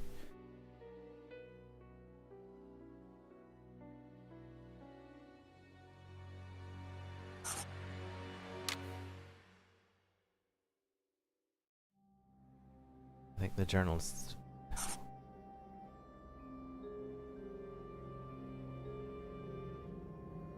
Oh, the. Aha! Okay. Key is in the lock on the inside of the door. Secretary put this key in the lock when she was leaving. No. Journalist didn't close the door. Closed or still shut on the. Forgot to lock the door.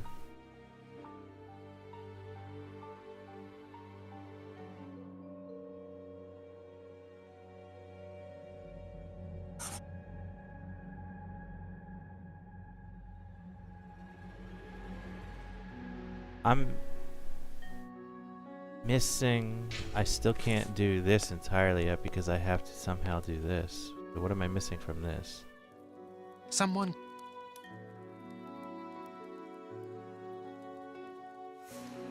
There are a lot of cards. There are a lot of cards. I must find out which one was consulted last.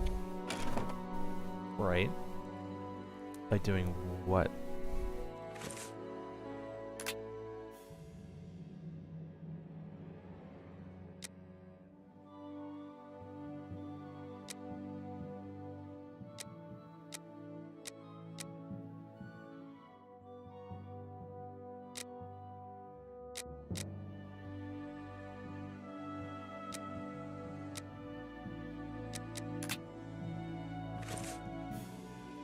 No, I can't.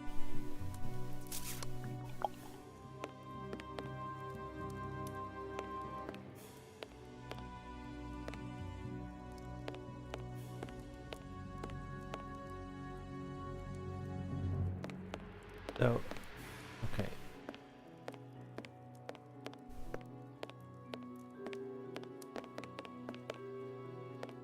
I cannot. No, you can't leave now. You're right. I guess the secretary is the one who saw me coming in.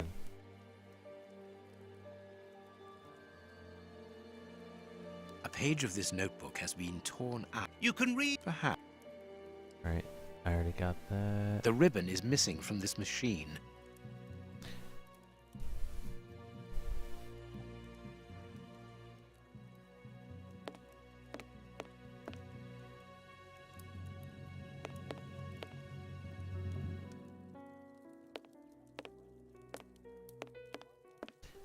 Tell you what, that I cannot just spin.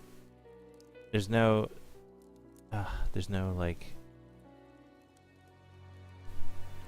horizontal evenness.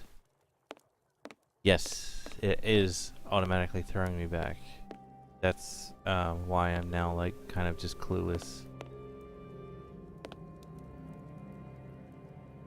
There are a lot of cards. I must find out which one was consulted last. I don't. I can't do. You sure you can't? Because that one's open.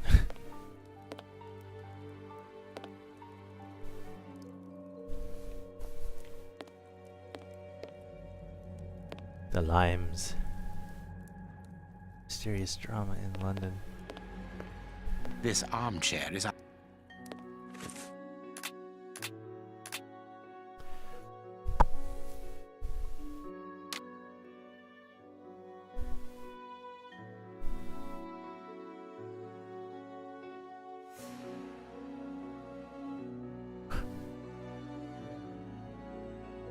Holy crap, the weather.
Seriously, like... There are a lot of cards. I must find out which one was consulted last.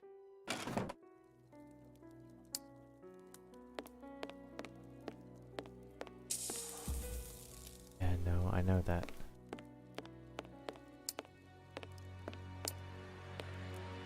Oh, God damn it.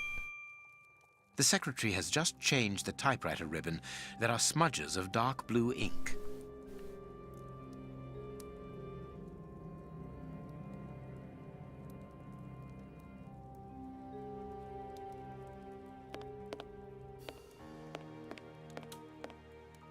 There are a lot of cards. How to find the right one? There you go. Okay, so it was... I found the typewriter. I can't do... No. No. No. Can you even see that These before? blue stains come from an old typewriter ribbon. This card has been removed recently. Index card from Farley's secretary. Fine.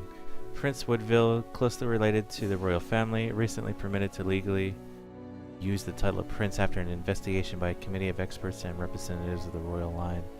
Highly regarded among the common people. This was like an old one. back at the beginning of the game. It was in the papers, I think. Yeah, there it is. Yep. Okay, cool. This was like, that was the very first newspaper article we got, was the second half of it.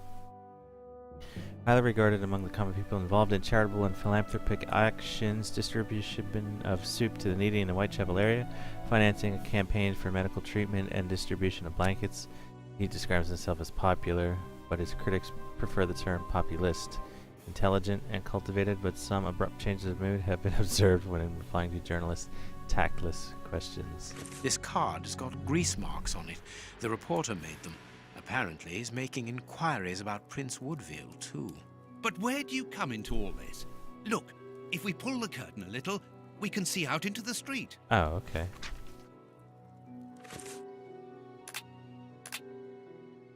Nice. We've got it. Okay.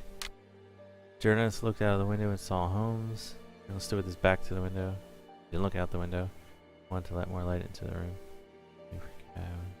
No. He saw us. Which is how this all started. If he saw us...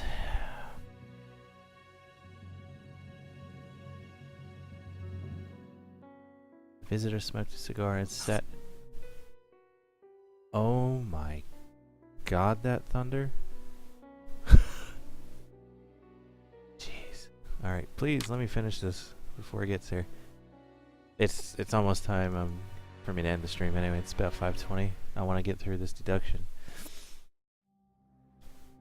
Journalist visitor was smoked a cigar. Yes, he did.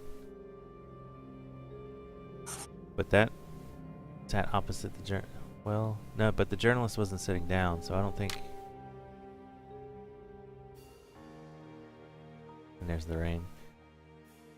Sat opposite the journalist. Journalist, no. No, the journalist wasn't in it.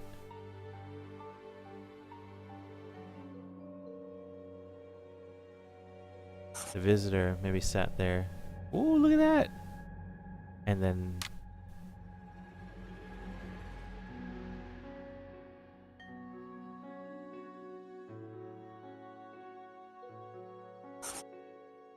Not from this bookcase, maybe?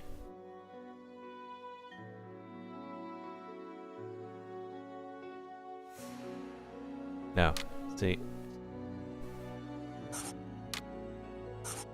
Whoa! Came over here, then here.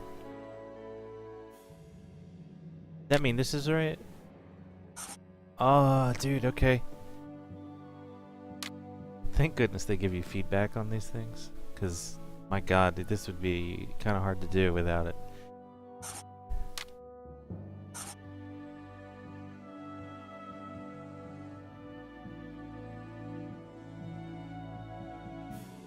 Look at this, it's glorious.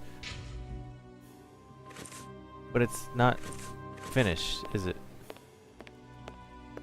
We must finish. Yeah, okay. It's, oh my god, look how close.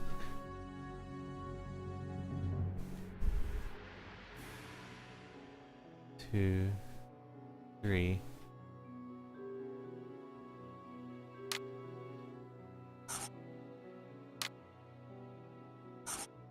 No, that removes it entirely. Nope, that's not it. No, that's not it. Cigar had been there a long time. No, it was still...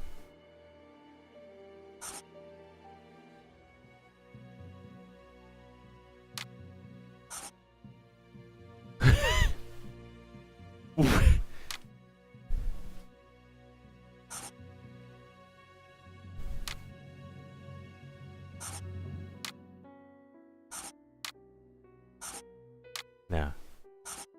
This doesn't work.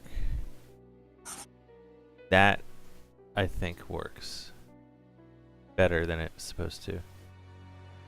Alright, so the journalist looked out of the window and saw Holmes. That's like the only one that's so far making absolute sense. Oh, I said 2 for that? He deliberately threw it in the fire.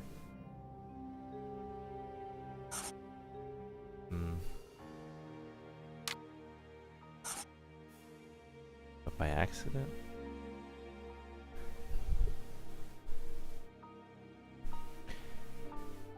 Do these lines even make sense? Like...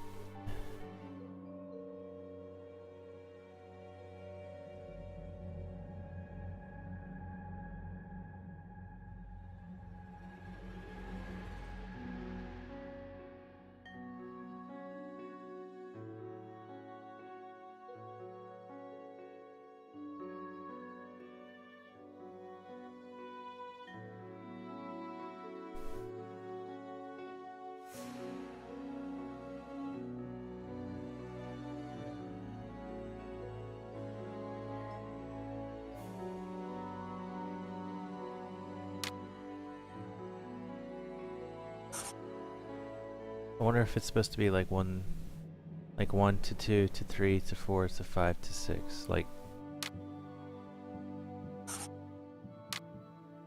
let's just do this or something.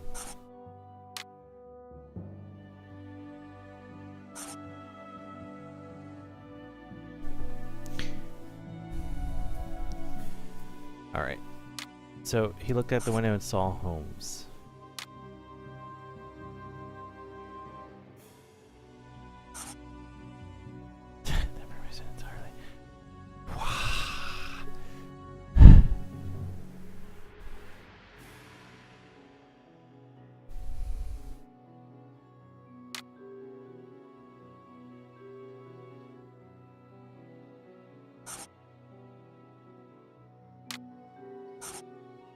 Okay. Oh! Woo! Okay. So 1, 2, and 3 is correct now? Awesome. So he saw him out the window, and while running past the armchair, he shoved it aside to go close the door with the key in the lock.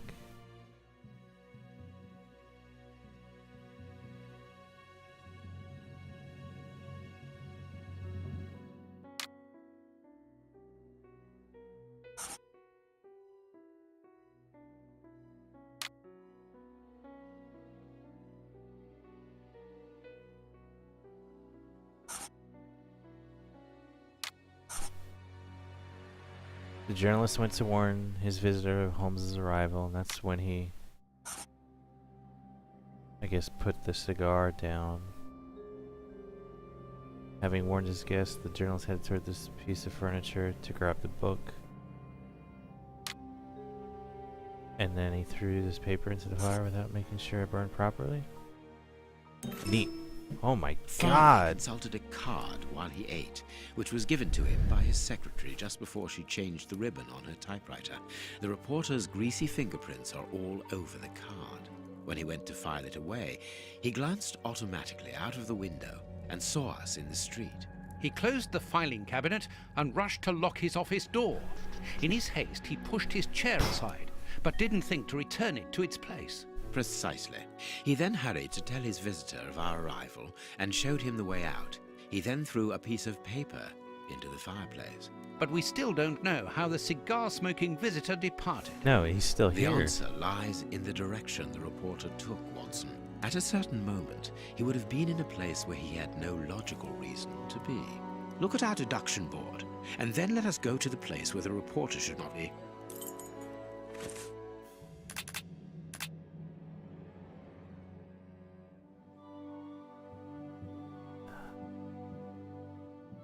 Probably, I would say, actually, over here at the fireplace, maybe? This book is a real... Or the bookcase, maybe. Or not the bookcase, but this over here. There's something behind it.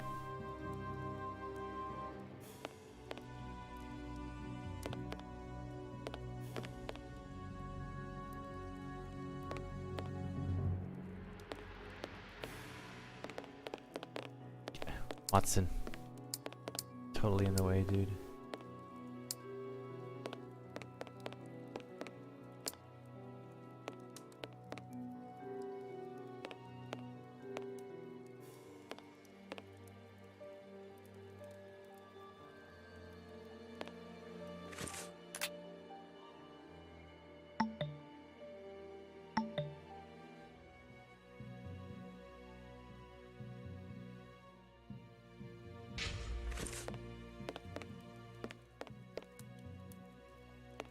Our man.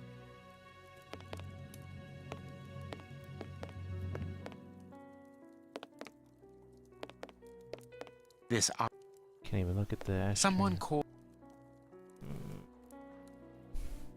Someone.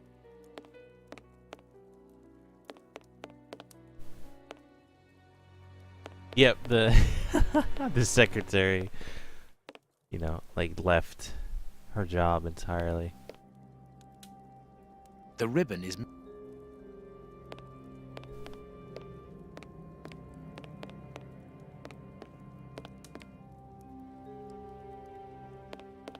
Our man. What in the hell? My adventure. This book has. Like, there's nothing else here, right? The advent. A real. No.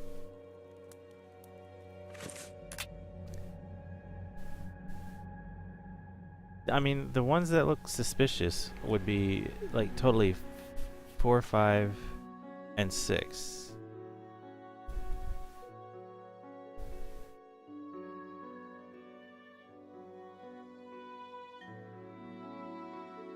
Or wait, am I supposed to? Perhaps not. I'm supposed to do it here. Fine. Perfect.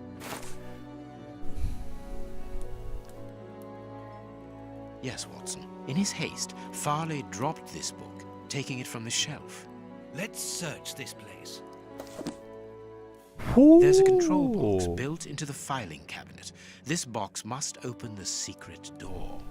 We don't know the combination, Holmes. The answer is perhaps within the question, my dear fellow.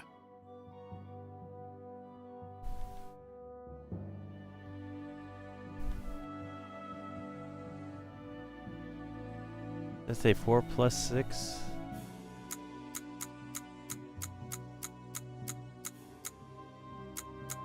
Oh my god, what is the... It goes from 1 to 20 and A to Z?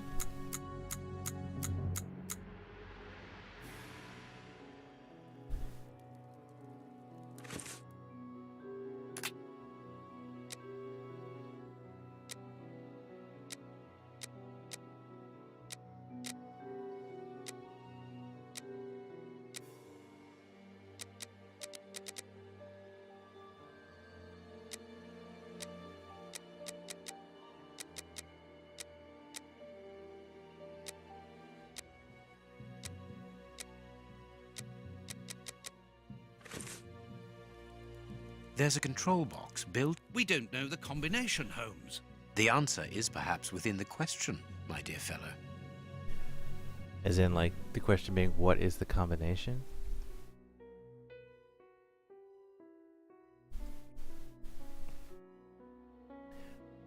Four plus 6. Oh, wait a minute. So then... Is this 16? And this is 1, 2, 3, 4, 5, 6. And then from J, 1, 2, 3, 4, 5, 6. There we are. It is simplicity itself. Let us All go right. and look at this secret exit. What the fuck? This is in the newspaper man's office. You gotta be kidding me. Chance has smiled upon us, Watson. This hat was almost certainly abandoned by our mysterious visitor.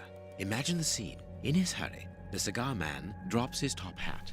The door closes. The hat is caught beneath it. Fearing above all that he should be discovered, he does not attempt to retrieve it, instead preferring to flee. Who would take such action to avoid meeting us? I cannot tell as yet, but it is certain that he carries the advantage of knowing us. We must discover his identity in order to redress the balance, and this hat will help us.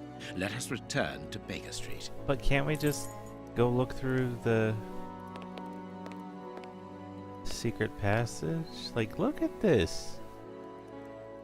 Why don't you just go running after him? Ugh. Disappoint me, Holmes. Holy balls, man. Let's hope that an examination of this top hat will reveal to us the identity of its owner. It will, you can be sure of that. For once, I must insist that you allow me to work alone, Holmes. As you wish. Take your time. I will examine this hat at my work table. Sounds good to me. I will examine... This hat is of an exceptional quality. The man who owned it is wealthy.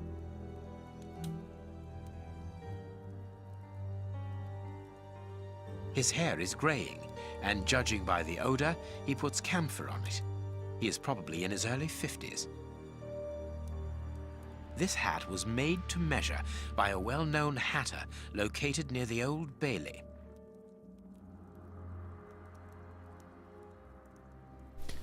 Got like a certain wear pattern on both sides. Slight there. scratch marks. Yeah. And here as well. The man wears glasses. Ah. And whenever he puts them on, he grazes the Yeah, there you sides go. of his hat. This would suggest that he is educated and long-sighted rather than short-sighted. Why does that suggest long-sighted? I'm short-sighted. That's the reason why I need correction. Heat marks and a strong smell of tobacco.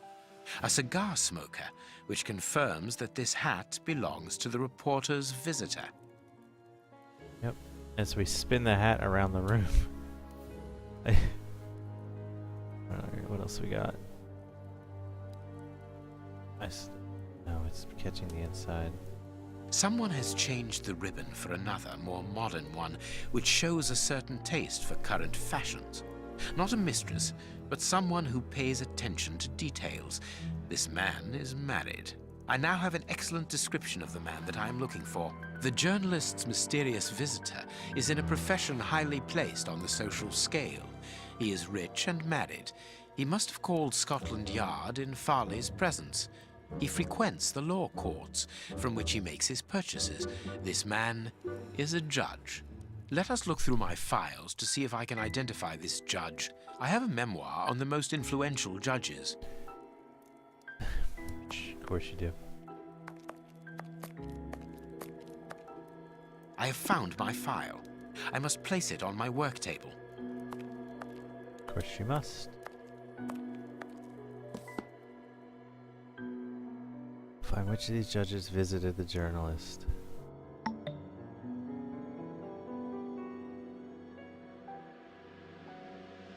Where's the hat? Where's the hat?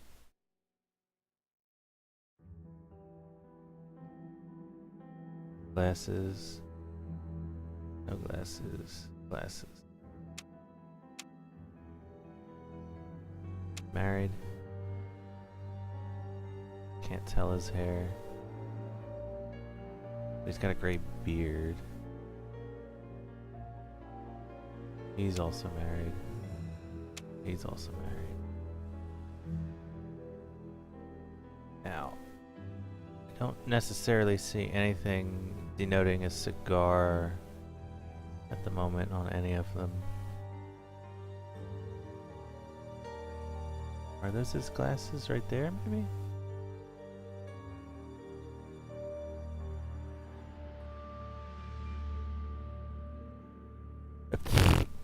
There's no cigar until you mouse.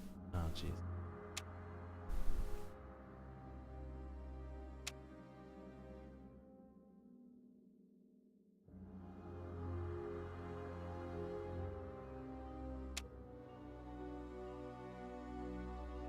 And no, he's got fairly dark hair. If we're gonna just have to go from the facial hair, we'll call that dark hair. That's gray hair. No cigar. Right. It is him, Judge Beckett. Yeah, I mean, he had his glasses tucked in his vest. Watson, this hat belongs to Sir Coots Beckett, a judge of the court at the Palace of Justice in London. A judge? Wait, did you say Sir Beckett? That name rings a bell. Yes, that's it. What an extraordinary coincidence. Holmes, I was reading something about him in the Globe Explorer only this morning. Decidedly. This Beckett seems to have solid ties with the gutter press. I bought it from a rascal who ran off without giving me my change. I'm sure that I've seen him before, and... Spare me the details, Watson. Show me the article. Globe Explorer. A generous lady. Lady Kathy Coots Beckett, wife of the Honorable Judge Coots Beckett, is an exceptional woman who freely gives her time and her money towards the education of deprived children. When most of the city's great families close the doors of their luxurious mansions to the poor, Lady Beckett opens hers and has created a school for illiterate children. This class has now been open for 8 years, and according to our estimations, nearly 150 children in need have learned to read and write here. 150 children who, thanks to this woman's generosity, have been able to avoid the plight of the beggar and have found worthy jobs. But this is not all. As well as enabling their access to culture and education, Lady Beckett also takes the children on vacation, along with her servants whose help is needed to assist with an entire class of students. Yeah, Eagle, if they said it was long-sighted, he's going to take them off when he needs to read. Yeah, exactly. That's why he wasn't wearing them in the photo. Nice little touch. You had to be paying attention during this game, I guess, yeah. Well, obviously. This year, she is taking them to Portsmouth. For most, it will be the first time that they have seen the sea. Exceptionally, Judge Beckett will not be going along for the trip. The eminent magistrate is retained in London by important current files. We wish an excellent holiday to the devoted lady and her pupils, and we thank her for her generous undertaking. So, Lady Beckett is on holiday in Portsmouth. That means her husband is at home alone. Good. We shall pay a courtesy call, Watson. With a little luck, we shall leave with a few habanos clarissimo. That you should interest a judge of the High Court isn't surprising. You have solved so many criminal affairs that there are 1,000 reasons why a magistrate should be interested in you. But why should this one feel the need to act in shadows? It's true that it's surprising. 'Cause he's Perhaps dirty. he simply wishes to avoid being seen in the company of this Farley fellow. Mr. Kirby, our local postman, owes me a favour. He'll give me Beckett's address. At this hour, he should still be at the post office. I'll go there, Holmes. Good, Watson, but be quick about it. While you're gone, I'll make preparations for our visit. Sir Coots Beckett, I've got the address. We can go round after a nice cup of tea. Don't get too comfortable, Watson. We're leaving immediately. What did I just pick up? What was I doing at that table? Let's look at them. Let's go visit Judge Beckett.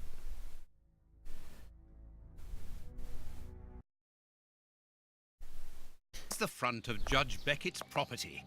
It's enormous. It looks very luxurious, Holmes. This man has conducted his career brilliantly.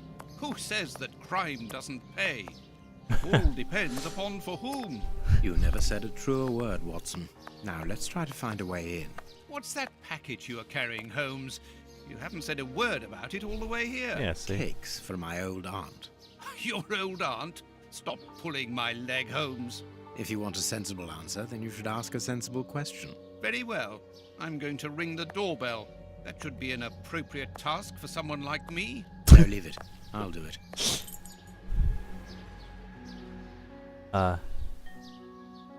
Okay then.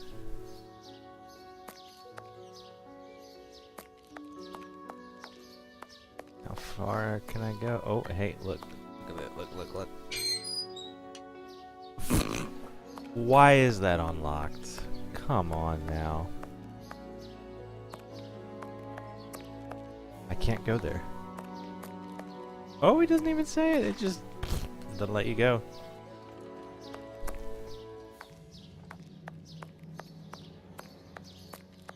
Shadows on the trees. Holy cow. That look weird. Mr. Holmes, Dr. Watson. How nice to see you again. Do you remember me? Of course, Miss Oh, that's Lucy. Lucy. How could anyone forget so pretty a smile? You are looking lovely. Watson, we have things to do. Holmes, you remember Lucy? We met her during our last investigation in Whitechapel, on the trail of Jack the Ripper. I remember only the essential details of the case. This brief meeting has been very pleasant, but sadly, I must leave you, my dear Lucy. I'll see you soon, Doctor. Well, she's selling flowers now. How nice.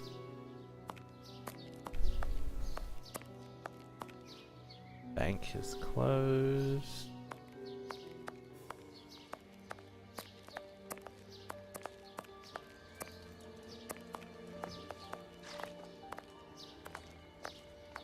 And alrighty.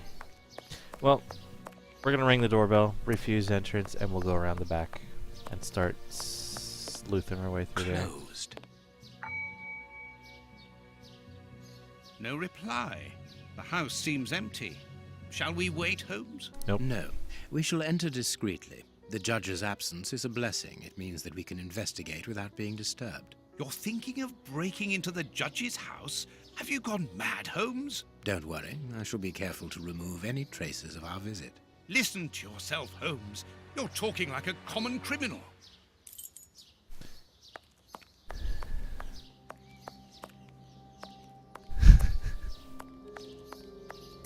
Right on in.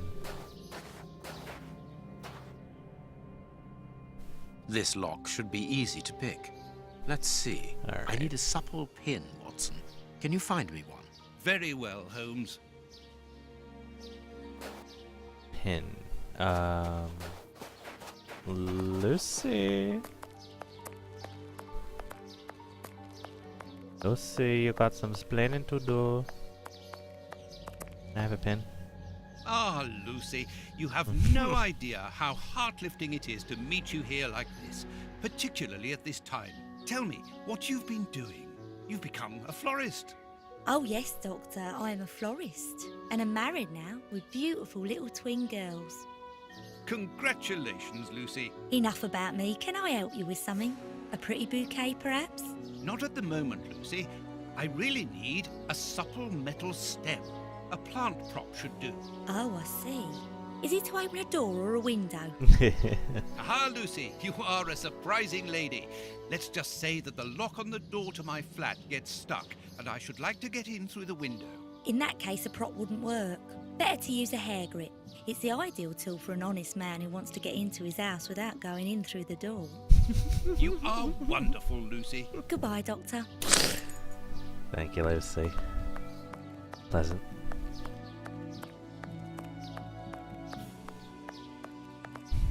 She knows exactly what we're doing, because of course she does.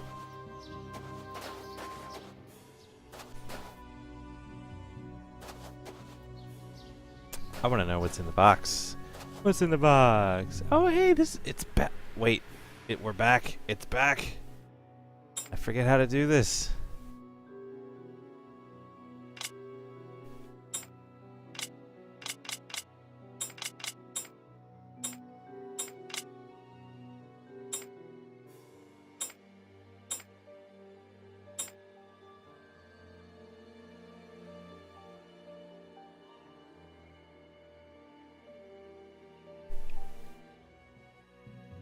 Good, we can pass.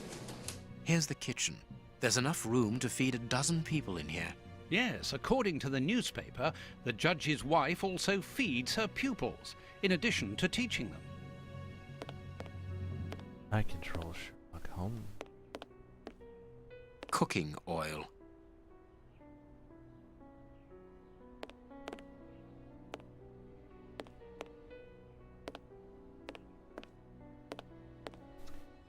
Sliced bread. There is something interesting here. Yeah? Oh. An ore lock. This isn't the place for it. Alright. Got potatoes again.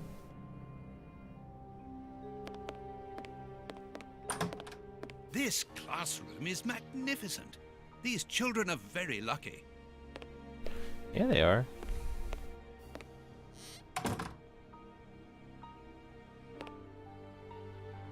Can you hear that small metallic sound?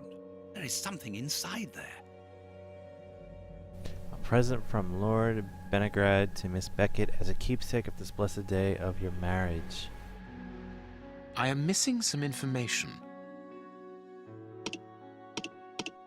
There is some connection between cities and numbers on top of the box, but I lack the necessary information to obtain the solution. Yeah.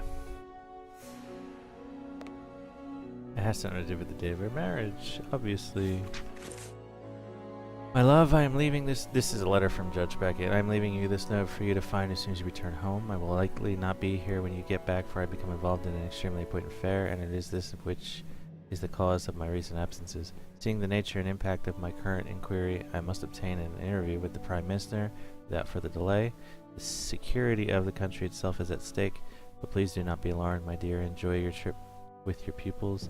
And speaking of pupils, it would seem that one of them has taken 2 of my oarlocks. You know how much these souvenirs mean to me. They represent the greatest triumph of my youth in the New York Boat Race Championship. I should be grateful if you could do everything possible to find them. I also noticed that the sweet cupboard has been vandalized. I have always supported you in your adventure and your humanitarian work, and I know how difficult it is to break the bad habits which these street children have picked up.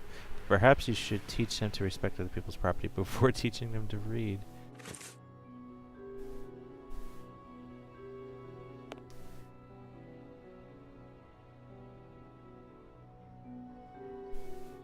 This is a photo of the judge and his wife. As is this photograph was taken on Judge Beckett's wedding day. Oh. Okay.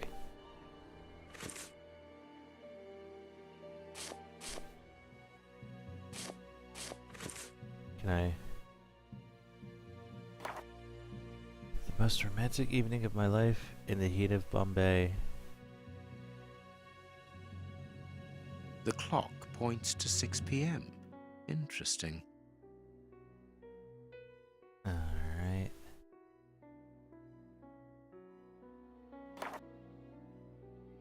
Big Ben. The judge got married in London, and early in the morning, as it is just 10 a.m.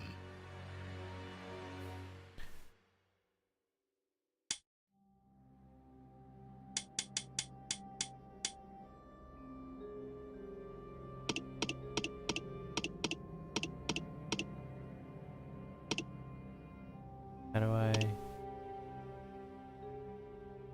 Oh, can I even?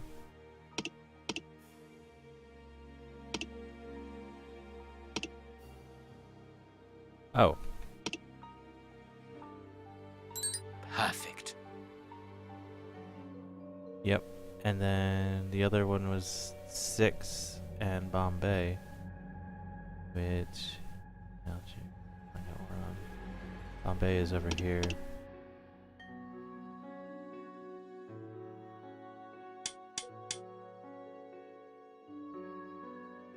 Oh, wait a minute. No, if it's going to 24, that means that's going to be 18.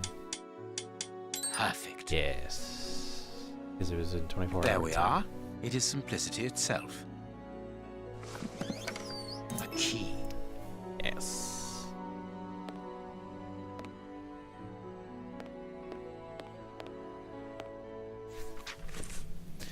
Letter from Lord Benegrad. My dear daughter, by marrying Lord Beckett, you have made me a happy father. What better husband could I wish for my only daughter? None. Lord Beckett is an honest man who believes in justice. He's also honorable and incorruptible, a rare quality indeed. When I recall my initial reticence at allowing you to depart for India, I regret my parental protectiveness. For I have come to admire your perseverance and your strong will. For indeed, it is your kindness and your dedication towards the destitute children that leads you to voluntary work in those dilapidated orphanages in Bombay, and it is equally this altruistic engagement that led you to meet the man who was destined to become your husband. If you had listened to your stubborn old father, you would have never left England, and you would have never have met Lord Beckett.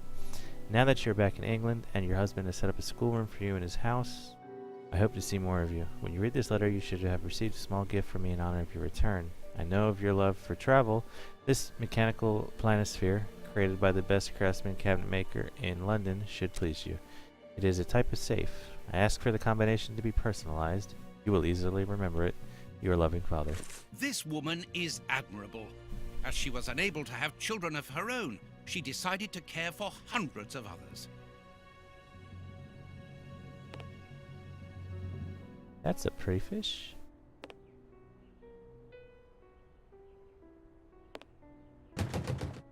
This screw is stuck.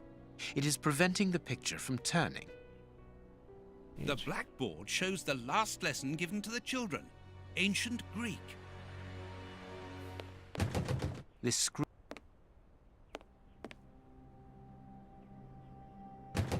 This...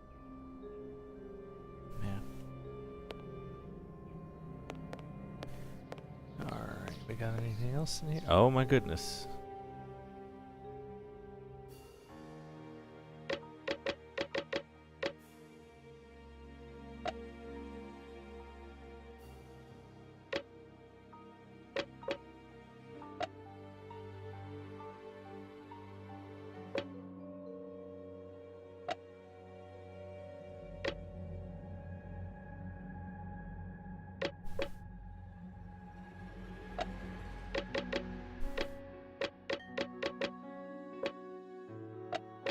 What?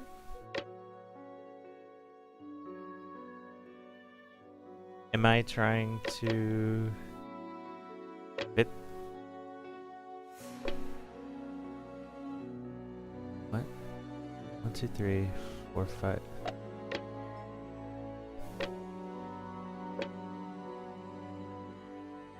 Three, 6, 9, 10, 12. There's 13 of them.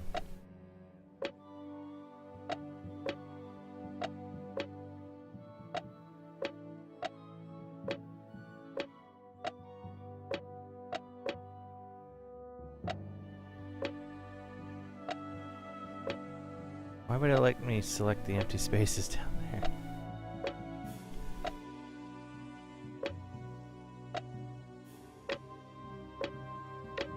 Yeah, but no. Like the task, find a logical sequence in Roman numerals using all the available shafts. None of the numbers should be greater than 10. Each sum must be larger than the previous one. You can only use number X only once. So this plus 3 has to be less than this, and then less than this, and then less than this. This must be the most expensive one.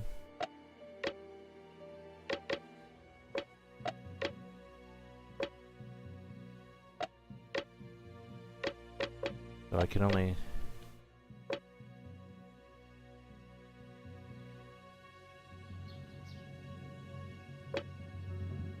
Alright.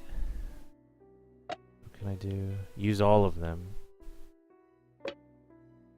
1 plus 3 would be 4. So this has to be 5 or greater. At least. But would that make it so... wow, I'm gonna have to use all of them. Neat! Alright, this is cool. So I suppose I could do 3, 4...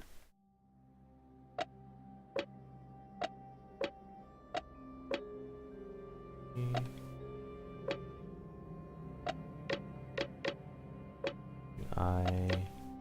V...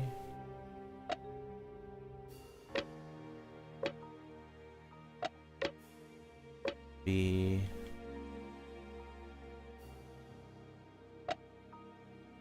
I...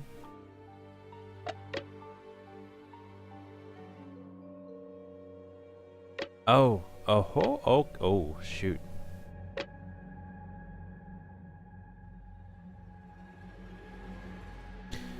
Six, 7, that's 5, 6, 7, 8. That would not leave me with enough. So let's cut this down. Make 5.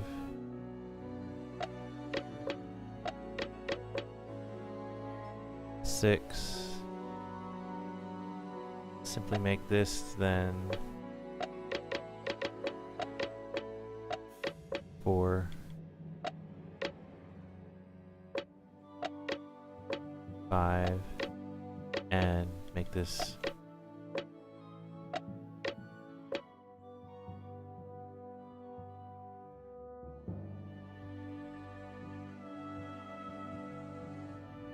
Right?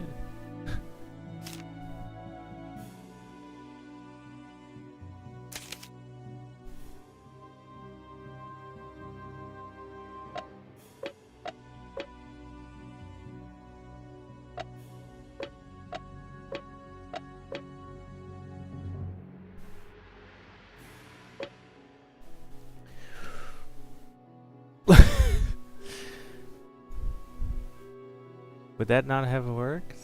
Maybe?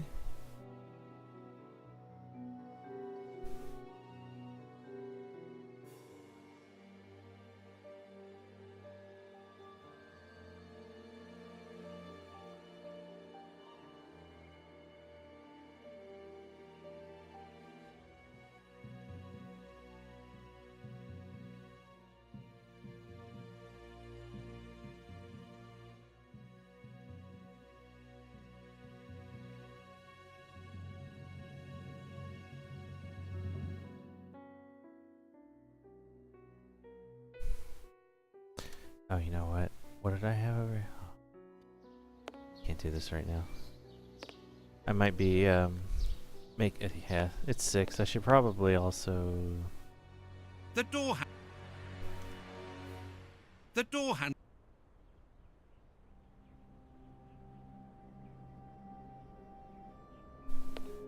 Door handles are missing. Oh my god. Oh, you're right. That was minus, wasn't it? God damn it. Yes! I'm an idiot. Minus, not plus. That's what I messed up.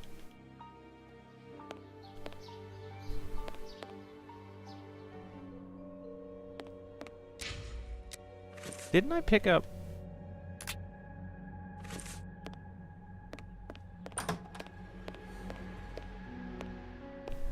A desire to cook. Why wasn't I able to pick that up before? I thought I had that in my... Wait, hold on then.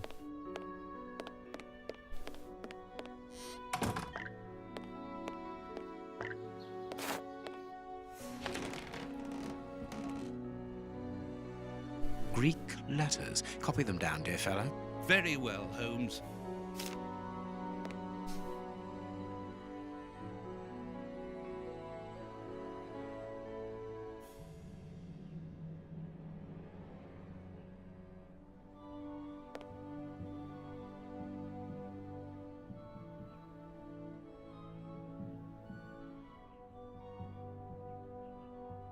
So I'm gonna have to do something with the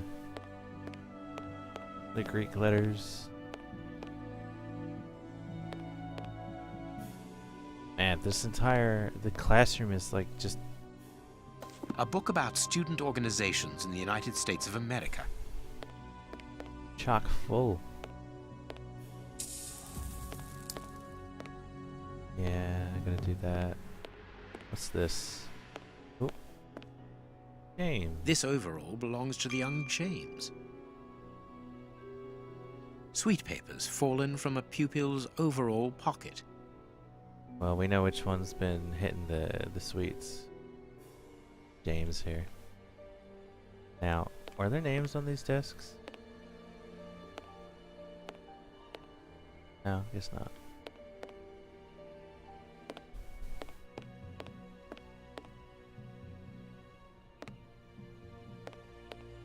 This plan is useless. This plan is useless. Okay. This plan... Sheesh. Oh, wait. This plan... No. Okay. Okay. Okay. Hooky duck. Alright. One more crack. One more. Alright. 2. 5. 6. This has to make 7 somehow.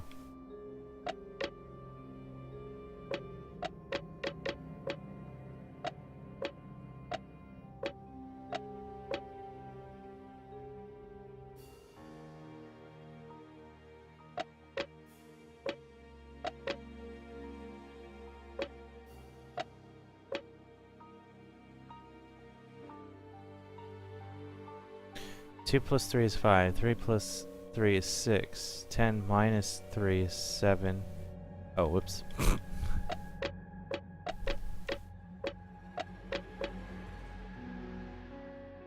6 plus 3 is 9.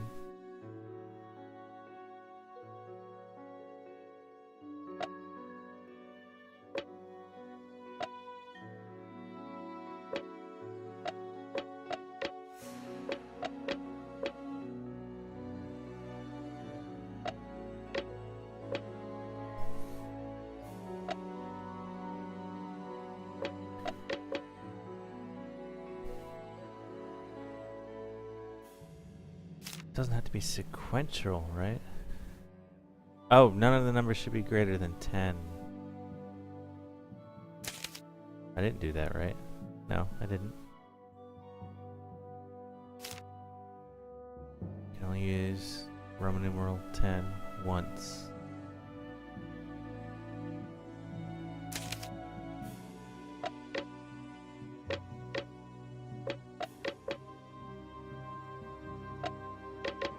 Did it again.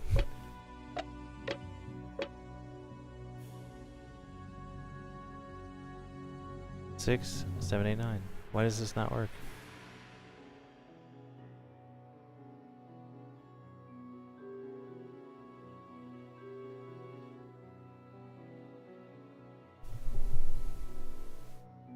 Use all the blocks like I have.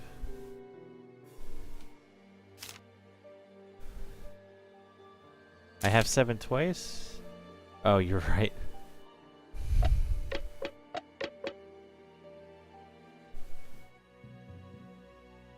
Five, 6, 7, 8, or 9.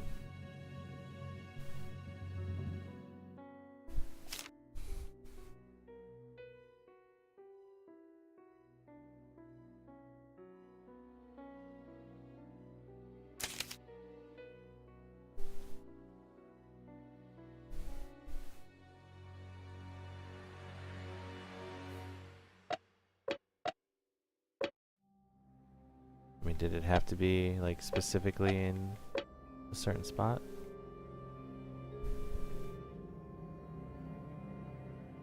Yeah, like...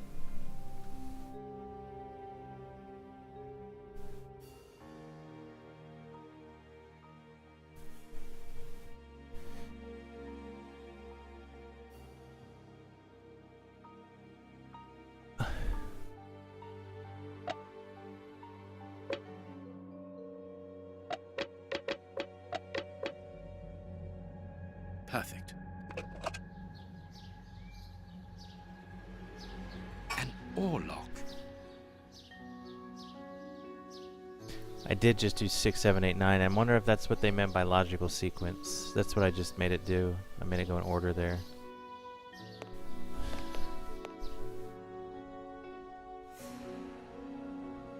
The door.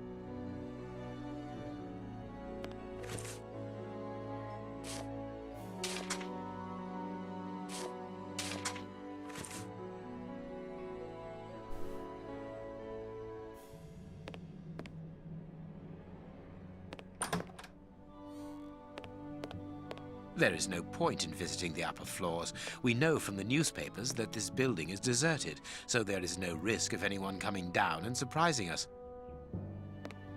That's the front door. This room is undoubtedly... It would be better not to force this door, nor... You're right, but he surely must have... Oh, wait. I have the... I have the key. We are in the judge's private office, Holmes. What are you going to do? Turn everything upside down? Yep. No, he's going to put the package in here. That is a distinct possibility. I will not leave until I have found what I am looking for. Don't forget your cakes when we leave, Holmes. Of course, Watson. No, he's leaving them there. Whatever that... An oarlock. It must be a souvenir. Oh, hey, there's more than 2. Why did I only assume there would be 2? Beckett, honorary member. This must be the symbol of an organization to which the judge belongs. Look at this symbol. It must surely be very important to Judge Beckett. Put the picture back! A souvenir from the University of New York. That's the university where Judge Beckett studied. The judge used to row. The young Beckett and his friends rowing. They say there are going to be like 4 or 6 or 8 Orlocks, I guess. Blind justice. From whence his ignorance? Amusing.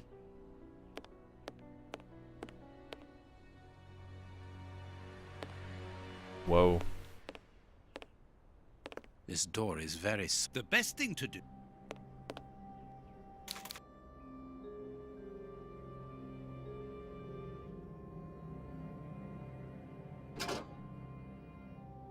I can make out a mechanism at the bottom of each of these holes. I can make out...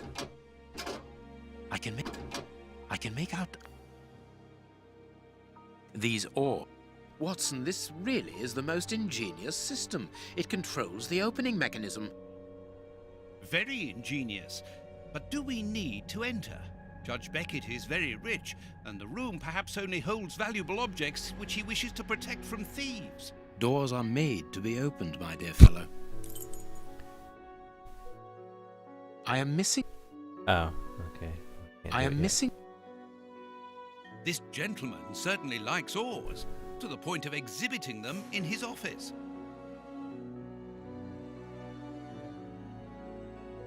Oh. The list of symbols of the American universities. God. Oh wait, now I have the information. University of New York. A Greek letter. That's new.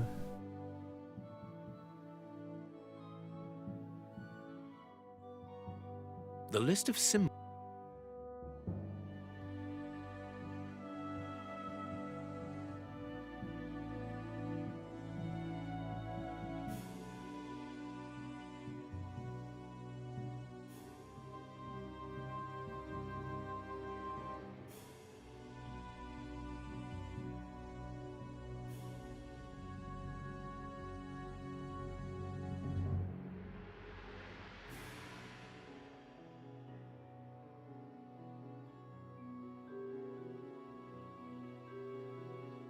I am missing some... Yeah, you are. Something's not right. Okay, we'll come back. Nothing but trophies. The judge must be very proud of them. This is a hell of a nice multi-puzzle here. It's like everything within the entire building at the moment is being used to get into that door. Nothing of interest here. A Habano Clarissimo cigar. Well, we knew we were going to find that here.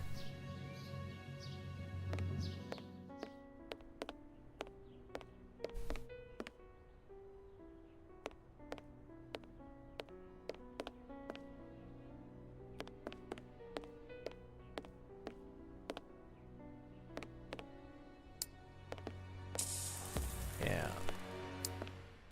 Oh, I didn't pick this up.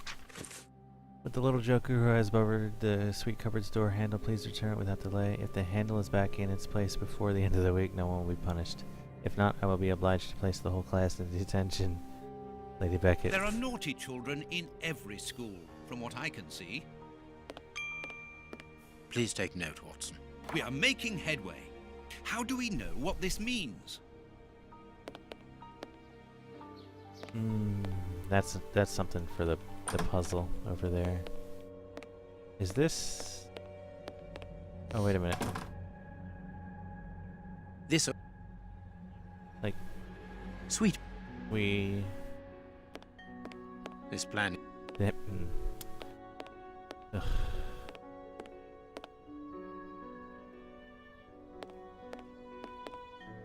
Oh yeah, wait, okay, so hold on.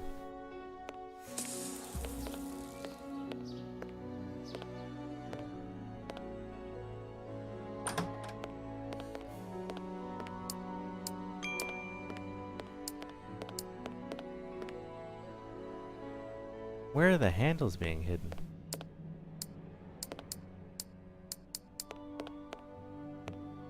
Is it in one of the kids' desks here?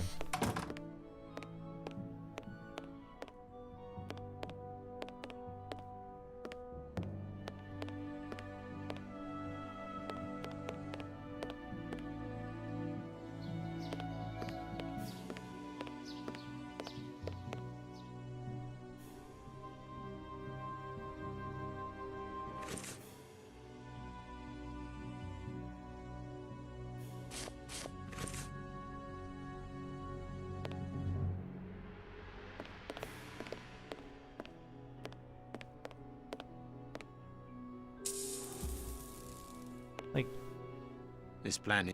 And he keeps saying this plan is useless. So, not a clue. Alright, well, let's go back in here. Check this out. Oh, you know what? Yeah. Trash can. I have a bad habit of not looking like up or down or both. Yeah, see, there's one, but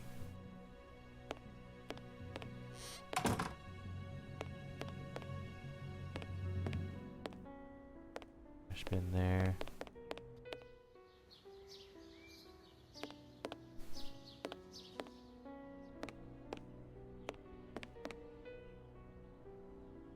And I've searched the jacket to the point where it's giving me a green magnifying glass, which means there's nothing else with it. Nothing else in here.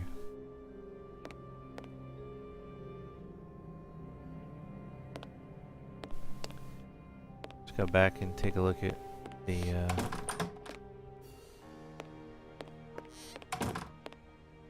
this, if that was an extra. And it was. It looks like, yeah, I'm missing one more piece of information, and it's going to come from that cabinet. This note must surely be very important to Judge Beckett. Hi. Join the best fraternity. Our success is constant. It's Pi. Pi is the second one, and Nu must be the third one.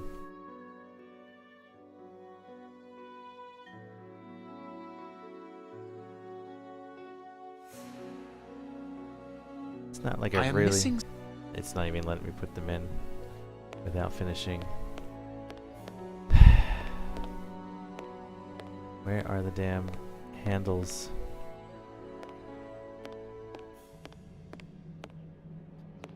It has absolutely something to do with Steven's jacket.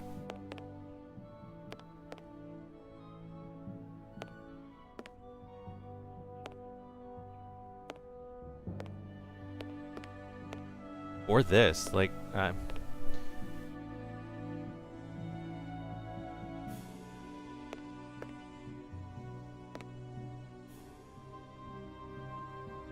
sweets wrapper. Can't, like, This overall belongs to the young James.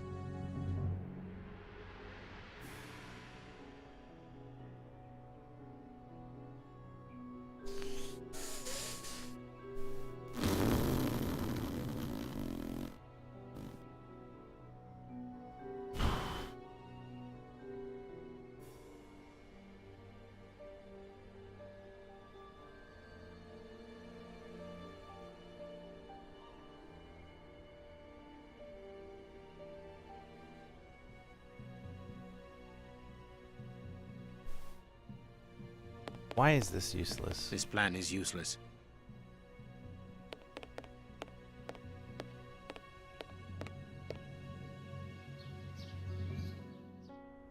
I can inspect. Okay. It's a sweet box, probably for rewarding good pupils. One of the Greek books is open, perhaps the subject of the last lesson. Everything points to someone who does not wish us to open this cabinet, which is a good enough reason for opening it. Well, the young James has stolen the handle to the sweet cupboard so that he can pilfer it whenever he likes. If we find his desk, we will find the handle. I don't think I realized I could move the magnifying glass around on the door, because I just did that like 4 times in a row and didn't move the... It's a plan of the classroom. Thanks to this plan, we will know which desk belongs to James.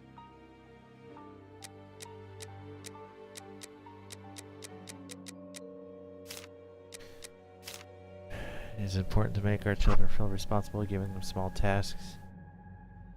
Ensure, if possible, to assign a task based on the physical and intellectual capabilities of the child. The row leaders are represented by a flag. Others have a small image that corresponds to their task. For practical lessons together, the children are grouped 4 to a table. Hey, I'm in there. Look. Aaron has suddenly grown, so I put him at the back behind Fergus, who's as tall as him. Oh, neat.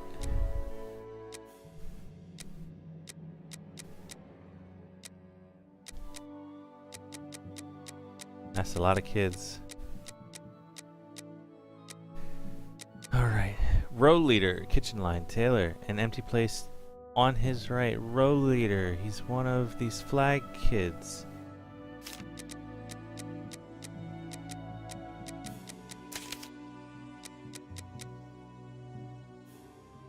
Simon is on James's left.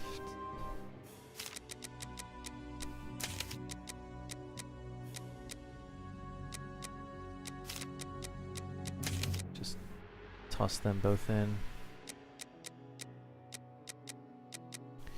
Pierce is one of those children who takes a little time to accept the rules, but he is a nice boy and I like him very much. Put a stop to any problems by putting him near my desk, behind Anastasia, and next to little Elmer, who is very mature for his age.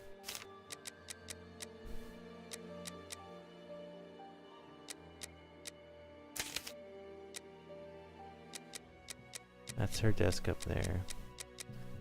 Behind Anastasia, and next to little Elmer. So, very pretty and doll-like, very well educated. She's having a life to help her integrate. She sits on the left of Ophelia.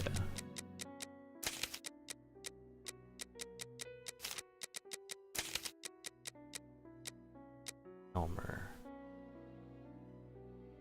Yep.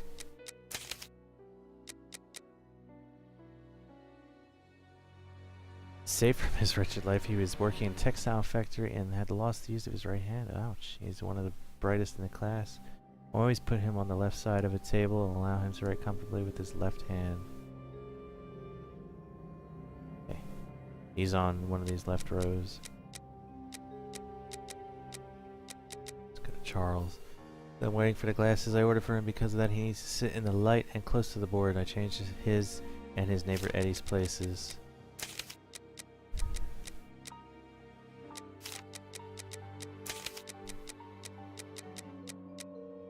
Jasper is often sick. See him close to the kitchen.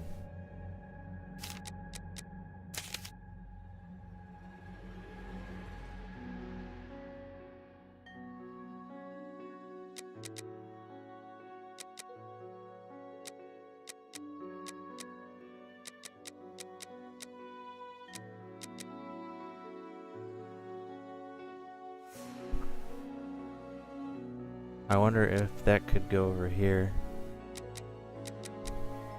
Jasper could go up there with other kids. Mark is such a good boy, he can sit with anyone, alright. Blackboard cleaning. Fergus, which,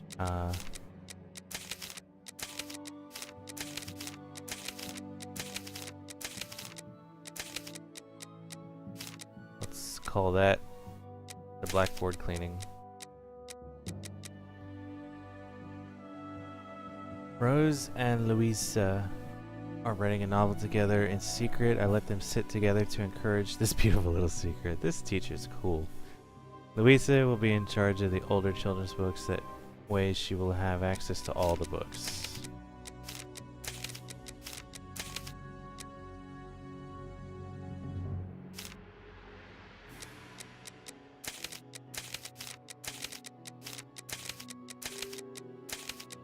Yep. Boom! Oh, so good. Alright. Simon is on James's left. Yeah, cool. Cool, cool, cool.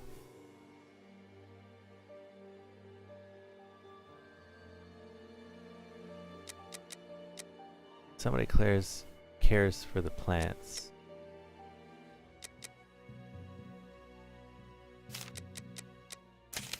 Row leader. Alyssa and Talia are together. Did I put Talia somewhere? There she is.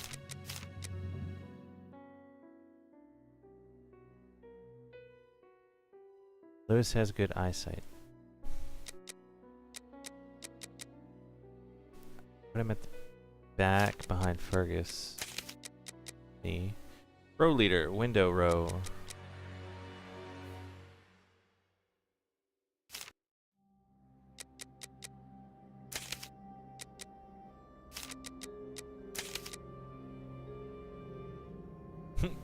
Orson is captivated by Anastasia.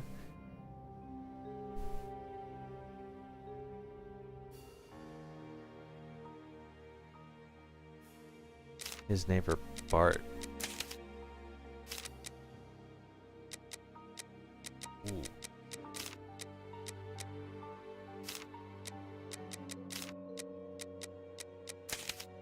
There we go.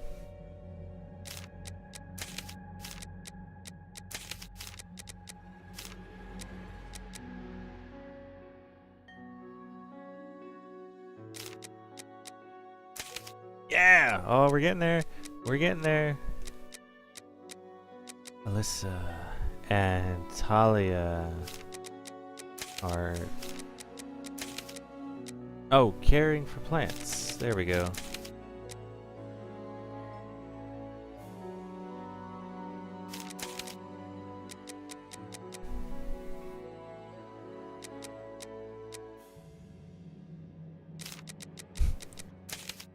Okay, Orson's sitting here, maybe.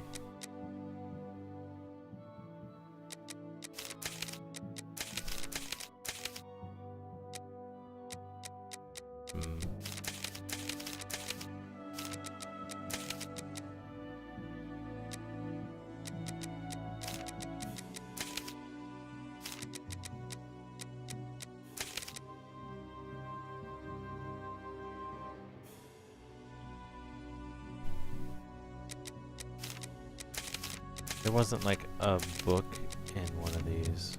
Oh, oh, there we go.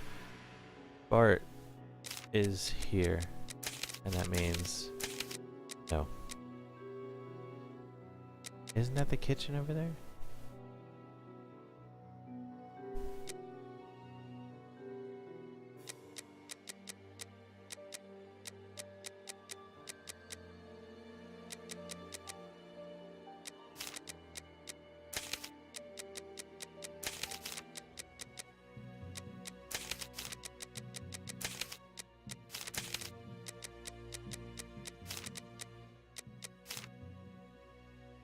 Yeah,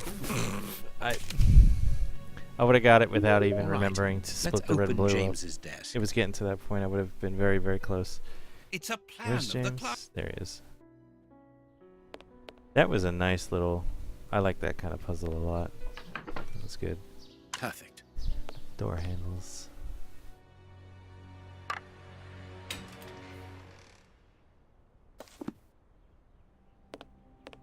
And here we go. We got it all. I am missing... No, you're not missing anything now. Eternity symbol is the one with pi in the middle. There isn't one.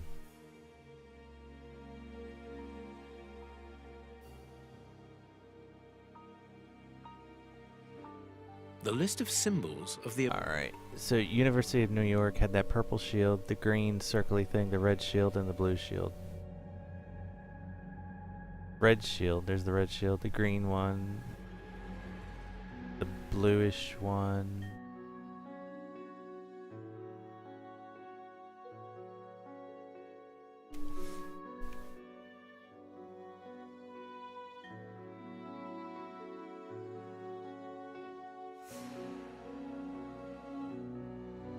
NZ Pi.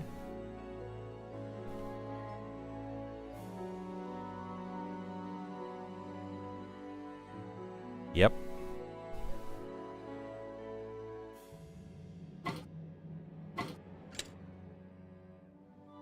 Except, what the hell is this now? Oh. Oh my god, I had to make the...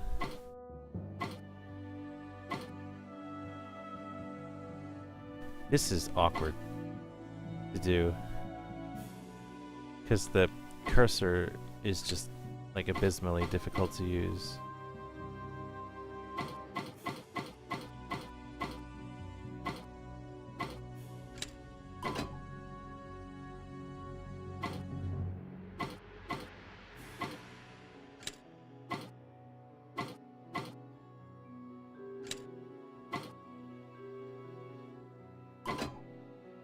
Yeah.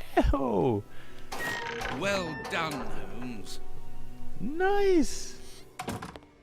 Whoa. Incredible. Masses and masses of files. Holmes, these files, these cards, these reports, they're all about you. Oh, of course they are. Wonderful. So it would seem. Your whole career is mapped out here, investigation by investigation. Look, a detailed report about your work in Whitechapel during the Ripper affair. And there, your relationship with a certain A. Lupin. And here, the details of your methods and transcriptions of your conversations with the greatest violent criminals. My God, look at the titles of the files. Fraud, deception, corruption, forgery, murder. What does it all mean? Judge don't like me very much. That's what it means. Quiet. Let me concentrate. Concentrate? This judge has the reputation of being the most honest in the kingdom, and he has built an overwhelming pile of documents as high as Big Ben about you, and you talk of concentration? To open his chest to what end? Quiet. Holmes, answer me. No, Watson. What is the real reason for our Shush. being here? Did you know what we were going to find before we came here? Evidently. So that is the real reason behind this break-in.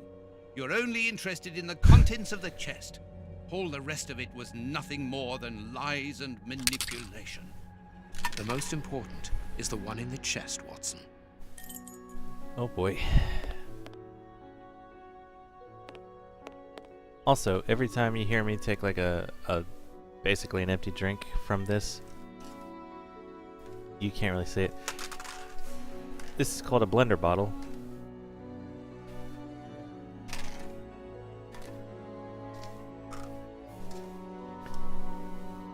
It's basically got a wire. Can't really see it, can you? Little wire ball that's in there. Makes it really easy to shake stuff up with it. And I also just got water all over my desk, so it wasn't quite empty. Thankfully, it's dressed in a diaper because it condensates like horribly, it sweats. Alright. We're going overtime. I'd really... I should have been... Oh my god! Group the balls by color, one color per square.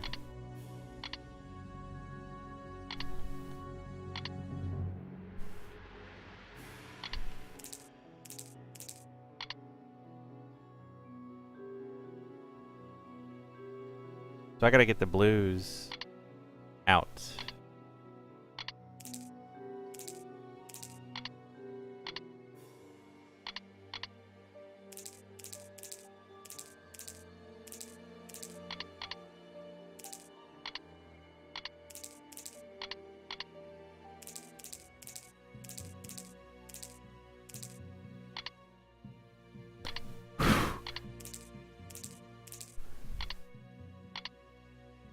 Yeah, Eagle. You see what we're up against right here?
There. I have what I came for.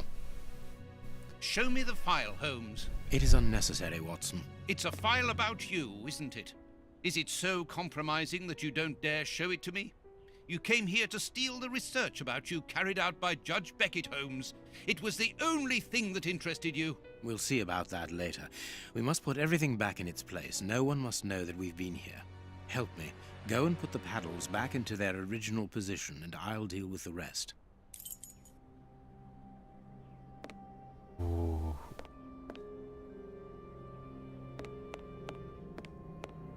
Quick, Watson, we must get out of this house. Immediately. What? But... Be quick, man. It's urgent. Because of you, we have to flee like common criminals, which it seems we have now become. I only hope that the game is worth the risk. Show me the file right now. Let's find a cab as quickly as possible. We can't stay here. Why are you in such a hurry? Wait! Look over there! Judge Beckett! Yes, it's him. Let's go and talk to him. No! It's too late. Do as you wish, Holmes, but I need to hear an explanation about what was in that armored room. I'm going. No, stay here. That's an order. Your giving orders changes nothing. I'm going to talk to Judge Beckett, and you will not stop me.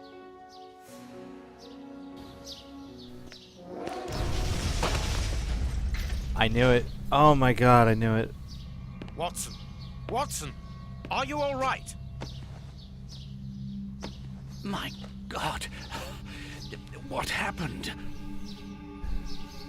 You have got to be killing me. Oh, Lucy, poor no, girl. Sherlock is killing me. Are you do kidding something? me? Holmes, I need your help here. What the fuck? Forgive me, Watson, but I'm afraid that I must leave now.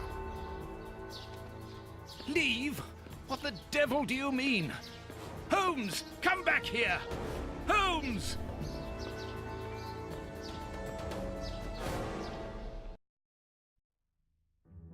Holmes! Are you here? Show yourself! Holy no one. shit. Perhaps it is just as well. I don't know what my reaction to him would have been. How dreadful. That poor Miss Lucy hanging between life and death. Luckily, I was able to place her in good hands. But how the devil did Holmes know that a bomb was about to go off? And what's more, he seems to have taken because he advantage of the brought it tragedy. with him. No more Judge Beckett. No more compromising documents. No more proof. There is nothing at all. Yeah. For all intents and purposes, it clearly looks like Holmes just blew the judge up in an explosion after grabbing the one file he needed out of the safe and destroying everything else. Holy crap, man. Aha! Toby, who knows where Holmes is? No, not really. Kurtz's pipe. So, Holmes took it with him. I wonder if he would have fired at those fiends in the opium den. A few days ago, such doubts would never have crossed my mind. But today, I find myself asking if he could have killed in cold blood. Yep. And hey, guess what? We're gonna find out all these answers and more tomorrow, because I'm done for now. That's it. Oh my god, what a killer! I didn't mean killer. Place to stop.